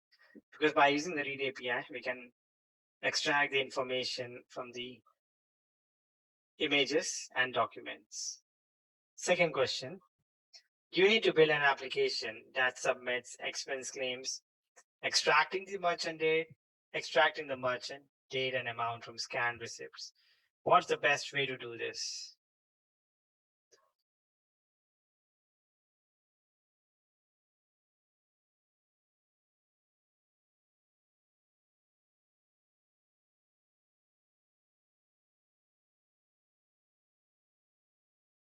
For this, we have to use the form recognizer service because we need to extract the merchant date and amount from the scan receipt. So this is actually a pre-built model, and we can extract those fields from the form recognizer service.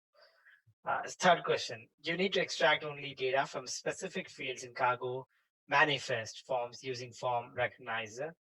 What should you do?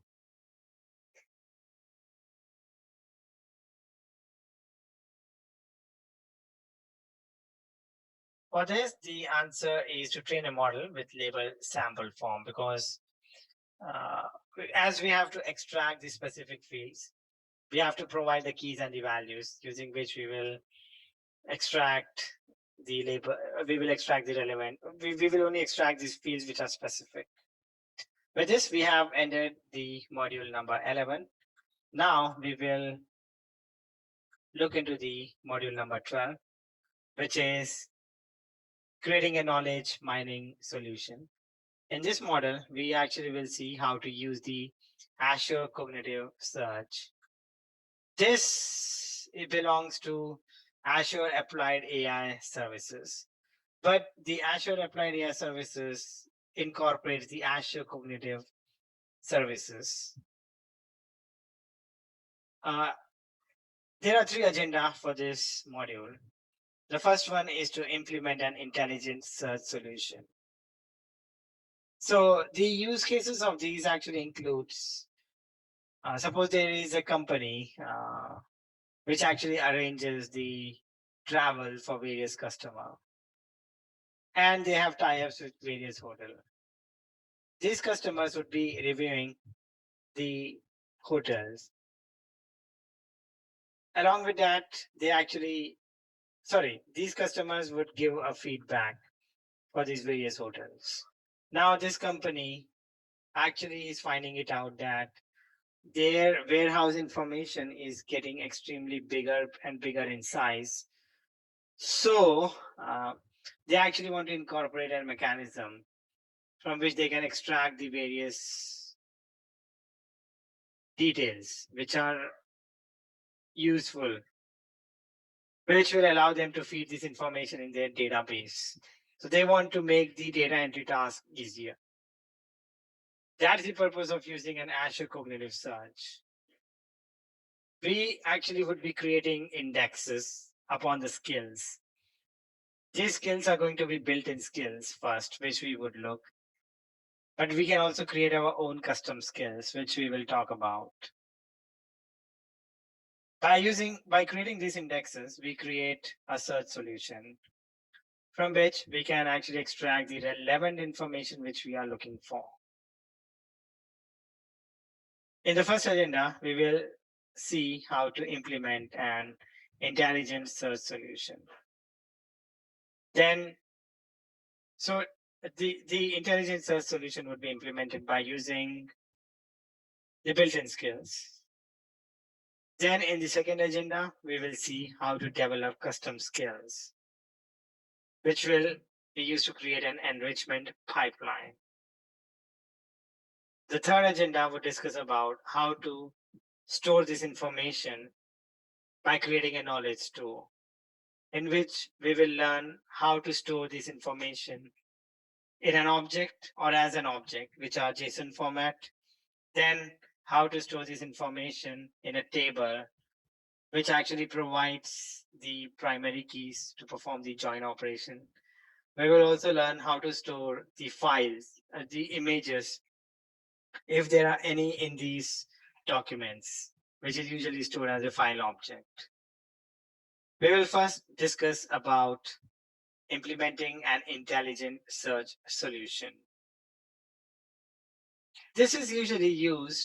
This is usually an Azure applied service, and this actually falls under the Azure Cognitive Search. As we can see that Azure Cognitive Search is a tool. This is a tool which actually is powered artificial intelligently.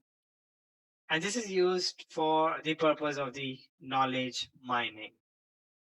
By using an Azure Cognitive Search, We create indexes on the documents and data from a variety of sources, such as you can create the indexes from the PDFs. You can also create the indexes from the text files.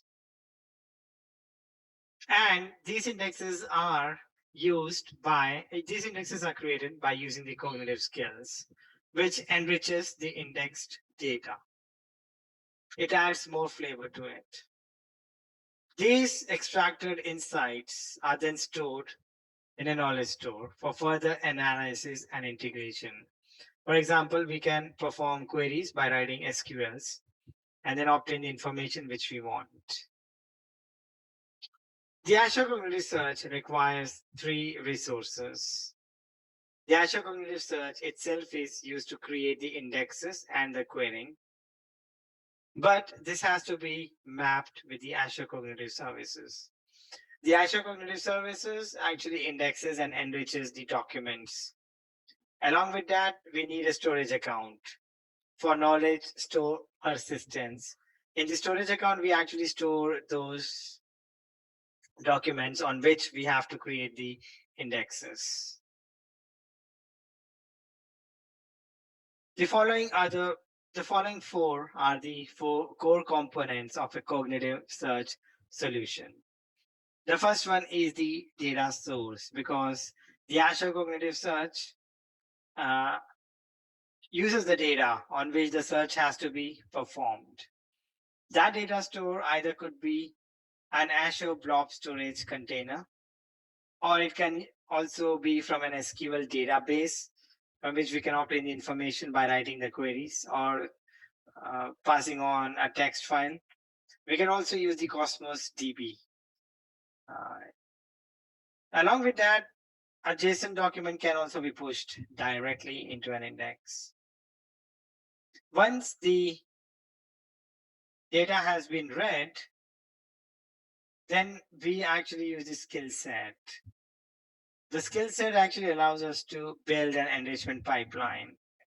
These skill sets are the AI skills. And by using these skills, the data actually gets extremely enhanced during indexing. There are two kinds of skills which can be used. The first one is the built-in cognitive skills. These actually just performs the task which are absolutely necessary. But these built-in skills don't provide the additional functionality. In those cases, we have to use the custom skills. We will see how to build the custom skills later. Then the third component of a cognitive search solution is an indexer.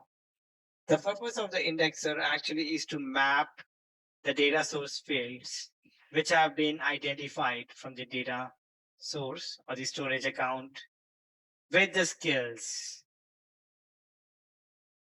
sets, and then the indexer outputs them to the index fields. In other words, the indexer builds the index. It also is used to update the index. The indexes are nothing but just collection of JSON documents which are searchable.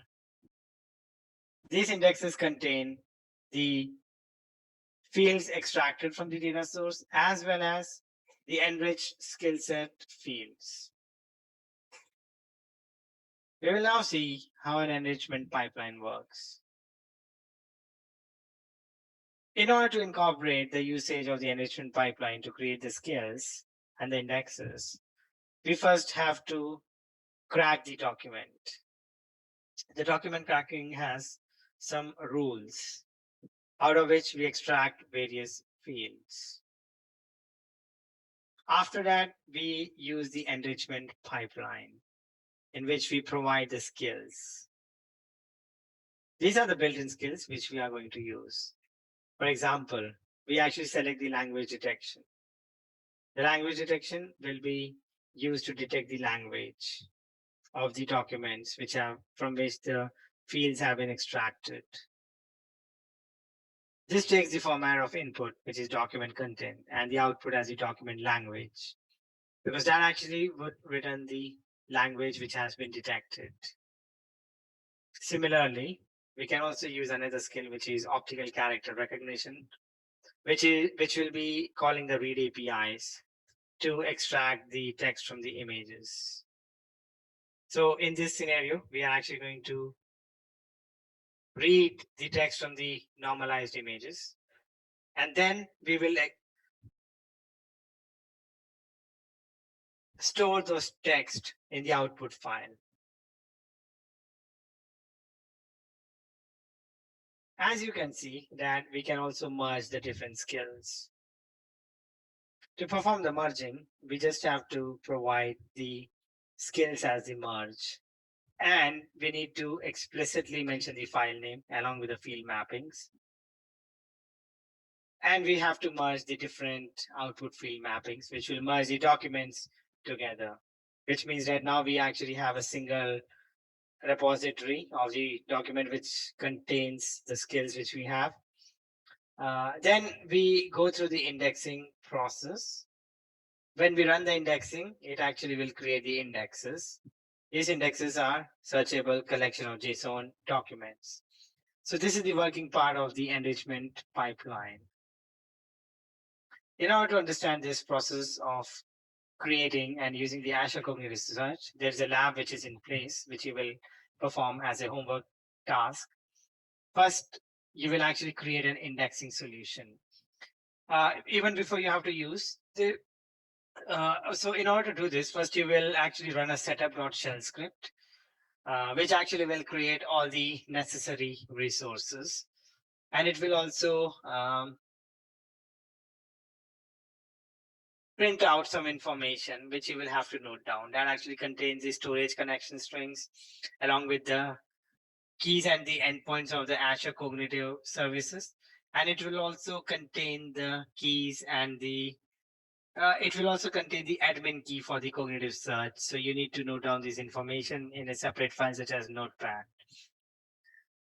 Then after that, you will actually go to the Azure Cognitive Search resource, which has been created by the shell script, and you will select the Data Explorer field, in which you will actually put, or you will, in which you will upload your files from the Azure Blob storage.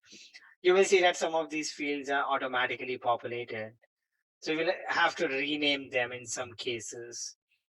The idea behind this lab is that there is a fictitious company which is Margie's Travel, and they want to review the documents and extract the relevant information in order to make their task of the search easier, so that they can store these results either in a database or in a PDF document or as a JSON format.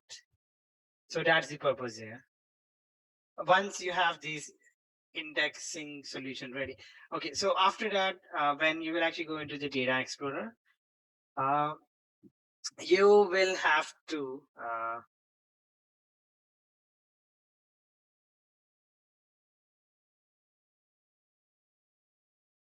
okay, so in this lab, you will first provision a cognitive search solution, and after that, you will provision a cognitive services. Make sure that the region of these two, cognitive search and the cognitive services, are same, because if the regions are not same, the cognitive search solution will not create the indexes on the cognitive services, and we will not be able to consume the services. Along with that, you will be creating an Azure storage blob container.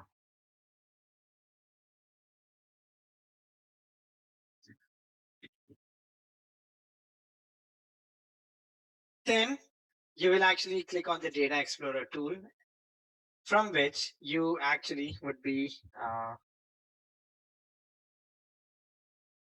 creating the indexes, right? And you will also select the various skills. Make sure that you actually are making your selections properly as per the lab files which are actually provided to you, because it will not work properly. So once this is done, then you will actually query an index from a client application. After that, you will modify an indexing solution in which you will actually add a new skill. And you will update these indexes which are created. Then finally, you will again query an index from a client application. So that is the first lab. Now we will talk about the second agenda, which is to develop a custom skills for an enrichment pipeline. So what are these custom skills? In the previous example, we have only used the built-in skills, but sometimes the built-in skills don't provide the adequate functionality. For example, if I actually want to identify the top words from these indexes which I have created, that is not possible because there is no such skills like top word. In that scenario, we will have to create a custom skill. As you can see, the different examples: integrating the form recognizer, consuming an Azure machine learning model, any other custom logic. For that, we will have to create a custom skills.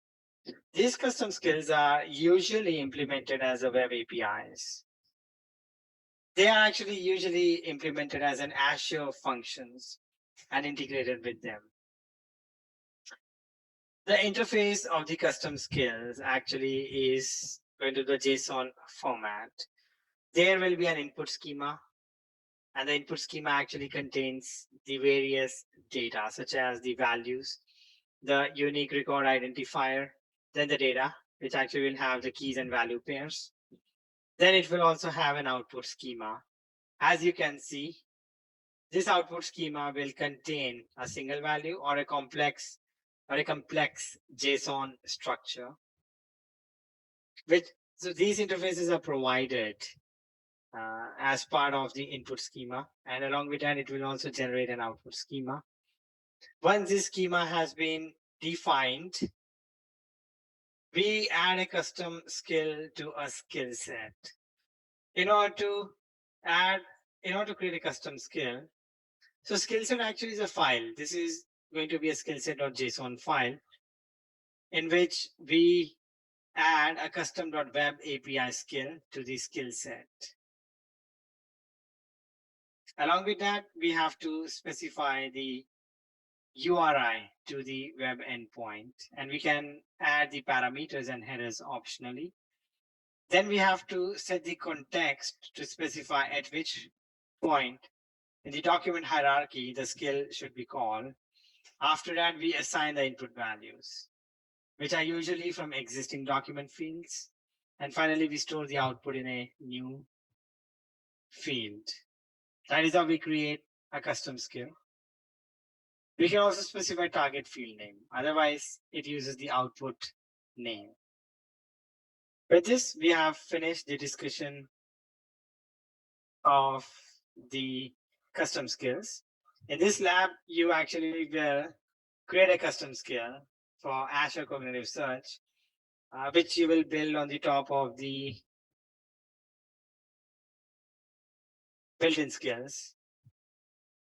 Here you will actually implement an Azure function which will find out the top words from the custom skills based on the sentiment. Again, you will be deploying the resources, the Azure Cognitive Search, the Azure Storage account, as well as the Azure Cognitive Services. Then you will create an Azure function. The name of this function could be words count. And then you will test this function in an Azure portal first. After that, if it is successful, you will get the function URL, which you will actually map into the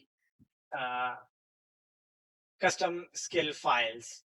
So in this example, there is a setup shell or a setup script which you will have to execute, and you will have to note down various information because this information has to be passed on into the various JSON files. So make sure that you are passing each and every information appropriately. Otherwise, this lab will not get executed properly.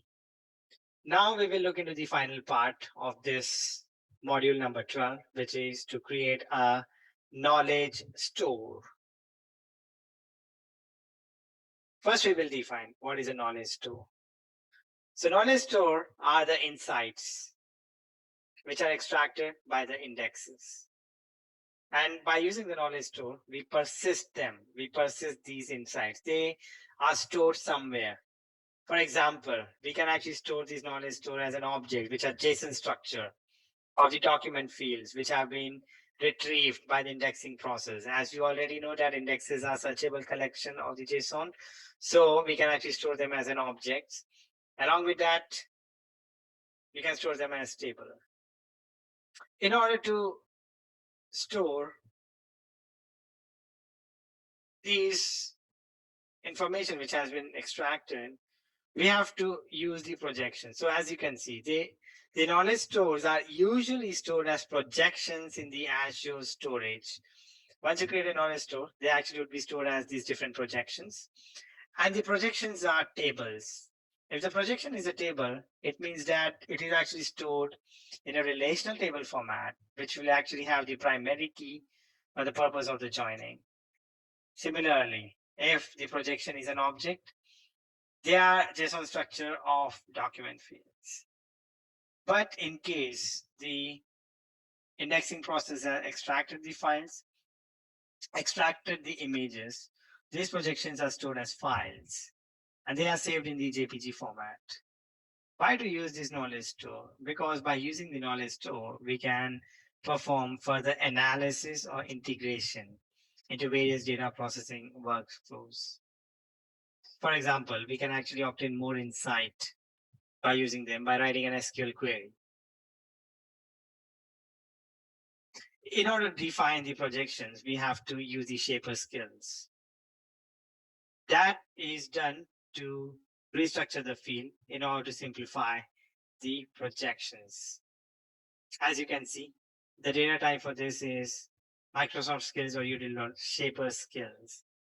Then we actually would provide the projections which we want to store the documents into.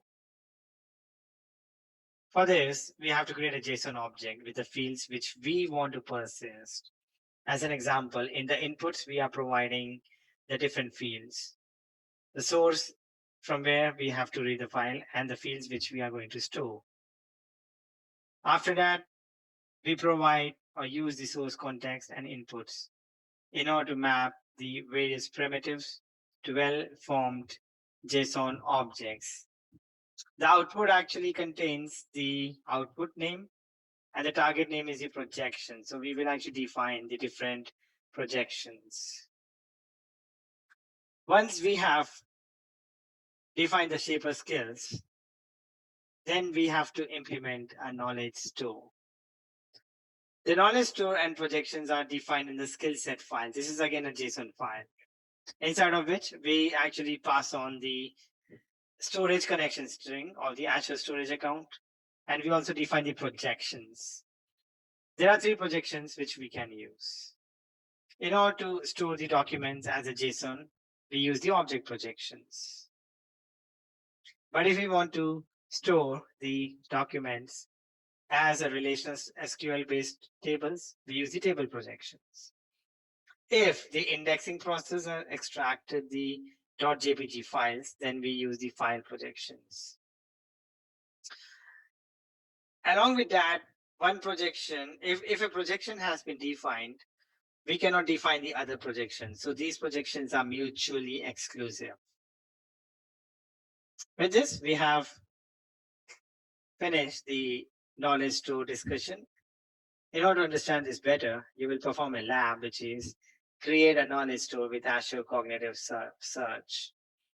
Again, in this example, we will actually use different files which are in the JSON format, and you will create a knowledge store with those object files and the table. So you will create a knowledge store with the object projection, with the file projection, and the table projections. You will be seeing this result in the Azure storage container. Sorry, not in the Azure storage container, but you will actually have to click on the Azure storage and browse storage for further extension. And with that, you actually will be seeing all these different projections in which your documents have been stored. Now we will do a quick module review. The first question is, you want to enrich an index by extracting any geographical locations mentioned in the source data. Which built-in skill should you use?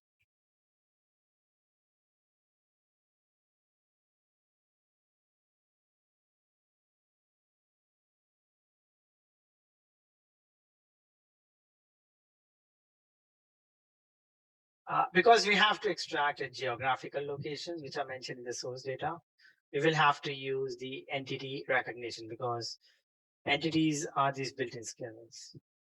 Second question, you have implemented a custom skill as an Azure function. How can you include the custom skill in your indexing process?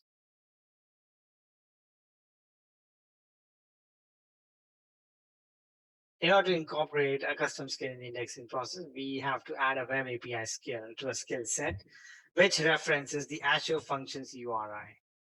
Third question, you want to create a knowledge store that contains JSON representations of the extracted data. What kind of projection should you define? In order to create a knowledge store with the JSON representation of the extracted data, we have to define the object projection because the object projection defines the JSON structure. With this, we have finished the day 4 and we have covered up all the modules of the Azure of the AI-102.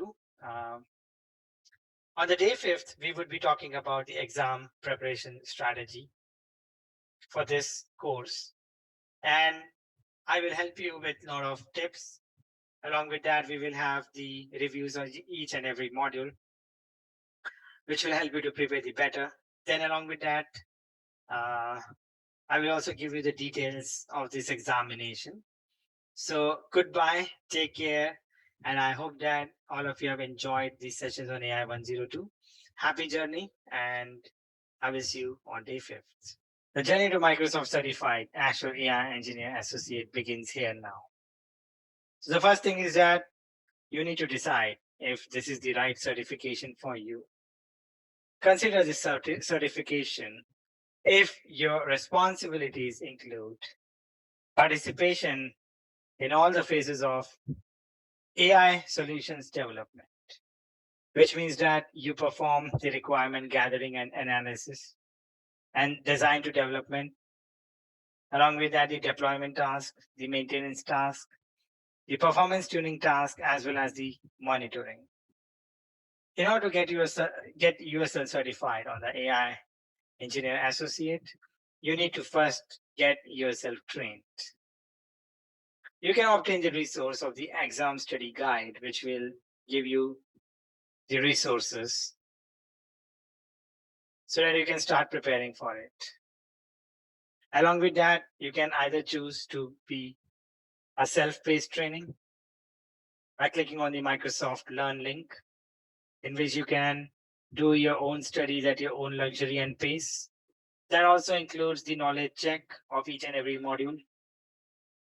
Or you can attend an instructor-led training for the course AI-102, which is of the duration of 4 days. Once you have trained yourself, then you need to build the confidence. For that, you need to check that which topic are you strong and which topic requires more further studies. You can click on the exam preparation or the exam readiness zone and check yourself that how much prepared are you for this exam. After that, you can also take a practice exam and see that how much preparation have you done, whether you are able to score, whether you are able to pass this or not. This examination measures the following skills. First, planning and managing an Azure Cognitive Services solution. Implementing computer vision solutions for the image analysis. Implement natural language processing solutions for text analysis as well as sentiment analysis. Implement knowledge mining solutions to extract the data efficiently by using the indexes. Then implement conversational AI solutions, which includes the bot services. In order to get recognized, you need to pass the exam AI-102. The certificate which is issued by the Microsoft is the Azure AI Engineer Associate. The Azure AI Engineer Associate performs the tasks of building, managing, and deploying AI solutions which leverages the Azure Cognitive Services and Azure Applied AI Services. We will look into the course outline and the exam details of the AI-102. The AI-102 course has total number of 12 modules along with 24 labs. The duration of this course, if you are going to attend an instructor-led training, is of 4 days. The vendor of this course is the Microsoft, and the certification which you acquire after passing this exam is the Microsoft Certified Azure AI Engineer Associate. The name of the exam is Exam AI-102. The duration of the exam is 120 minutes, and the exam has a price of $165, which you can check in your own currencies. The number of questions are 40 to 60. It ranges between 40 to 60, 40 being the minimum and 60 being the maximum. The exam has a cutoff score. The maximum score of this examination is 1000. But in order to obtain the certificate, you need to obtain a minimum score of 700. This is not a percentage score, but instead is a normalized score. And the cut score or the cutoff score of this examination is determined during the exam development. The cutoff score also gets determined based upon the skills of the target audiences as well as the difficulty of the item pool. It may also get updated when the exam is updated. The following tips and tricks should be remembered and followed. There are no negative markings, or in other words, no points gets deducted for the wrong answers. Do not waste your time in one question. Just go with your gut. Along with that, some questions cannot be revisited. Some questions have more than 1 point. Remember, answer each and every question. Don't skip any question. What are the next steps in order to prepare, which you have to prepare to take the exam? First, you can obtain the self-study resources. You can focus on your preparation with the following resource. Performing and hands-on labs, which will get you skilled on the AI-102 techniques to apply the solutions. These are guided exercises to apply learning in an Azure Sandbox environment. Then on the Microsoft link, Microsoft Learn, you will have the learning paths. This includes the documentations along with self-knowledge check and review questions, and there are various exercises. This Microsoft Learning actually is part of the self-paced learning. You can take the practice tests. The practice tests provide the answers along with the explanation and the references. You can perform these practice tests by simulating a timed certification mode. It also generates an instant score report. At the Azure Architecture Center, you will get the guidance to architect these solutions by using established patterns and practices. Another resource which you can consider is online role-based training resources. This is for self-paced. Here you can prepare for this examination based upon your own luxury. There are knowledge checks which you can go through. Follow these steps to prepare for the AI-102 exam. Watch the AI-102 exam prep videos on Learn. Then review the AI-102 study guide to help you prepare for the exam. You can also demo the exam experience by visiting the exam sandbox. We will talk about on how to register for the exam. In order to register for the exam, you will have to, first you need to create a Microsoft Outlook account.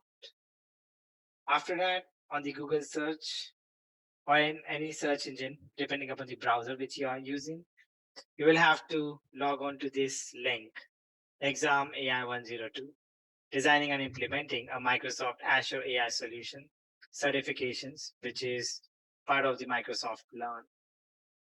As you can see, you need to click on the schedule exam, and the prices of the exam is mentioned on the right-hand panel. By clicking on the drop down, you can check the prices of the country or the region.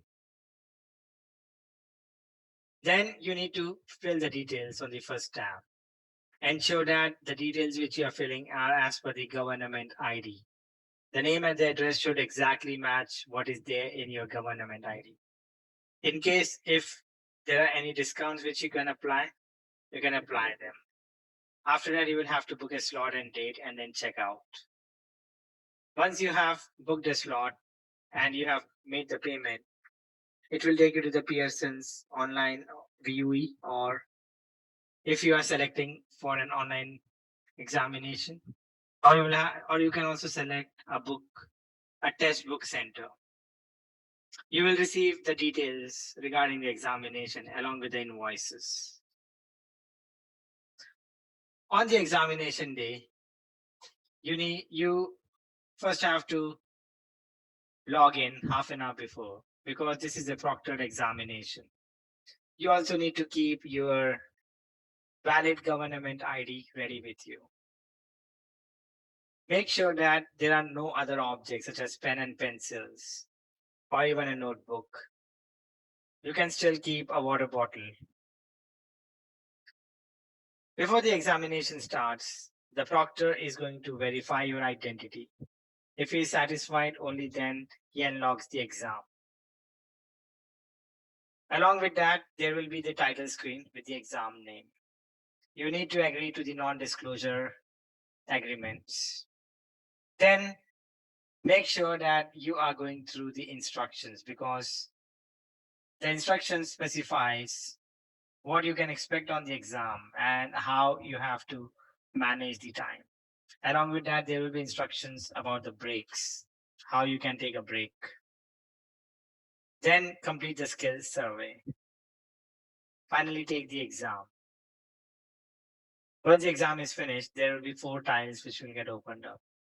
You can click on any one of them and review the questions which you want to revisit.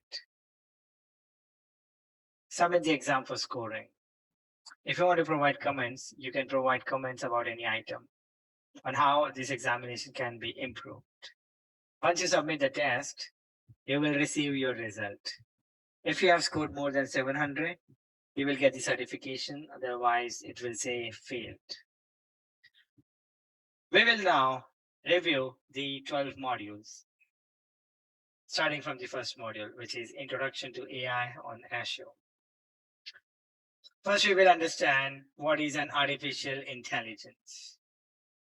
As you can see, that the AI is a software which imitates human behaviors and the capabilities of the humans. By using the AI, we can perform the tasks to generate the speech, or we can perform the text analysis from a document. We can also train the models for machine learning. We can also create a bot, which actually is an interface for the conversational AI. There are 3 things which actually looks same, but they are not: artificial intelligence, machine learning, and the data science. AI, what does it mean? It is a branch of computer science, which is about the study of the computers and create the systems which imitates the human behaviors and capabilities.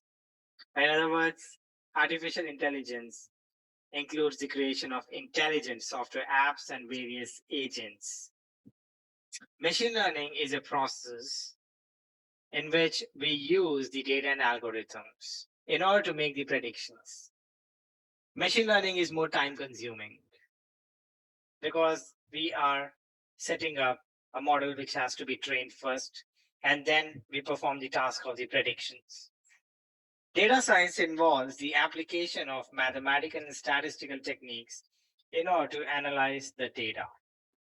In this, we actually perform the tasks of data analysis, identify the distributions, or we also check out if there are any gaps in the data.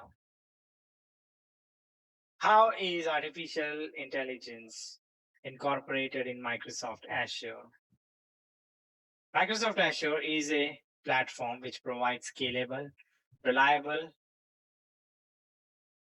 cloud-based services for the AI. In Microsoft Azure, the Azure AI services has two parts. One is known as the Azure Cognitive Services. The Azure Cognitive Services are a pre-built model in which the solutions are already trained for different services such as vision, language, speech, as well as decision. If you want to get a generalized solution or a general solution for your problems, we use the Azure Cognitive Services.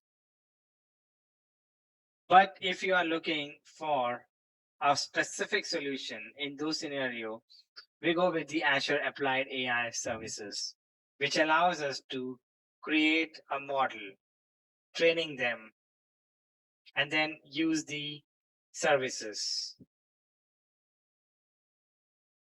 Along with that, we also must understand the principles of responsible AI. There are 6 principles of responsible AI provided by the Microsoft. These are designed to ensure that AI applications provide the solutions to difficult problems, but they don't impact the others. The first of them is the fairness. The AI model which is created should be fair.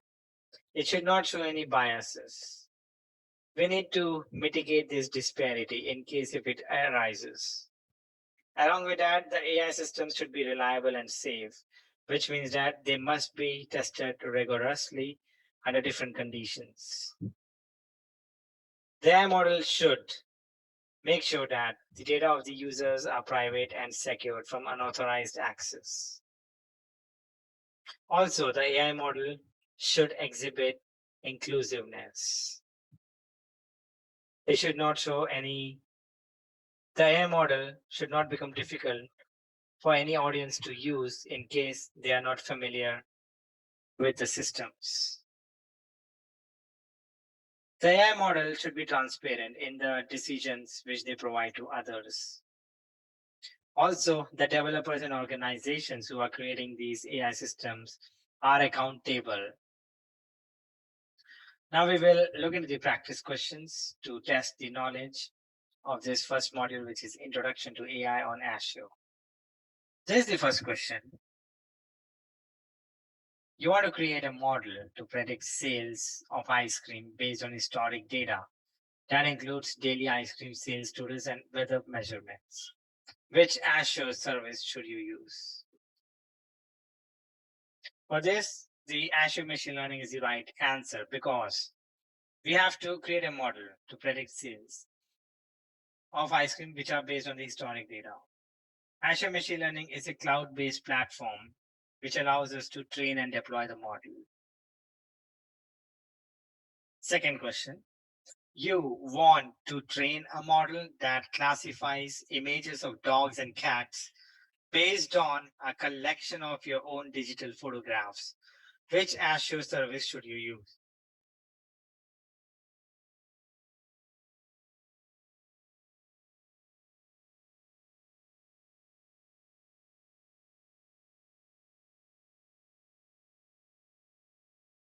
For this, we actually would use the custom vision.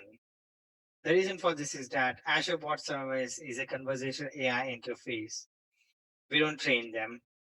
Computer vision are a set of pre-trained model which are used to perform the image analysis. But the custom vision allows us to train a model by providing our own input images, and we can make the predictions. We can perform the task of classification and object detection by providing a test image. We will have a quick module review. The first question is, a data scientist has used Azure machine learning to train a machine learning model. How can you use the model in your application?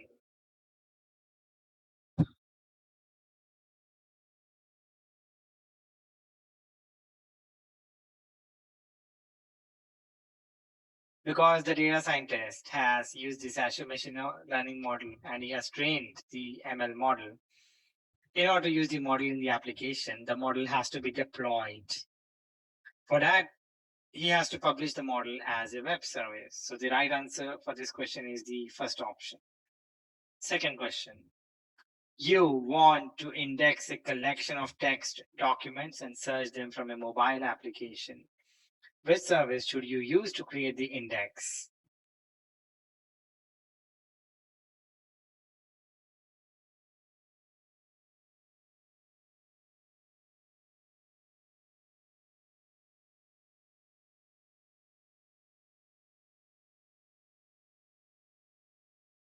The correct answer for this is the Azure Cognitive Search, because we have to create an index. And the Azure Cognitive Search is a tool which allows us to build the indexes, by using which we actually search them from the application. That ends the module number 1. We will now look into the module number 2, which is developing AI apps with cognitive services. First thing is that we will understand what is a cognitive service. The Azure Cognitive Service is a pre-packaged AI services.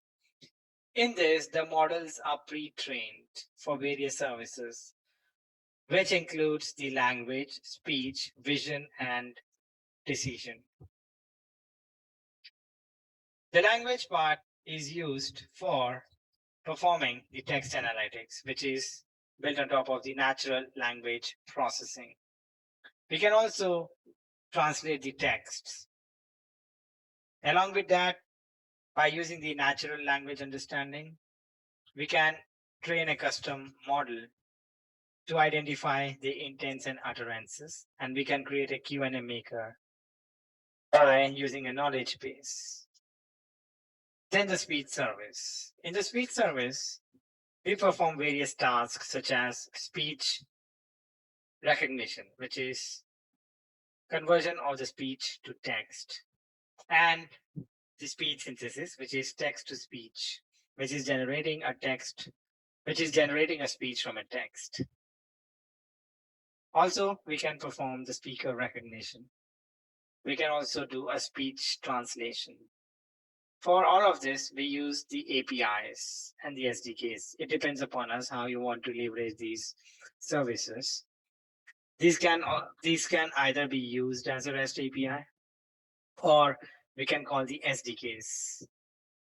The vision solution is the solution which allows us to perform image analysis as well as video analysis.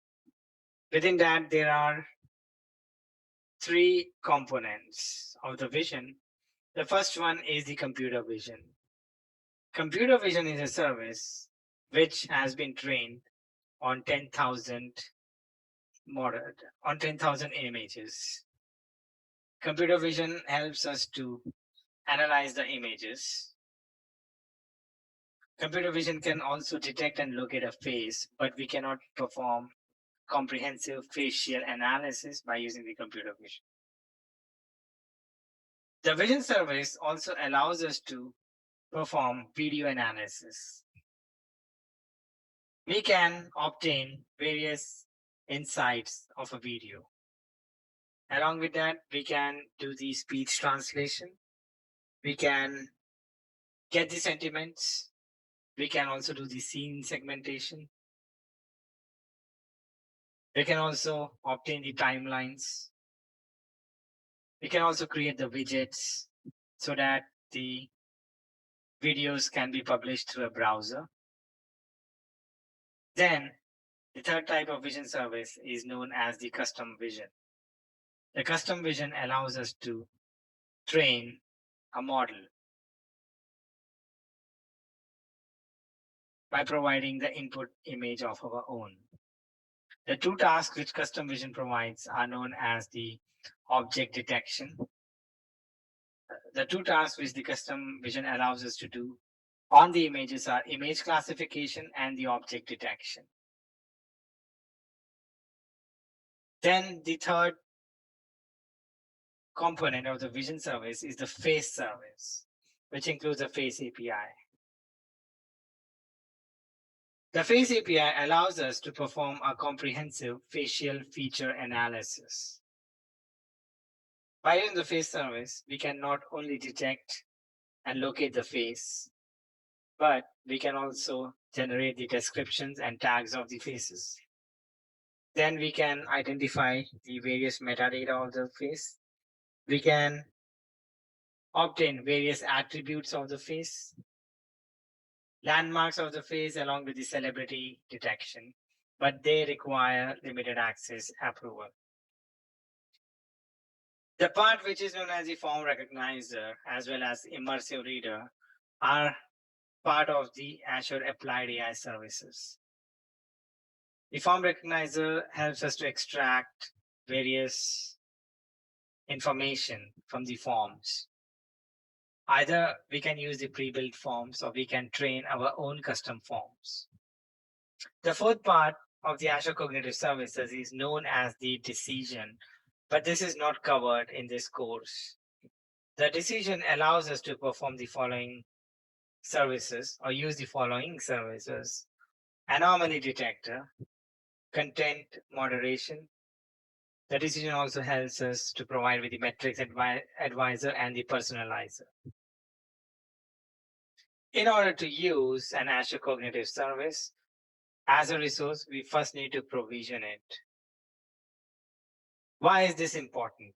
Because these services needs the keys and endpoint, and therefore we have to provision a cognitive services resource. In order to do this, you have to log into the Azure portal with your subscription. There are two ways that you can provision a cognitive services resource. You can either create a single service resource or you can create a multi-service resource. The advantage of using a multi-service resource is that we can access multiple Azure Cognitive Service. Example, by using the same key and the endpoint, we can access the language service, the vision service, as well as the speech service. Along with that, it consolidates the billing from the services which you want to use. But there are some specific services which requires the provisioning of a single service resource. Example, the language studio or the language solution. Along with that, the custom vision or the form recognizers. By using a single service, we can access only that particular service because it generates a unique key and endpoint. This is good if you want to try out this service, use the free tier. Because the billing of the Azure Cognitive Services happens upon the number of transactions, and there are maximum number of transactions also which are applicable. Some services needs separate resources for model training and predictions. For example, the custom vision, it actually needs a separate service for training, separate resource for training, as well as a separate resource for prediction. The cognitive services can be used either by using a REST API or by calling an SDK which abstracts the REST API interface. If the cognitive services are being called by the REST APIs, in that the client will submit HTTPS requests to the resource endpoint. This is the reason that why we have to use this endpoint. The idea behind the key is that the client actually will get authenticated. The client will get authenticated to the service, which it can use at its endpoint. As the services are always going to be consumed at the endpoint where the cognitive services has been deployed. The keys are specified in the request header, and the data which is sent has the JSON format, which will always have an ID. The schema varies by the services and the methods which are being called, and the services returns the response as the JSON. The Azure Cognitive Services can also be called by using an SDK. The SDK is a runtime library and it abstracts the REST interfaces.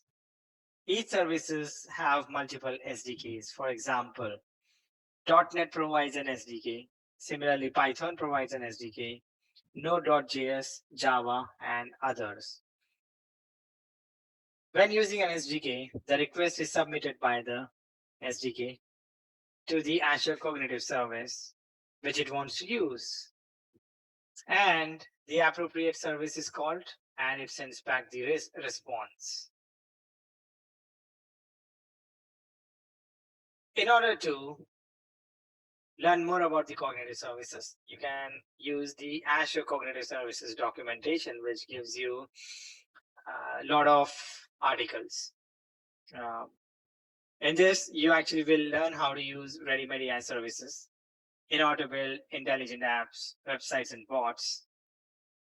By using this, you would be able to develop the softwares which can see, hear, speak, and interpret the user's needs.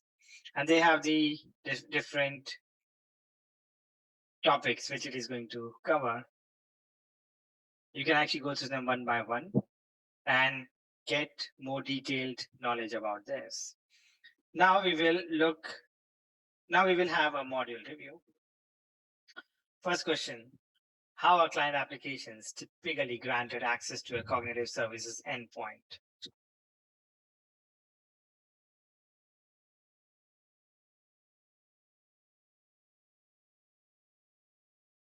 In order for the client applications to get access to a cognitive services endpoint, that application has to specify a valid subscription key for the Azure resource. So the answer to this question is the first option. We have to provide the key. Only then the client will get access to the cognitive services endpoint.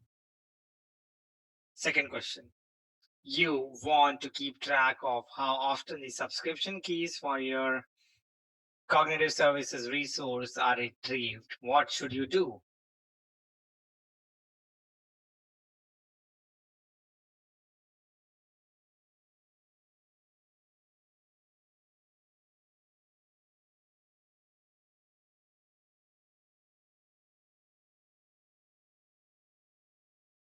For this, we will have to create an alert.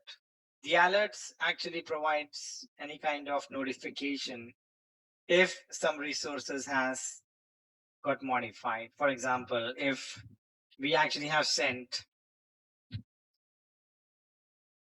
a service through a REST API, which means that we actually would be using the key. So the alert for the list keys will keep track of how many times the subscription keys have been retrieved.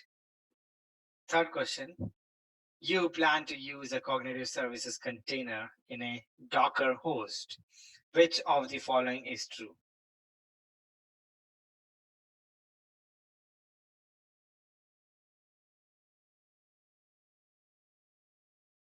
The answer to this question is that the container must be able to connect to the Azure resource endpoint to send the usage data for billing, because the purpose of using a Docker host is that the data is not shared with the Azure Cognitive Services. And Docker actually sends the metrics to the client regarding the billing usage. So the container must be able to connect to the Azure resource endpoint so that it sends the usage data for the purpose of the billing. We will now look into the module number 3, which is getting started with the natural language processing.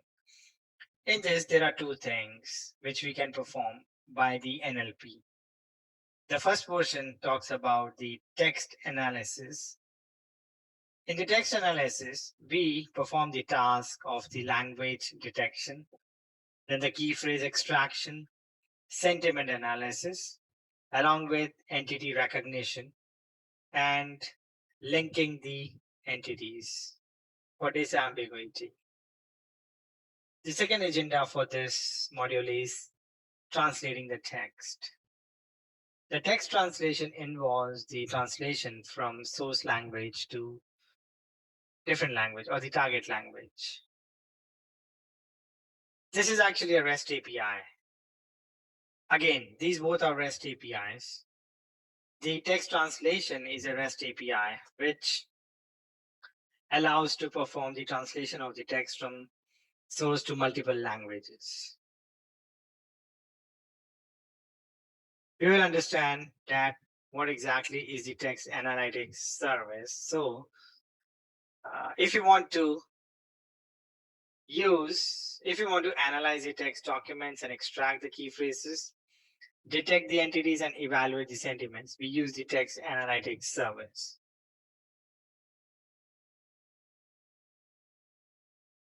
Then the translator service. The translator service is actually a REST API, and it translates from one language to multiple languages. The translate service first detects the base language. After that, we can call it to perform one-to-many translation. The translator service also allows to transliterate a script. The text would be written in a different script, but it does not change its meaning. The translator service can be used either as a standalone translator service, or we can deploy or provision a multi-service cognitive services resource.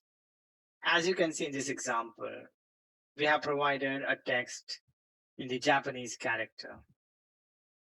And the service which we are using is the translator service. The translator service will first detect this language, which is JA. JA is ISO 6391 code for Japanese.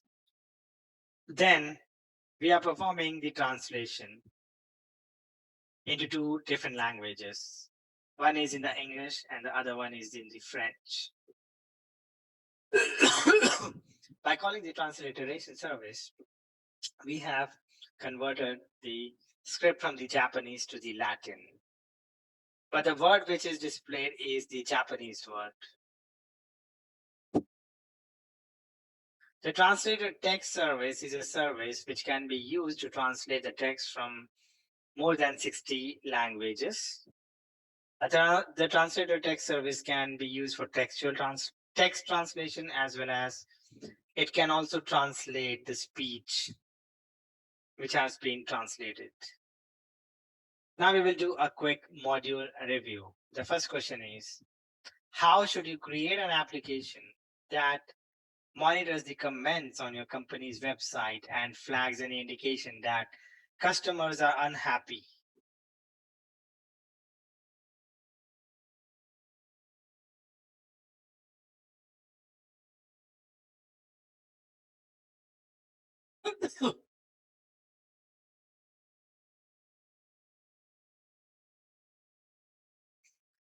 The answer for this question is that in order to identify that the customers are unhappy, we have to perform the sentiment analysis of the comment. So we have to use the language service to perform sentiment analysis of the comments. Second question, you have analyzed text that contains the word Paris. How might you determine if this word refers to the French city or the character in Homer's The Iliad?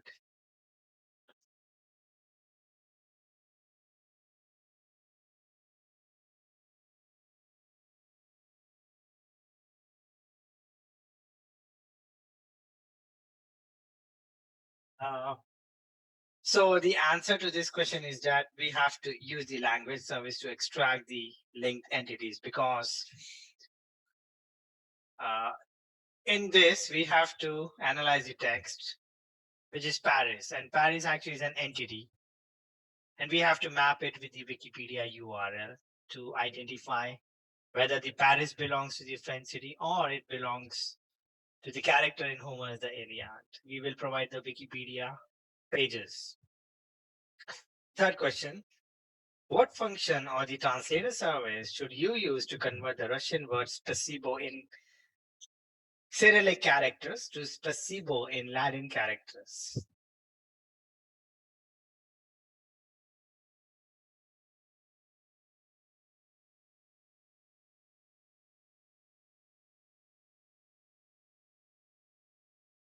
In this scenario, we are transliterating a word, a Russian word, into another character, which is in Latin characters. So we have to use the transliterate function or the translator service. We'll now progress into the module number 4, which is to create or building speech-enabled applications.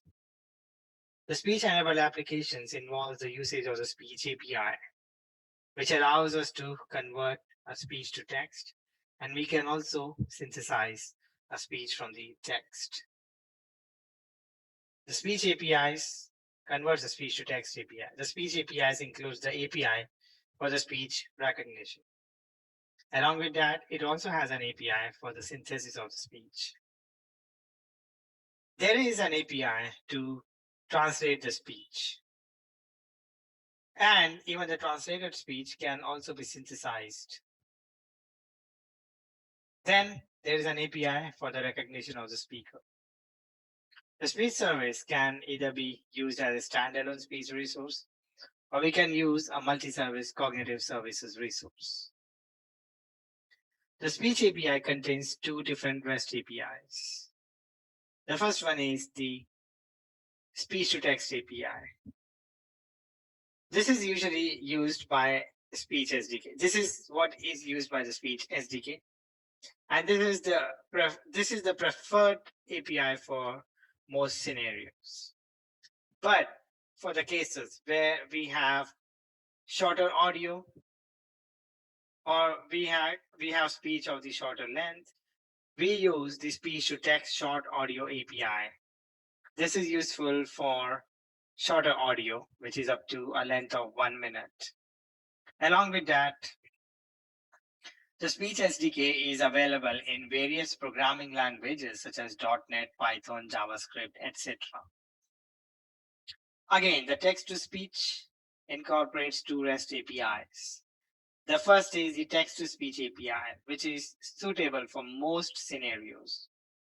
But if you want to convert large volumes of text to audio files, we will use the text-to-speech long audio API. The speech SDK are again available in the .NET, Python, JavaScript, etc. There are objects which are created. When we use the speech to text API, we have to configure the speech config class, which uses the resource key and the location. Along with that, we have to give the input in an audio config file. The default input is always through the microphone, but we can also specify a file of our own, usually in the .wmv format. These two has the objects, which is a proxy client object, which is passed under the speech recognition API, which calls a function which is recognize once async, which returns a JSON output, JSON-based output, which includes various parameters, out of which the text is going to be the final parameter, and there will be a reason for result. If the process is successful, then we will get the reason that speech recognized. Similarly, the text-to-speech again has the same two classes, speech config and the audio config, but it actually calls another method.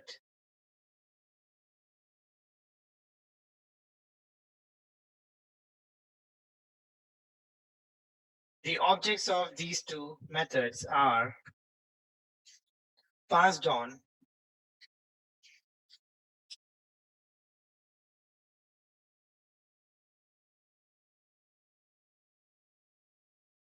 the speech synthesizers. The text-to-speech has two different classes, which is speech config and audio config. The speech config again takes the resource location and key, and the audio config will have the speaker by default, or we can send a file. The Objects of these two classes are then passed inside the speech synthesizer, which contains the information of text and speech config. This has a method which is known as a speak text async. Which generates the result. It includes the audio data, the properties, the reason, and the result ID. The audio data is the one which actually includes the audio in the byte streams, depending upon the method which we have used. So the audio config will be used to redirect to a file or a speaker. The speech synthesis can also be customized by using a speech synthesis markup language. This is an XML-based language which has customizable options. The speech obtained from the text can be customized. The method which it calls is known as speak SSML async.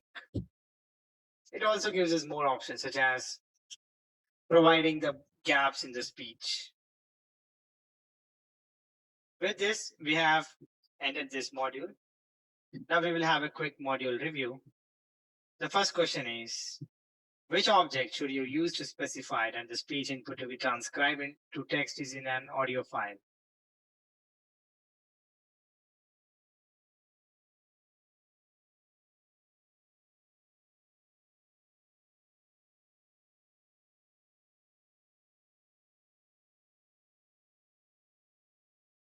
The answer for this question is the audio config, because the audio config contains the input file of the speech which has to be transcribed. Second question, how can you change the voice used in speech synthesis?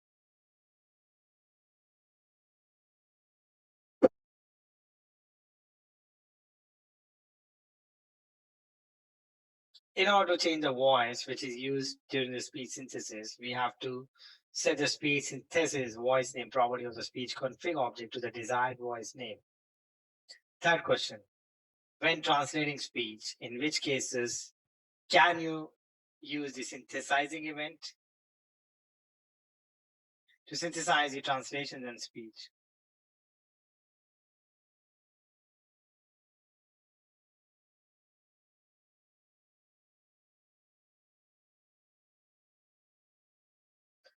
The answer to this question is the first option, which is only when translating to a single target language. There are two kinds of synthesis which can be used to translate a speech. The first one is known as the event synthesis. The event synthesis performs one-to-one translation. But if we want to perform the translation from one to multiple languages, we have to perform the manual synthesis. Now we will look into the module number 5, which is creating language understanding solutions. In this, we will understand that how NLP uses a model which is based upon a language understanding, and using which, how can we create a language understanding app? The language understanding service, actually the service, which is used to train a language model. The NLP requires a language model after which it can process and perform the various tasks. The language understanding service is used to train a language model which can understand either the spoken commands or the text-based commands. The commands which are issued to the language understanding service or the model are known as the utterances. These are the text or the words which closely matches the real world or the natural language. In order to get a semantic meaning from these utterances, they are mapped with an intent. The intent specifies that what is the idea behind this utterance which the user has said, and an appropriate response is generated. By providing the entities, we give more context. For example, there is an utterance which is switch the light on. This would be mapped with the intent, which is turn on device, but there is an entity called as light. In order to use the language understanding resources in Azure, there are two kinds of Azure resource which are needed.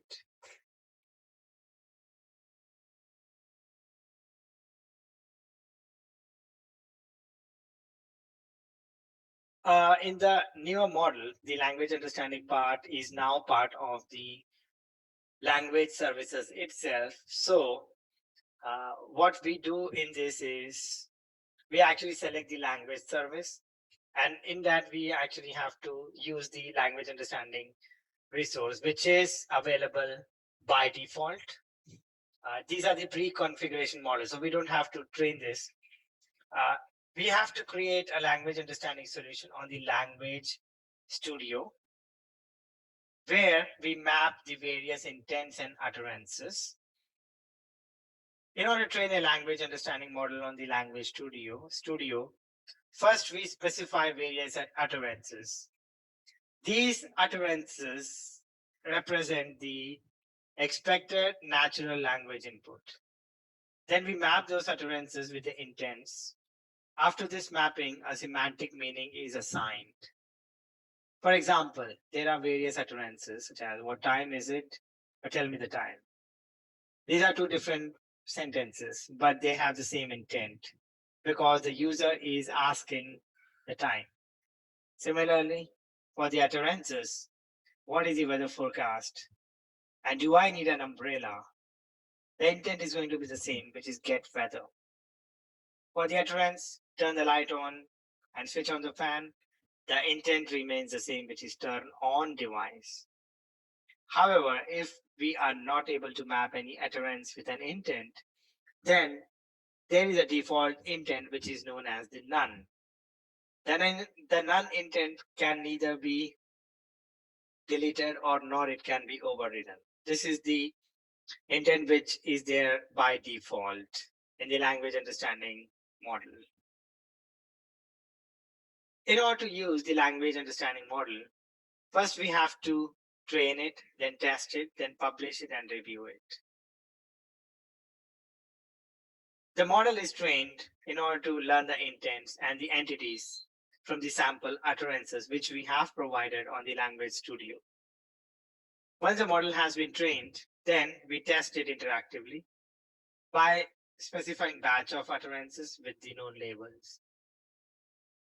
After we are satisfied with the results, then the trained model is published to the prediction resource so that the client apps can use it. And we review those predictions and use active learning to improve the model. We can also use a Docker container to run the language understanding model in our own environment.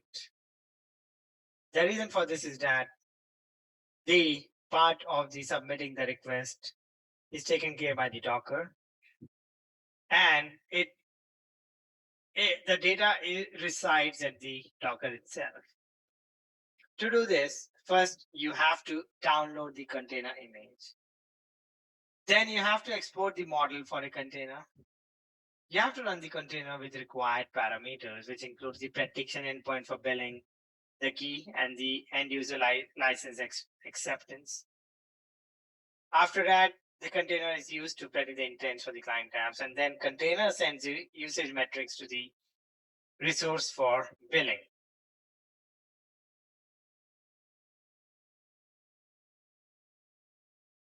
We have finished this module number 5. Now we will have a quick module check. The first question is, your app must interpret a command to book a flight to a specified city, such as book a flight to Paris. How should you model the city element of the command?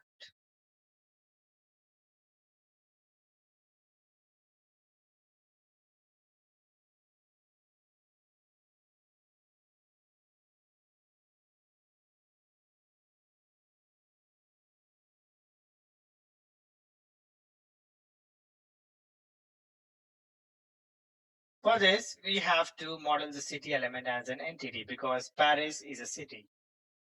And in a language understanding model, the elements such as city or time, etc., are known as entities, and they have to be modeled as an entity.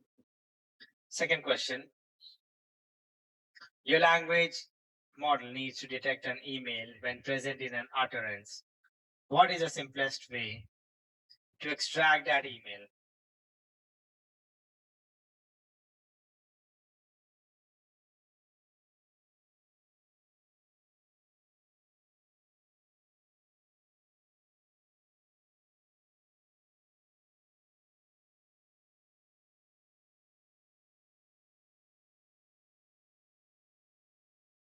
In order to extract the email from an utterance, we have to use the pre-built entity components. There are various entity types such as machine learn, list, and the pre-built. The pre-built one provides us the option to extract various kind of uh, entities such as numbers, dates, emails, address, phone numbers. Third question. You want to get only the most likely intent for your natural language query. Which parameter should you use?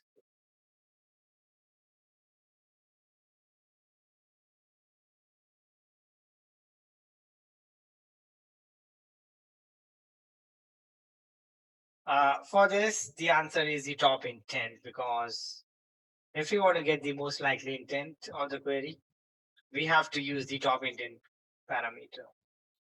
That ends the module number 5. Now we will look into the module number 6, which is building a question answering solution.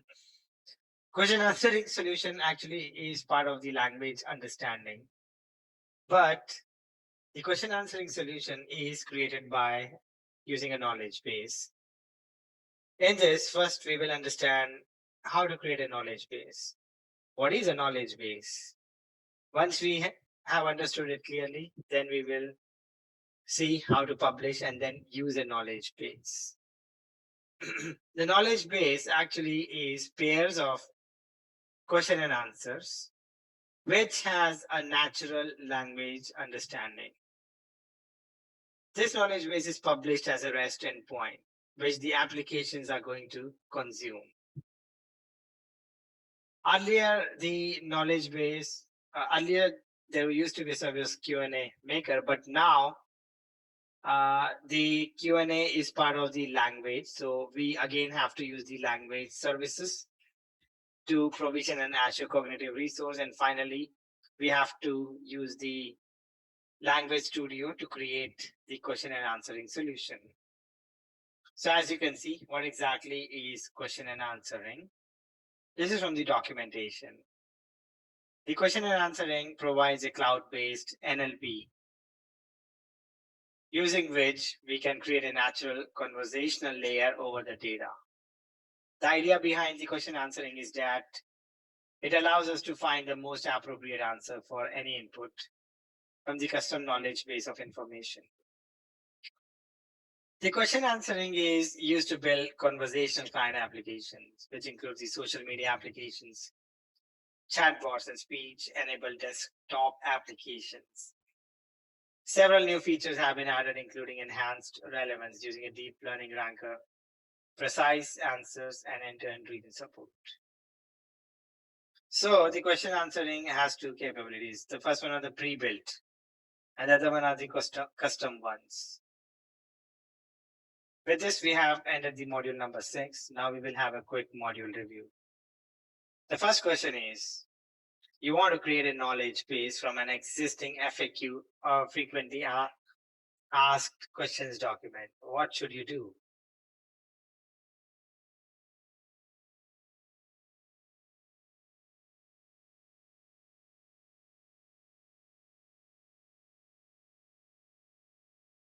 In order to create that, we have to create a new knowledge base and import the existing frequently asked questions document. Second question, how can you add a multi-turn context for a question in an existing knowledge base?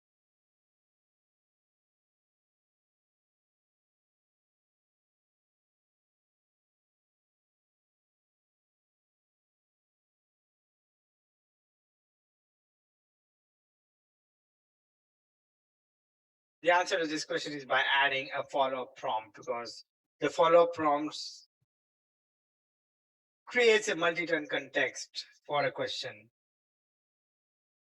Third question: how can you enable users to use your knowledge base through email?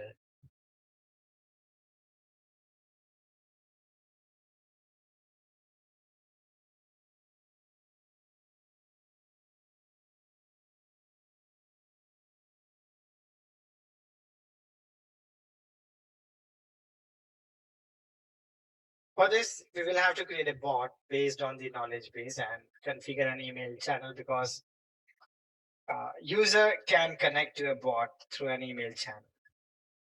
That ends the module number 6. Now we will look into the module number 7, which is conversational AI and the Azure bot service.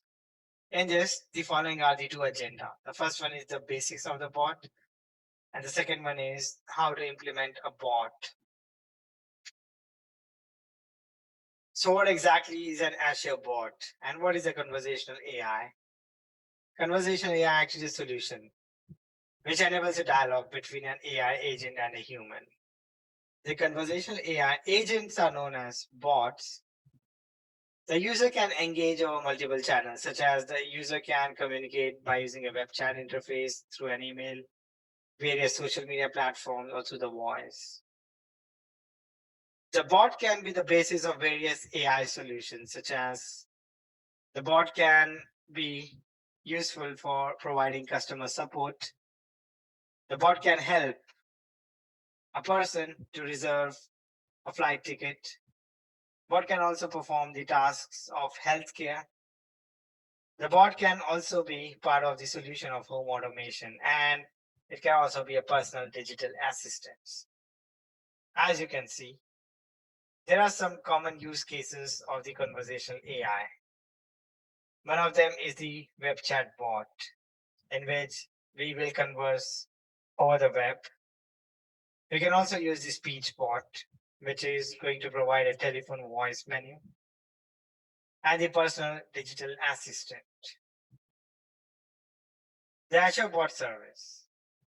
It is a platform which is used to create, publish, and manage the bots. The bots can be built with the Azure Bot Service. For example,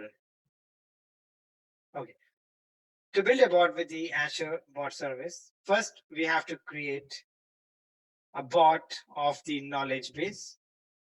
Then we have to extend and configure the bot. And finally, we have to connect these channels such as email, a text chat, or a social media platform.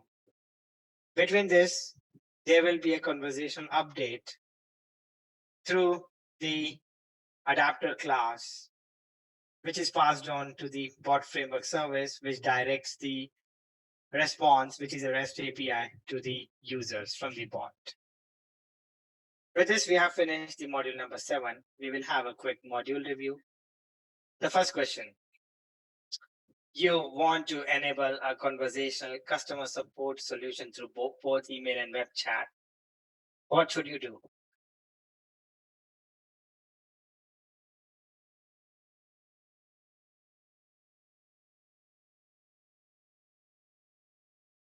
Because both the email and web chat are the channels through which the user can communicate. Therefore, we can create a single bot and deliver it through web chat and email channels.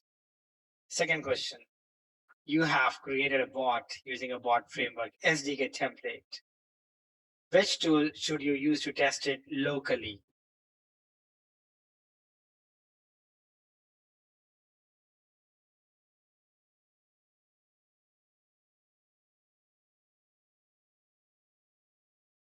The answer to this question is the bot framework emulator. The emulator allows us to test a bot locally if we have created a bot by using the SDK template. There are 3 kinds of bot templates. The one is the empty bot, the other one is an echo bot, and the one is a core bot. Empty bot doesn't have any functionality. Echo bot simply prints out the message which the user has typed, And the core bot includes the functionality such as natural language understanding integration. Third question, when might you use a waterfall dialog?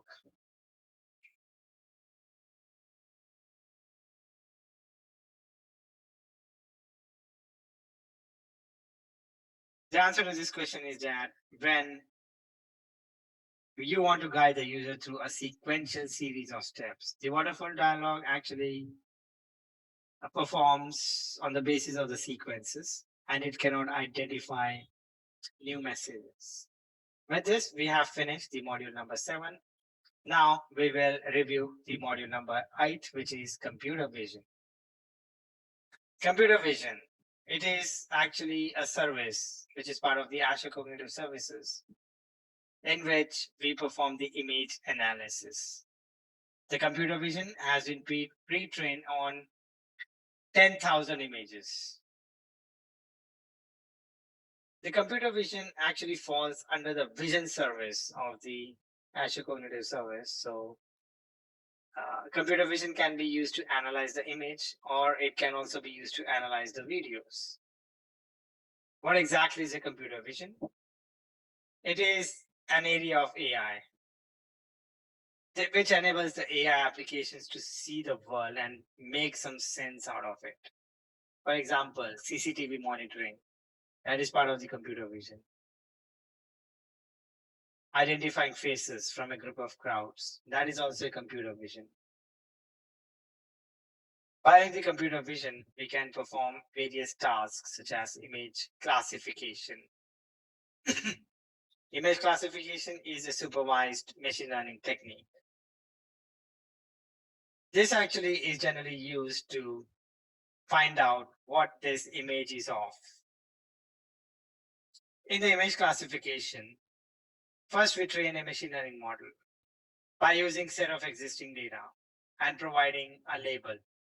For example, if you want to detect the image of fruit or predict the image of fruit, first we will train a machine learning model for the classification, and we will provide our own set of fruits with a label like apple, banana, and oranges. Then we will, once the model has been trained, we will provide the test image to predict the label for that image by using the model which has been trained.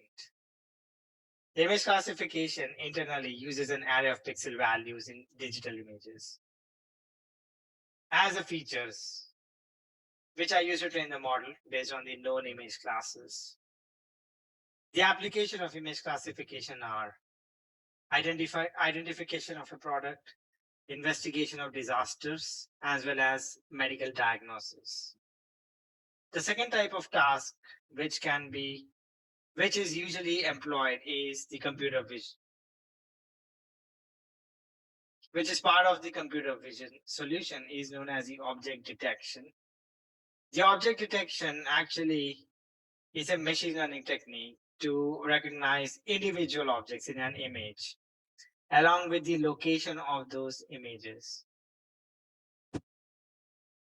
So the object detection actually identifies individual objects in an image and returns the information once it has identified the individual objects. First is the class of each object.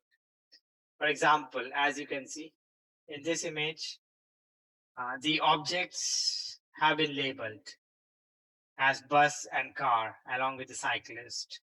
Then we will provide a new image and it will return the response with the following information, which are class, the probability score, along with the coordinates that where our objects are located. The object detection are useful in the areas such as evaluating the safety of a building, creating softwares for self-driving cars or vehicles, and performing medical imaging such as MRI or X-rays. The third type of the computer vision solution is the semantic segmentation. This is an advanced machine learning, and this is used to classify the individual pixels of an image according to the objects to which they belong.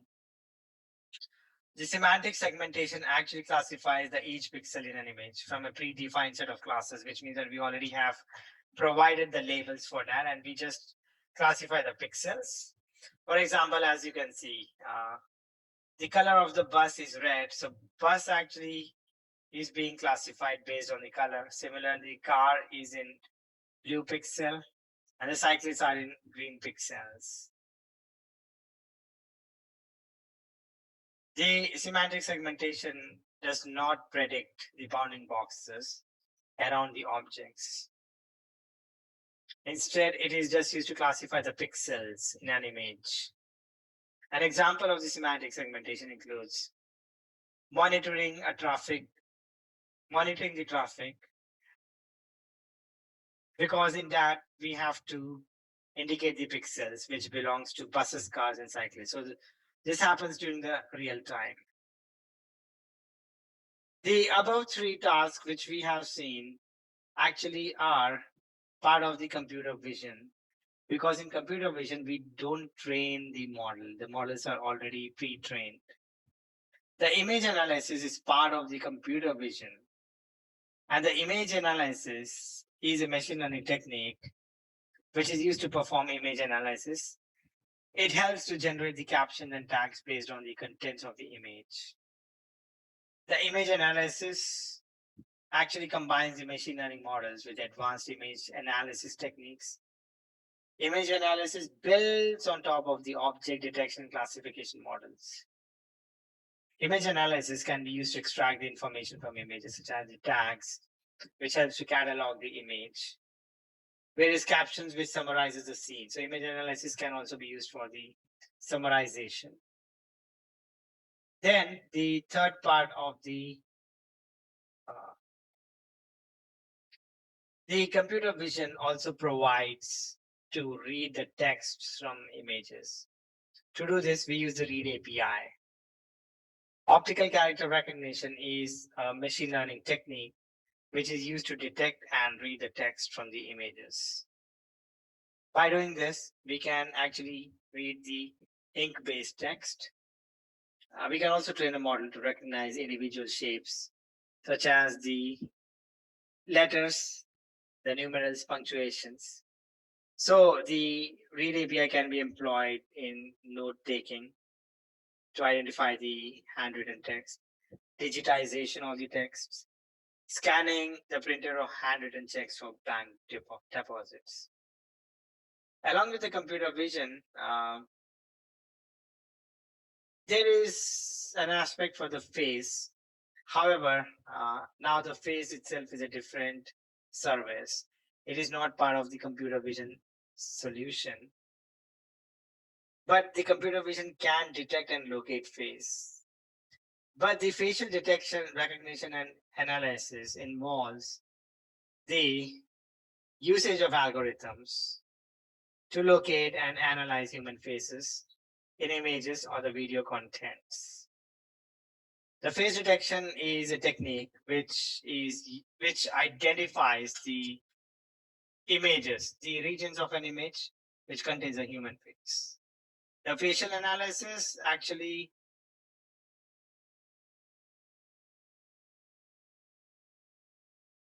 infer the information about a person by using the facial landmarks such as eyes, nose, mouth, etc. Facial recognition actually is a technique which identifies the individuals who are already known by using their facial features. But the facial recognition requires a limited access special approval, because this is part of the responsible AI consideration. The computer vision services in Azure actually are a set of cognitive services which encapsulates various common AI workloads. The cognitive services actually have different kind of vision services, out of which computer vision is one of them. Then the custom vision, if we want to train and make the predictions on the inputs which we will provide as input. The third one is known as a face service, if we want to perform a full or a comprehensive facial analysis Form recognizer actually is to read the text from the document, but it is not part of the computer vision. Instead, now it is part of the Azure Applied AI services. In order to use the computer vision service, we have to first provision a cognitive services account. That could be either a computer custom computer vision resource, or it could be a multi-service Azure cognitive resource. We need to specify the key and the endpoint. The endpoint, once the client is authenticated, the services will be consumed at that endpoint. And using the computer vision, we can perform an image analysis, as well as we can perform video analysis. With this, we have finished the module number 8. We will have a quick module review. The first question is, you want to use the computer vision analyze image function to generate an appropriate caption.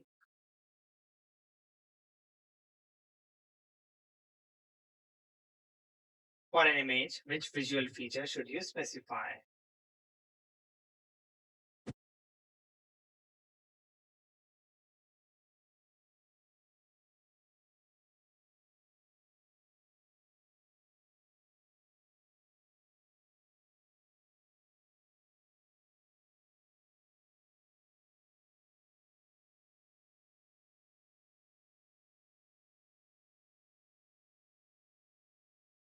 The answer to this question is a description, because if you want to generate an appropriate caption for an image, we have to use the description visual feature. Second question, what is the effect of the smart cropping option when using computer vision to generate a thumbnail?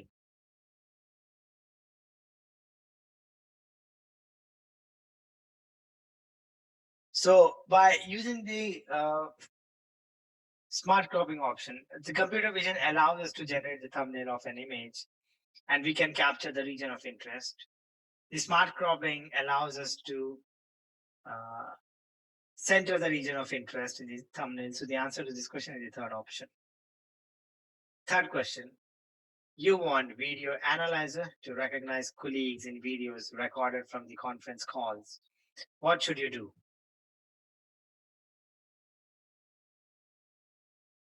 For this, we will have to create a custom model containing a person for each colleague with example images of their faces.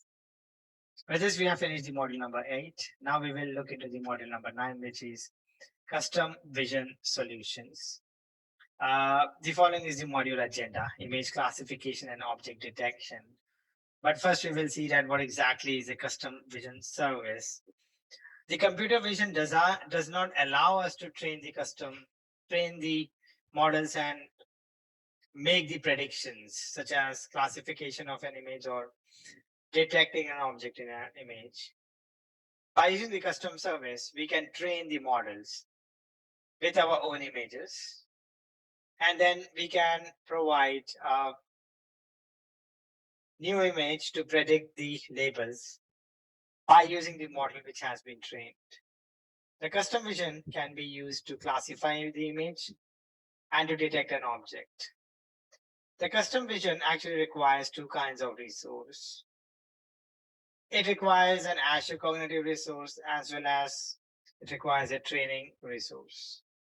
Then it also requires a prediction resource, which will be again a cognitive resource, cognitive services, and the prediction services. The custom vision service can be used to train the custom image classification and object detection using our own images. We can either use a custom vision portal, or we can use a REST API or the SDK. If you're using to train a model for the image classification on the custom vision portal, you will have to first upload your own image. Then you will have to label the images. If you are performing an image classification, or you will have to use the object, you will have to label the objects in the image. Then you have to train and deploy the model, and finally consume the model from a client application. With this, we have finished the module number 9. Now we will have a quick module review. The first question is, you want to train a model that can categorize an image as cat or dog based on its subject. What kind of custom vision project should you create?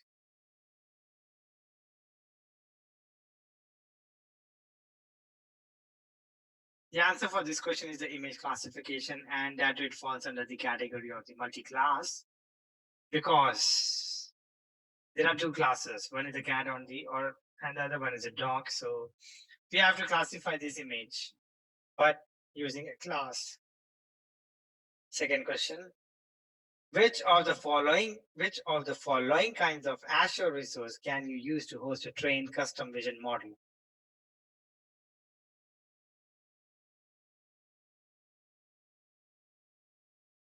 It is cognitive services because the custom vision model which has been trained can be hosted on a cognitive services. Third question. What must you do before taking advantage of the smart labeler tool when creating an object detection model?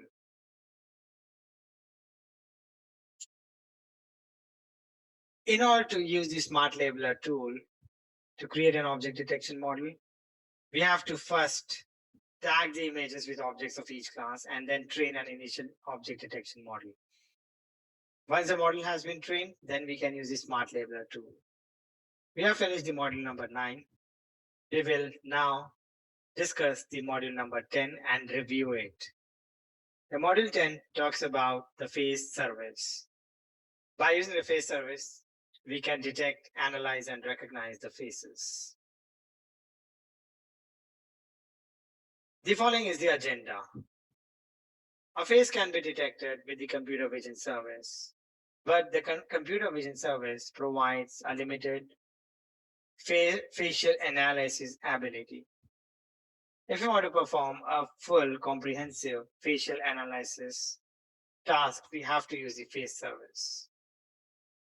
As you can see in the Azure Cognitive Services, there are options to detect face, analyze their faces, and recognize them. The first option is the usage of the computer vision service. The computer vision service can detect and locate the face. It can also create a bounding box, but it has limited facial feature analysis option. We cannot find the attributes of the faces. We actually cannot identify the head pose, the blurring, the glasses, etc. By using the face service, we can not only detect the face, but we can perform a comprehensive facial feature analysis. We can also perform face comparison and verification along with the facial recognition. But the last two have limited access, so they require special approvals. The face service can also be used to identify the brands as well as the landmarks, the celebrities. It also provides us with the metadata or the face which has been detected. As you can see, the face service actually is used to build the face detection and facial recognition solutions. So the face service offers more facial analysis functionality than the computer vision service, which includes the facial attributes. The age and the gender are now not available to the new customers, so we don't find that. But the emotions can be detected using the facial attributes.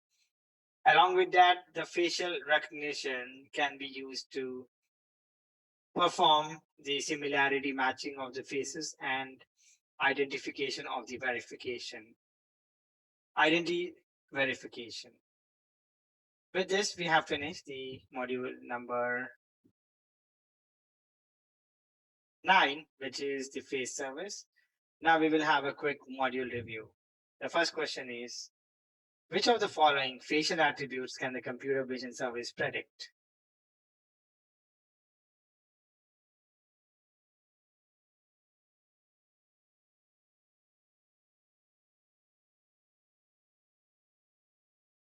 The answer to this question is the location, because the computer vision service can predict the location of the face. Second question, you need to create a facial recognition solution that can identify named employees. Which service should you use?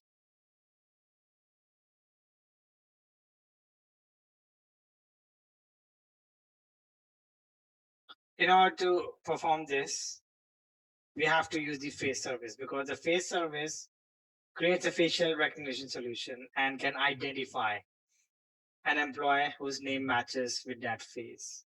Third question, you need to verify that the person in a photo taken at hospital reception is the same person in a photo taken at ward entrance 10 minutes later. What should you do?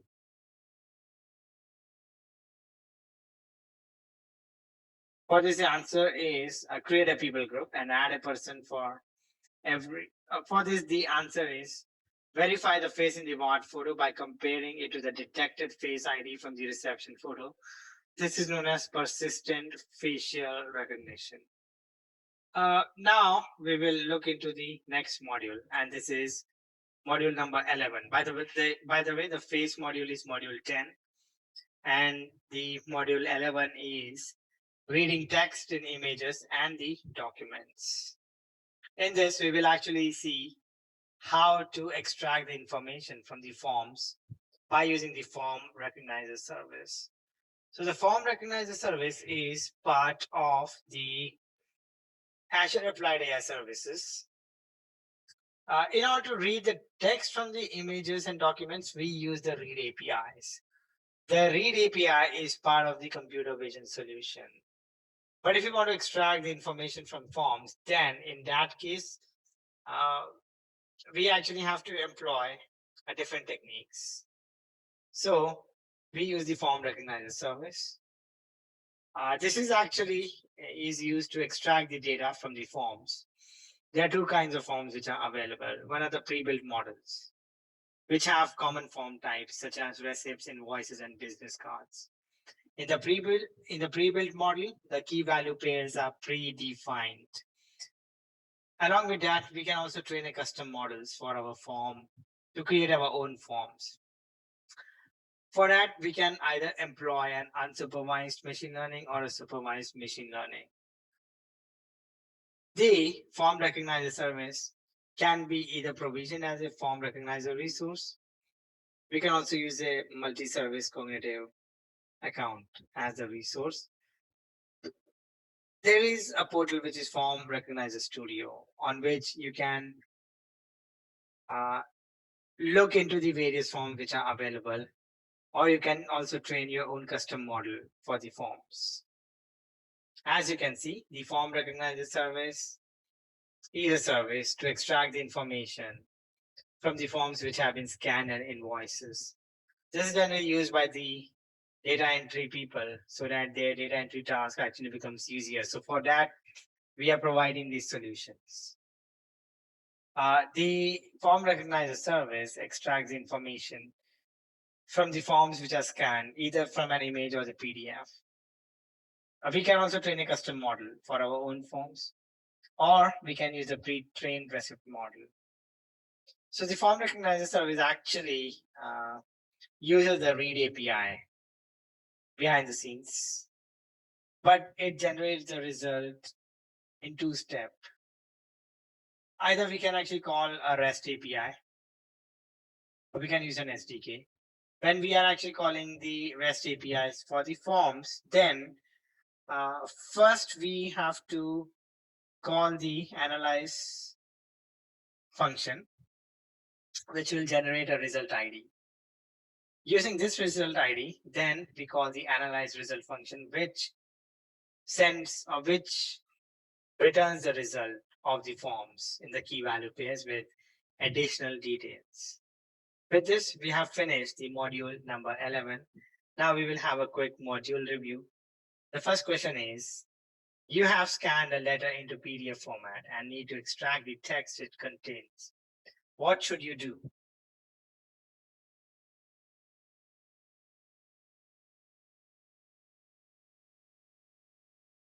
So the answer to this question is that we have to use the read API, because by using the read API, we can extract the text which is present inside a document or PDF files, or we can also extract the text from the images. Second question. You need to build an application which submits expense claims, extracting the merchant date and amount from the scanned receipts. What's the best way to do this? For this, we have to use the form recognizer service because form recognizer service is specifically mentioned.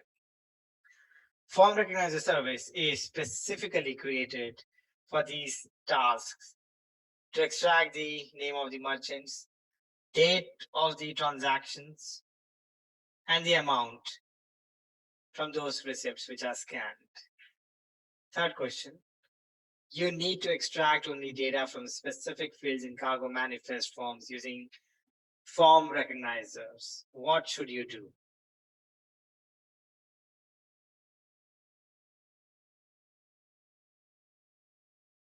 The answer to this question is train a model with labeled sample forms because we have to extract the data which is extremely specific, which means that we have to use the labeled sample forms. In label, we provide the key value pairs. In the unlabeled, we simply pass on the PDF file.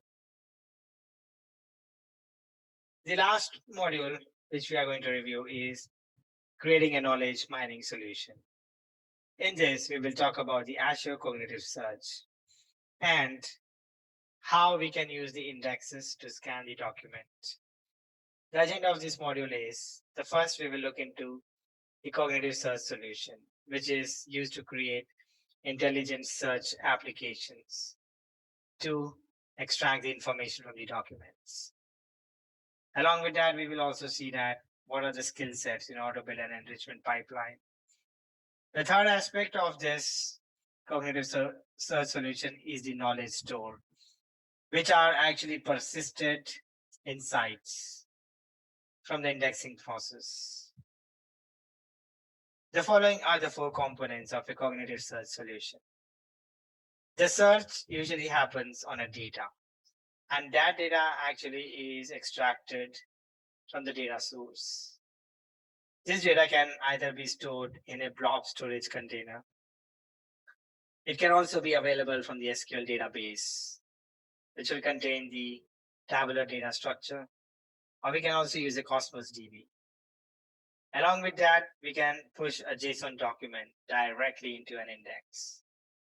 Once we have extracted the data source fields, from the data source, we extract the fields. Once we have extracted the fields from the data source, we build a skill set. The goal of the skill set is to identify on what these features actually have to be applied to enhance this data when the indexes would be created. There are two kinds of skill sets which we can use.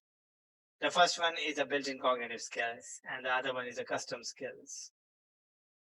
The built-in cognitive skills may not be sufficient to get more functionality. In those cases, we create a custom skills by using the web API skills and incorporating them through an Azure function. Then the third component of the cognitive search solution is an indexer.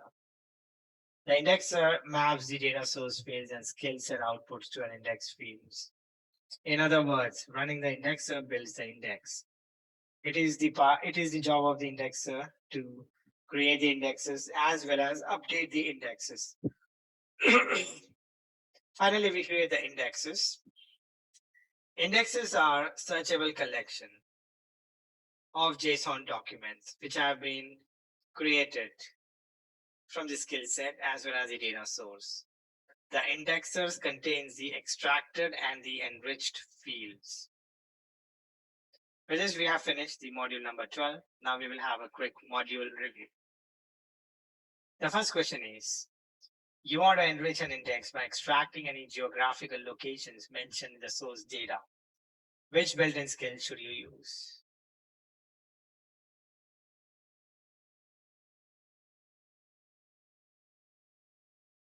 We need to extract the geographical locations, which is mentioned in the source data, so we have to use the entity recognition. Second question, You have implemented a custom skill as an Azure function. How can you include the custom skill in your indexing process?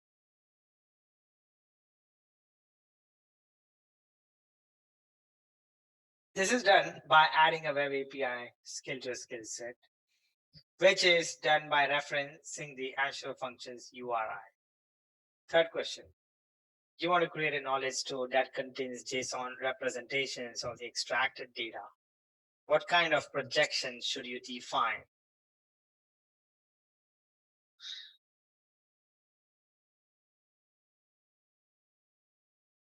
If we have to create a knowledge store which contains the JSON representations of the data which has been extracted by the indexing process, then we have to use the object projection. By using the object projection, we store the information as the JSON. With this, we have reviewed all the 12 modules. Now we will have some exam tips, which is available at the AI-102 study guide. So in this, we actually will see that what are the different things which this exam actually measures. In other words, we actually will look into various things which we need to understand that along with that, it also provides the summary of the topics which the exam might cover. And then it actually provides an additional link. We will also go through the exam sandbox. We will also see that how the exam is scored and what are the score reports, what it includes. Then what are the policies for the certification renewal, how to earn the certification. So we'll first start by reviewing the skills which are measured as of May 2nd to 2023 because this is the latest one. In that, as we can see, there are different audience profile. The Azure AI engineers actually build, manages, and deploy AI solutions, which makes the most of Azure Cognitive Services and Azure Services. These AI engineers are responsible to participate in all phases of AI solutions development, which includes the requirements definition, and then design to development, deployment, integration, maintenance, performance tuning, and monitoring. These professionals actually work with solution architects who translate their vision with data scientists, data engineers, IoT specialists, infrastructure administrators, and other software developers to build the complete end-to-end AI solutions. The Azure AI engineers actually have experience to develop the solutions by using the languages such as Python or C#. They should also be able to use the REST-based APIs and software development kits to build secure image processing, video processing, natural language processing, knowledge mining, and conversational AI solution on Azure. Along with that, they should be familiar with all methods of implementing the AI solutions. As you can see, they need to understand the components, which makes up the Azure AI portfolio and the available data storage options. Then the Azure AI engineers should need to understand and be able to apply responsible AI principles. The skills which this exam measure actually are the following: planning and managing an Azure AI solution, which incorporates the 25 to 30%. So this is expected that an Azure AI engineer actually, there is the percentage which they actually have to understand. Implement an image and video processing solution actually carries a weightage of 15 to 20%. The natural language processing solution carries a weightage of 25 to 30%. So this is extremely important. The knowledge mining solution is up to the 10%. And the conversational AI solution again carries a weightage of 15 to 20%. Within this, you can see that there are different sub-modules. As you can see, plan and manage an Azure AI solution. So for that, you have to ensure that you are selecting the appropriate Azure AI service. You can select, you should know how to select the appropriate service for a vision solution. Then how to select the appropriate service for a language analysis solution. Along with that, the decision support and the speech and the applied AI services. So we need to ensure that we are good in selecting the appropriate Azure AI service. After that, you have to plan and configure the security for Azure AI services. You should know how to manage the account keys and how to manage the authentication for a resource. You should also know how to secure the services by using the Azure virtual networks. Along with that, you always have to ensure that your solution meets the responsible AI guidelines. The third aspect to this is create and manage an Azure AI service. You should know how to create an Azure AI resource.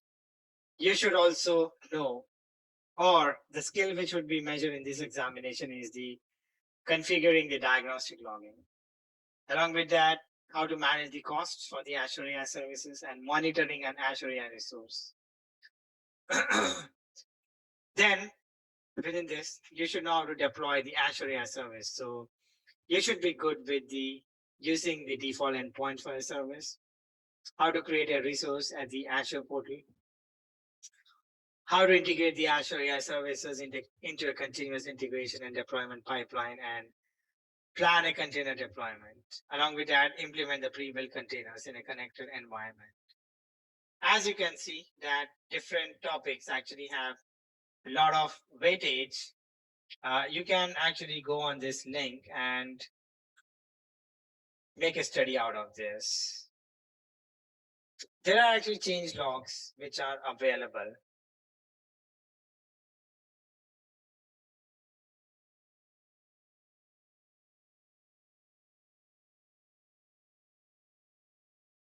So once again, to reiterate, different skills which are being measured carries the different weightage, and you should be thorough with each and every topic for these skills here. Now, the next thing which we will look actually is the change log. The change log actually deals with the changes to the topics, not just the topic, but the subtopics which they have. And there are some topics have been some subtopics have gone through a minor change, but some of them actually have gone through. Okay, there are not much of the changes, so you can expect the pattern to remain the same. Now we will see on how to earn the certification. So there are some commonly asked questions. As you already can see that in order to obtain this certification, you will have to schedule an exam. And by selecting this drop down, you can actually check for the appropriate currency or appropriate price of your country. So the price actually is based on the country or the region. Along with that, the this link actually provides the ways to prepare. The first one is the self-paced. By clicking on the self-paced link, you can perform your own study at your own luxury, and you can go through the knowledge check. So that will actually help you with the review of the various modules. Along with that, you can take an instructor-led training course, and the duration of the instructor-led training is of 4 days. So that's the question regarding the certification. The certification renewal policies. Once you have obtained your certificate, you also need to review it. The renewals are free, so there are no costs to renew the certificate.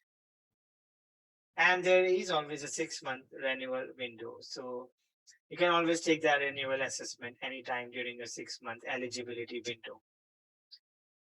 Once you pass, the certification gets extended from 1 year from the expiration date. These assessments are extremely short, and they are unproctored. But the real exam, the exam AI-102 is proctored. Along with that, there is an exam retake policy.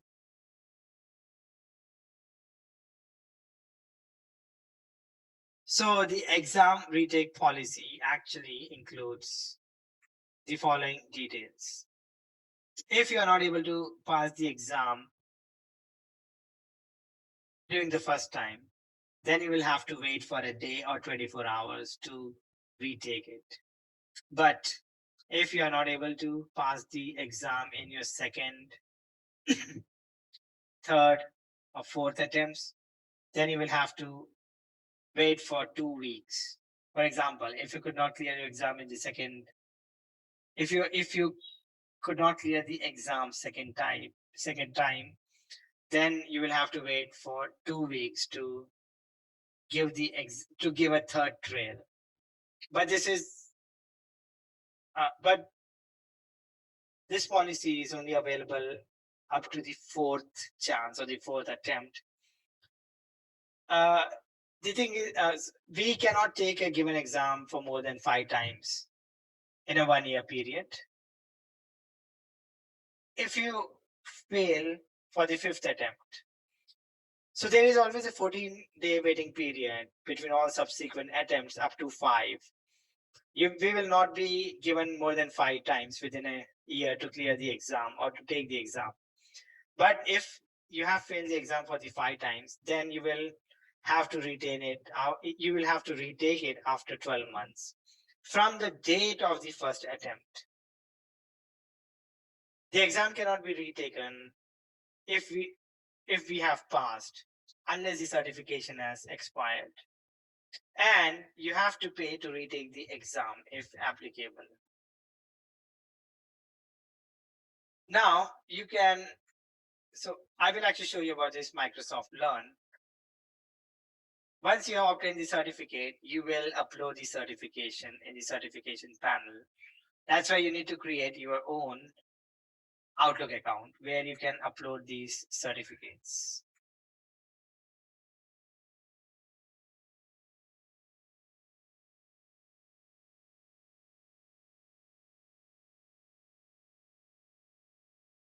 As you can see,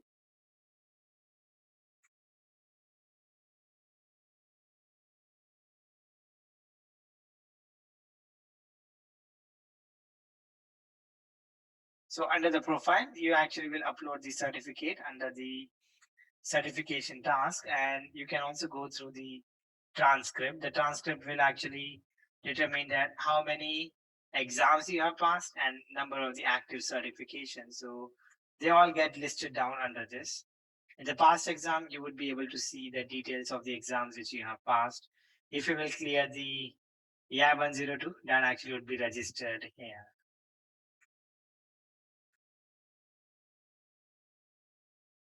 And along with this, we will see about the exam scoring pattern and what about the score reports. So for any Microsoft technical exam, the scores are reported on a scale of 1 to 1000. The minimum score which is needed to get the certification is the 700. This is a scale score. What do we mean by the scale score? The scale score actually are those scores which gets normalized. Because here some questions may be more than worth 1 point. The passing score is usually based on the knowledge and skills which are needed to demonstrate competence. The exam actually is scored in this fashion. If you're answering multi-part questions, you will receive 1 point for each correctly answered component. You can actually score more, or you can, or none of the points are possible for that question. So you can earn all, some or none of the points which are possible for that question. However, if a question is worth more than 1 point, that actually is specified in the question. You will receive 1 point for each of the correctly answered component 2. Then there are no negative marking. The selection of an incorrect answer will not detect the points. Some questions may not be included in the score. So these questions are used to gather the data to update and improve, such as the feedbacks, etc. But the questions which actually are related to the psychometric standards will be scored.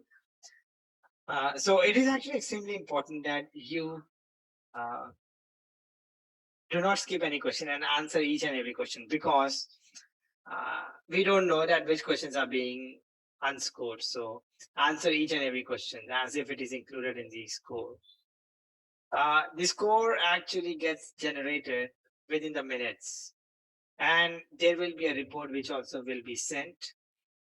On the learn profile, the score gets updated within a day, and you can actually access the report by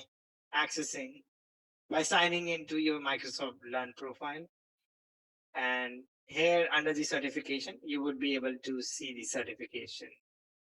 So this actually contains a lot of details which we will be seeing inside the sandbox.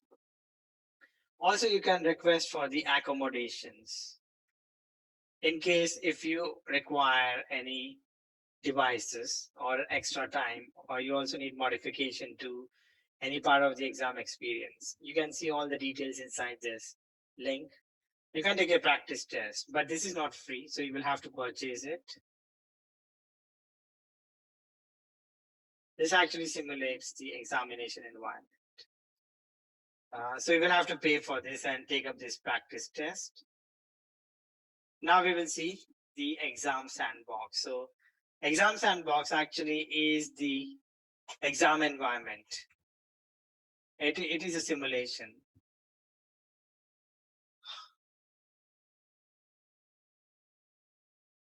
So this is how the exam sandbox, this is how the exam actually looks like. The proctor will release the exam, and as soon as you will do this, you will see this screen.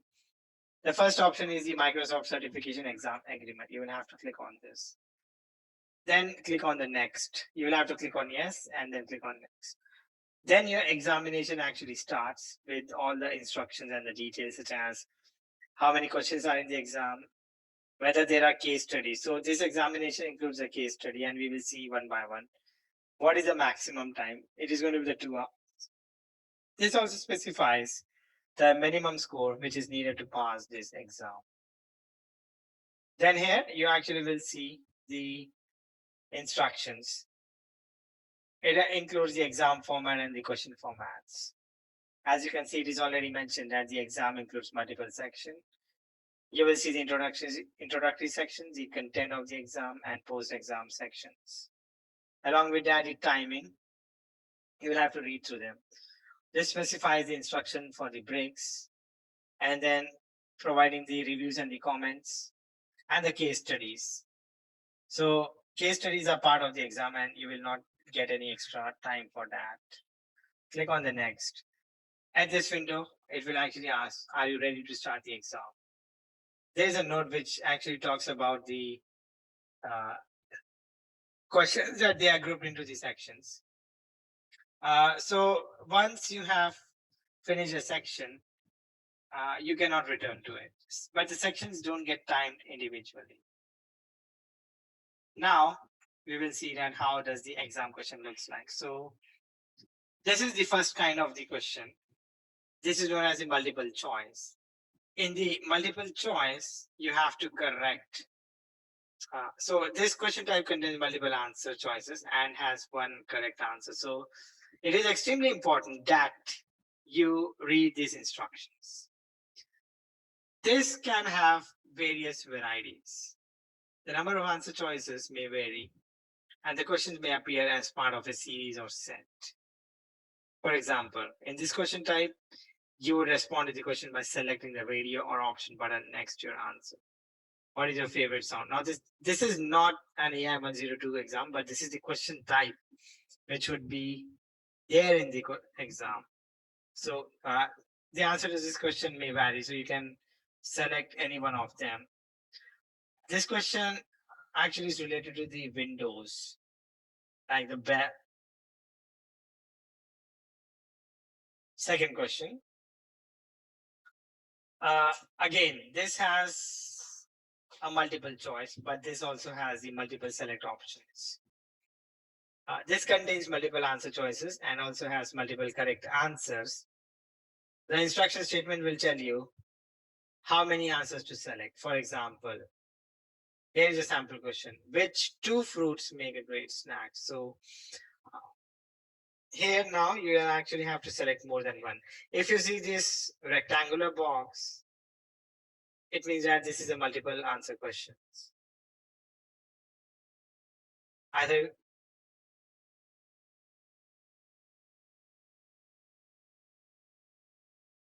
and you can also reselect an answer in case if you are not sure. Third question. This is known as the drag and drop. This includes the moving the objects from the left side of the question area to the answer area on the right side.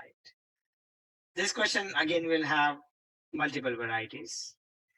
The number of sources and targets may vary, and the content may include text, graphics, or programming code. In this type of questions, you generally drag or move the source objects to target locations in the answer area. The placement in the answer area represents the answer. For example, which of the following pieces of furniture should you keep in the office or home? You will have to drag and drop them.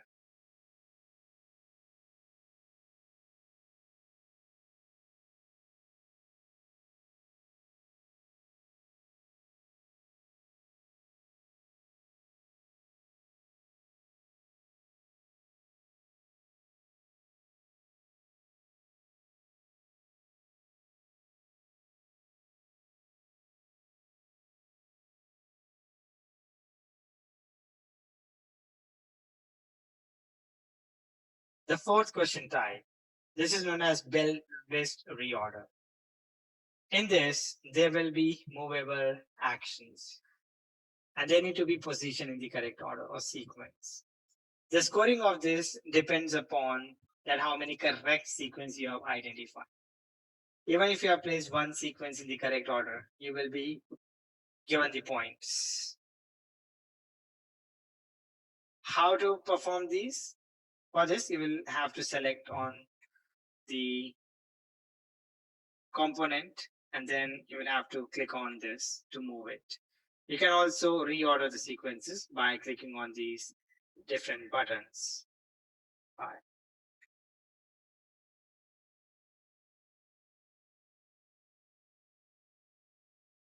As you can see, we can actually perform all these tasks, and by clicking on this, we can move them. We can also replace an item. The fifth question type. This is an active screen. It contains an interactive screen element such as drop-down menus, option buttons, or spin boxes. This question type includes a screenshot of an user interface, and the interactive elements are activated to simulate select parts of the UI functionality, which allows to interact with the parts of it as if you were in the user interface itself. For example, as you can see, this is the question. A company is upgrading its client computers from Windows XP to Windows 7. You add an application to the Windows 7 base image. The menu on the title bar of the application is not displayed properly, although other graphical elements are displayed correctly. You need to ensure that the applications menu is displayed correctly on client computers that run Windows 7. Which option should you choose to achieve this goal?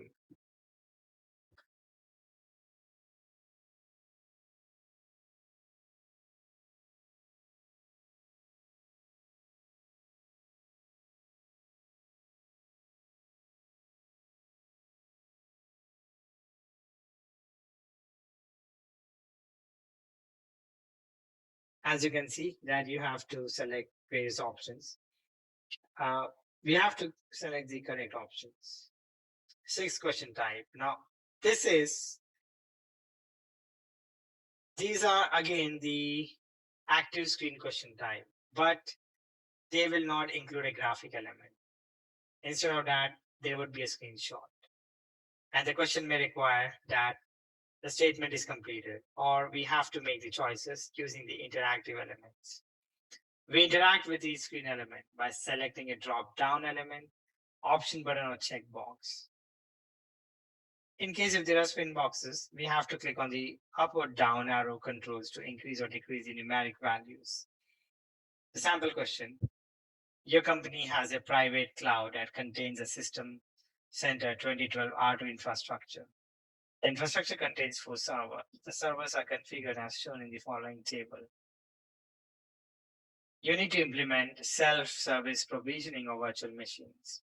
The solution must ensure that users can start virtual machines, create the virtual machine templates, and create services. What should you do?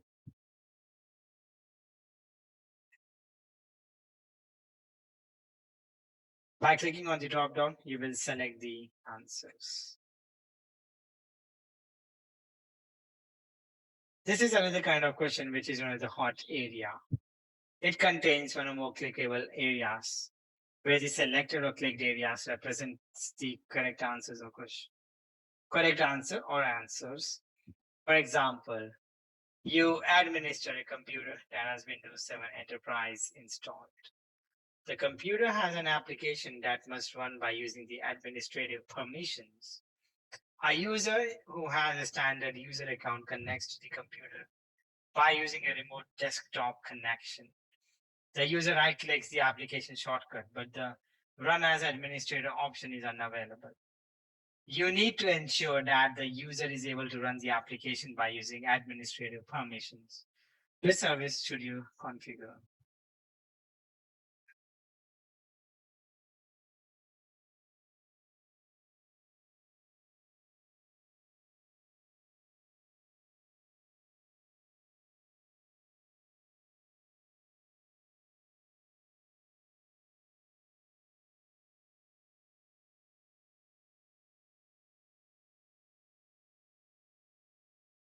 This is known as the case study.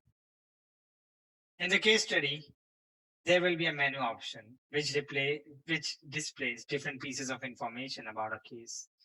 Those information can be either text, they can also include graphics or various screenshots.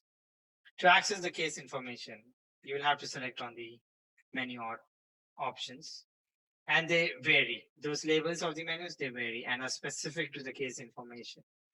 Some menus may have submenus. The first menu option is always going to be the question, so that you can return to the questions at any time. In order to go to the case study, you will have to click on the question. This is the actual question.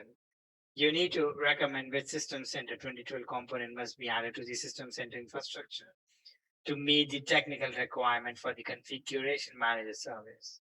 The solution must minimize administrative efforts. Now, inside of this, you can actually view all these details. This provides us the overview of the problem. What are the existing environment which you will have to study, and the requirements. So what are the business goals, plan changes, and the technical requirement. After that, you have to return to the question and you will select the correct answer.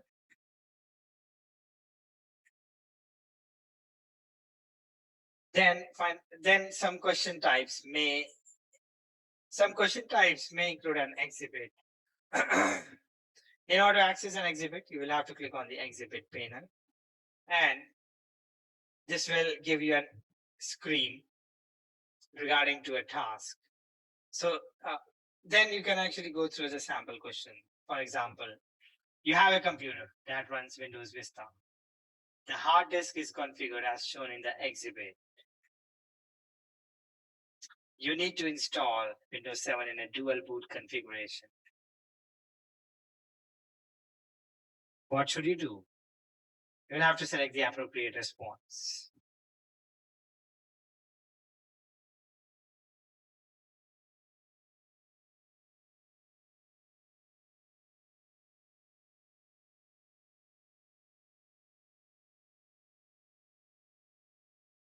Some questions may also include the multiple exhibits.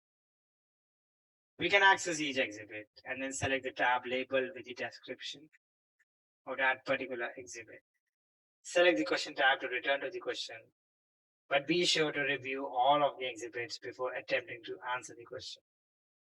This is a sample question.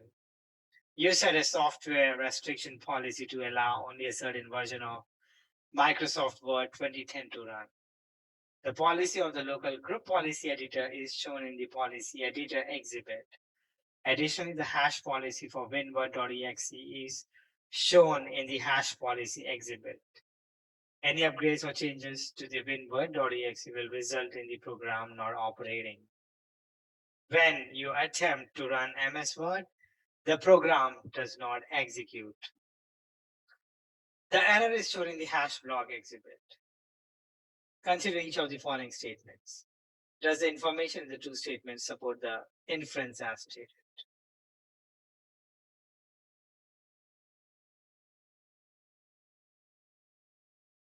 Once you have answered all the questions, you will be taken to the end sections where the finished button would be there. You can either view them either as a table or you can use the tiles. If you have not answered any question, that would be listed down there. Along with that, once you click on this, you can go back to the question to review it. You can mark it down as a revelator. You can also provide a feedback.